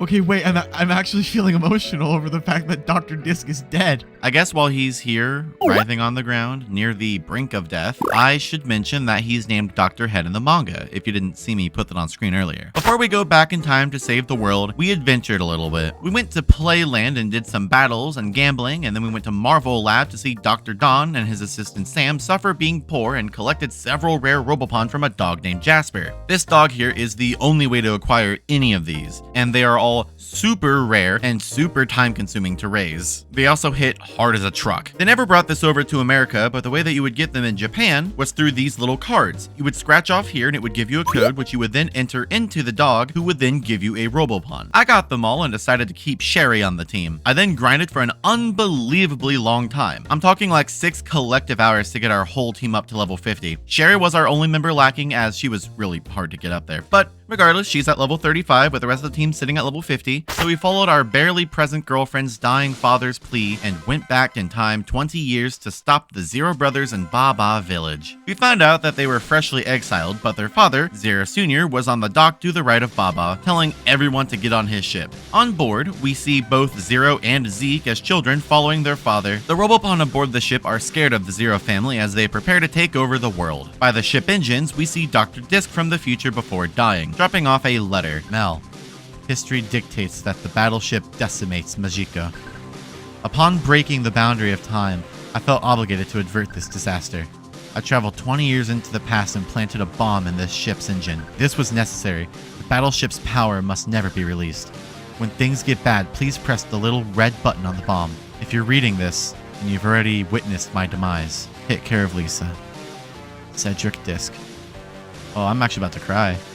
Holy shit. Oh god, plot is happening and it's freaking me out. We destroyed Zero Senior's ship and used the time machine to get the hell out of there, only to be on the ship in present day, where it's back to being fully operational. After ransacking the place and ruining a bunch of stuff, we head to the Death Gaia, the weapon of destruction the Zeros are planning to use to rule the world. The Death Gaia is full of really strong Robopon that will ruin your run. They're high leveled and they're really fast, so often you'll have to deal with being caught off guard. I'd also highly recommend installing a lot of healing software on everyone because you're going to need it. So we need to carefully trek through getting items and training up as we move along. By the way, SST Bot is now fully evolved into SST1337, which is not only a funny reference, but also a very strong Robopon. Sherry evolved as well, and we continued onward, making our way through the Death Gaia. I guess while we're making it through, I would like to ask a question. So, Dr. Zero and Zero Senior, that means that both of their last names are Zero. Dr. Zeke? Is he related, or is he just like a family friend? I don't know. Anyway, we found the room where the Zero Brothers are, or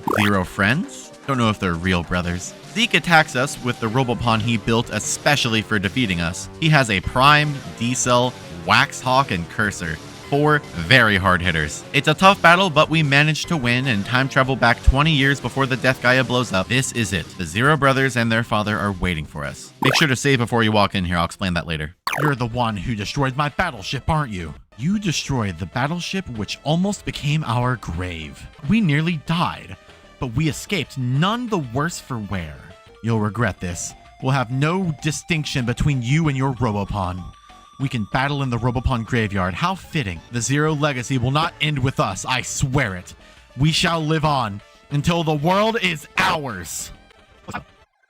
Mel, this battle ends everything. No matter if I win or lose, I'll place my Legend Zero title on this battle. Winner take all. Are you scared, Mel? tremble before my hidden Zero power. Zero sends out a very strong team. The Art, Sun Zero, Negapon X, and for some reason everyone has a cursor at this point. So with another anticlimactic battle out of the way, we are officially the Legend Zero and Rank 1 Master, both at the same time. I'd say that's a job well done and a game well played. Old Man Zero comes at us hard, with Robopon reaching level 60. That's what I grinded up for. Yet another Inferno alongside an Agrav 9, Reaper, and Gatspon are what we're up against for this game-ending team. It was in no way a super difficult battle. Broken record here, but the 4x4 battles ruin the intense moments of the game and turns them into what feels like nothing special. He does cause a bit of damage, but oh, hold on. Remember the Star software I talked about? The only one that's available before the post game is this one, and here it is on full display. Oh, wait, guys! Okay, wait, hold on. 180 EP, that would leave SST with 20 left. Should I use it and see what it does? Is this Mammon time?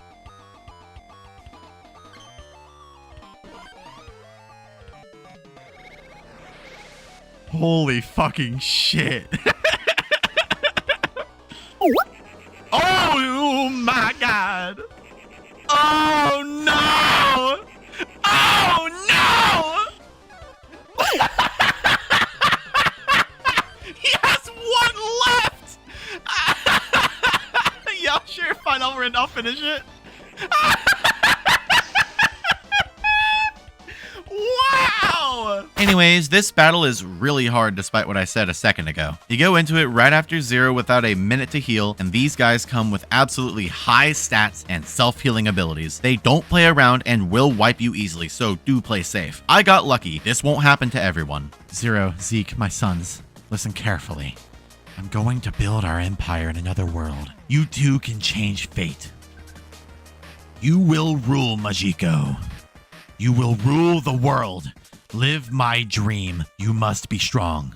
Farewell, my sons. So, like, are we just letting them all 5 live? I feel like we should kill them all. Should we not be killing them?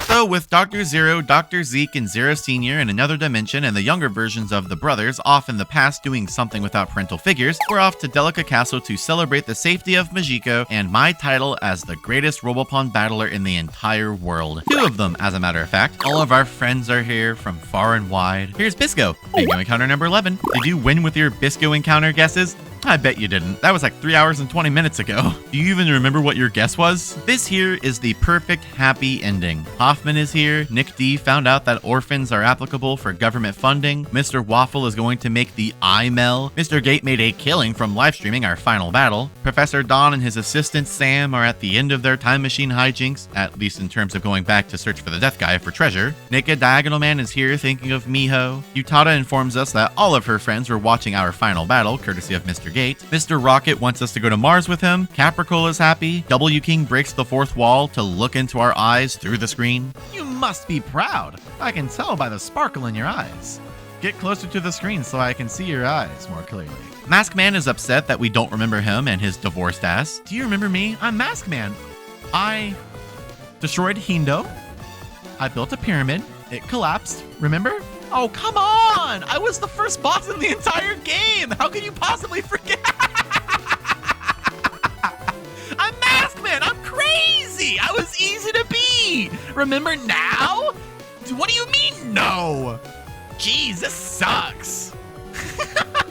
Kapapa and Kamama are here to thank us for being a good human. Happyco spits some wisdom. Romeo and Julia thank us and inform us that they finally got married. Ruins the gay King Yowie, but that's fine. We appreciate your hard work on behalf of our kingdom, Mel. I have good news. Oh, this song. I have good news and bad news. Bad news first. Having X stones and rank holders is sick and wrong. Peace is far more important than some stupid contest. People shouldn't be judged by their Robopon training ability. So all ranks are withdrawn and X stones have no value whatsoever. Now for the good news. I think you'll really like this, Mel.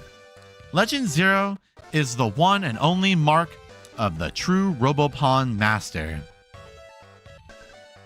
You will go down in history as the most skilled Robopon handler of all time. You're probably even more important than a king like me nowadays. You have the respect and adoration of everyone in Majiko. You're the money. Maybe it's not too late to make you my heir. Riggs! Mel, I've been waiting for you to return. How is Majiko doing 20 years ago? Are things peaceful back then? You're surprised to see me here. How come? You thought I died? I did think he died. Why would you think that? I just got fired. Didn't you read the Didn't you read the text? Oh well, enough about me. You're the great Legend Zero. Now let's celebrate. In fact, I think we should put on a fireworks show. How about it? This time, I'll use my skills to make pretty fireworks. No, I won't mess up the powder this time. This is important. It seems about time. Hey everyone, let's thank the Legend Zero for what he's done. 3 cheers for Mel, the Legend Zero. And that is it. This is the end of Robopon. Not just Robopon 2, but all of it. And you know what really stings? They don't let you continue after that at all. Meaning that you never beat Dr. Zero and Zero Senior. Resetting is all you can do from this screen. And nothing you will do will let you officially beat the game. Weird feature to remove because Robopon 1 lets you save after you beat the final boss. But yes, now that's it. Go buy cross version? Fuck you! I already own it! Paid $80 for that shit, asshole. Now what? Is there any? Is that it? Did they forget to make me show up in my home room? That's it? Can only be so you can never truly beat the game? You're fucking with me, right? The game can only be reset here. So does it still acknowledge that I beat the game? So if I reset, it takes me back to before I beat Zero. And that's it. Wait, hold on. Let me just spark every Robopon I can first. Okay, now that's it. Wait, let me fill Hoffman Tower to get all the special stuff on the top floor. Really strong battle up here that we just barely beat. Okay, now that's it. Okay, wait, let me just battle this evil Sunny at the north end of Baba Village. He's available before the Zero Brothers, by the way. And now that's it. I promise. Just kidding. In the passive Delica Castle, there's a strong-ass battle that we lost to before. We win, and now we're officially done, I promise. Well, we did just get the Ice Star software. Let me go get the other two. Wind Star is locked behind Mr. Rocket. Helping him fund rockets for Naked Diagonal Man to go to the moon enough times will result in a free Wind Star software. Fire Star is from Lisa, who's only available by talking to the medium in Hendo, a female Kappa in Ninji Valley, Utada's dad at Lover's Cliff, Capri Kid in Sky Castle, and the guy at the top floor of the left tower in Pond Garden. I believe this is the exact order that triggers Lisa to appear at the bottom floor of Hoffman Tower, who will break the fourth wall and give you the Fire Star software. And now we're done, I promise. Except for battling W King, a pretty strong battle that's also available after the post game, and also Utada's mom at Lover's Cliff, who's also pretty strong. It's so weird how they locked a lot of important parts and software behind post game except for the 2 final fights. The only thing I listed here that can be considered post game is Lisa, effectively making the Fire Star software completely useless. Now we are officially done, and that is it. Robopon 2 is done. Robopon is done. What happened after the game? I tried reaching out to the people who worked on this game, and sadly no one responded. Please don't try to do it yourselves. Leave them be. As far as I can tell, many of the people who worked on Robopon went on to do great things in Hudson, like many Bomberman games. The main man behind Robopon worked on Fossil Fighters, as I said 3 hours ago, and Tomori-san has been working on miscellaneous projects here and there. Hudson Soft was merged with Konami in 2012, and Red Company was sold to Yultizen Games Limited, a Chinese game company not known for much back in 2011. They did very little with this purchase and eventually sold Red Company back off to Oizumi Corporation. Since Red Company was the big brains of Robopon, I naturally assume that's where the IP is. While I can't say for sure, I hope that whoever has the ownership of the name puts good use to it, and I hope that this video helps them understand what light they could bring to a dead franchise. In Nintendo Power issue 140, the reviewers gave Robopon Sun a pretty negative review, stating its similarities to Pokemon and their recently released Metal Walker. The only person to not mention either of these 2 games was this guy, who presumably fell asleep while playing the best game on the Game Boy Color. Listen, I know Robopon isn't perfect. None of the games are. Trust me, I spent 111 hours and 51 minutes exactly streaming both games, and I can guarantee you that when I'm editing this part, it'll only be higher. But the amount of disrespect it's gotten pains me. In this video from the J-Wits, he gets several things about how Robopon 1 works wrong. At least 2 times, which tells me he wasn't really paying attention. In this video by N64th Street, he asks if Robopon 64 is worth playing today. It's not even 3 minutes long, and his analysis is a simple no. He gives no reason, shows no gameplay, and spends more time in his intro and thank yous than thinking about a game franchise that gets disrespected enough as it is. No. Don't harass these creators, these videos are old, but don't be like them. This franchise has charm and personality, and I think you'd like it a lot if you turned your eyes away from Pokemon for just 1 goddamn second and thought about how unique it is, how it stands out, and how it does its own thing on many occasions. There's heart in this cartridge, and you need to play it. There do exist some good Robopon reviews, notably this one from Gaming Navi. While they didn't find the game to be perfect, they detailed it well and it seemed that they had a lot of fun. I'd say that there's respect in this outside of the title. There's another that Evershadow referred me to from the YouTuber Mint Condition, which I think is the best Robopon 2 review out there. Tomori-san informed me that Robopon 3 was planned out and in the works while he was working on Robopon Go, a manga story following the Robopon Robbie. Robopon 3 was cancelled before it got very far. This franchise officially ended the day Tomori-san stopped working on the manga in spring of 2004, and it's been quiet ever since. No mention anywhere, and no respect from anyone online. It hurts to know that all anyone knows about this game that I hold so closely to my heart is big boobs and the common Pokemon fan opinion of it being a full-on ripoff. What I think should happen is a remaster of both games combined into one cohesive story. Take the best parts from both games, and hell, even Robopon 64, and combine them into one game to celebrate the franchise's 25th anniversary that was in last December, or wait another 5 years to celebrate the 30th. Robopon 2 with Robopon 1's battle style, some Robopon only available via catching, some only available via sparking, and some only available via seeds. Remove all of the infuriating aspects of Robopon 2 and give us Robopon 1+2 rebooted, or Robopon 1+2 re-sparked, or whatever the hell. Just make it happen someday. I'll even take Robopon 3 following the Zero family into whatever fuck-off dimension they went off to. And that's it. Thank you all for watching. Please play these games. Now, if you excuse me, I have a job to get back to. This long-ass video has stopped me from meeting with my patients. Mel, I just figured out that one of the beetles died. And Well, which beetle did you find out died? more of them died. Preston, I want to run some tests on you. So I have some ink blots, and I would like to show them to you, and you say the first thing that comes to your mind, okay? Yeah. Okay. Tell me what you see. That kind of looks like a tank, but like it's a little squishy, but it's still like a tank, you know. Okay, what about this one? This one's a little tough, but it kind of looks like a gambling addicted, alcoholic, nature recording red rabbit. Interesting. Now, finally, what about this one? I guess it kind of looks like a tree. Oh, come on, that's very clearly Johnny from Robopon. Yeah, I don't see it. Well, maybe.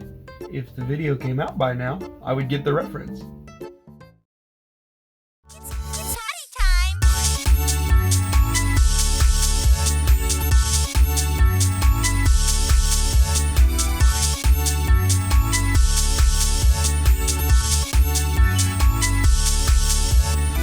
Let's party! Let's go! Is that a fucking rocket? Yeah, he's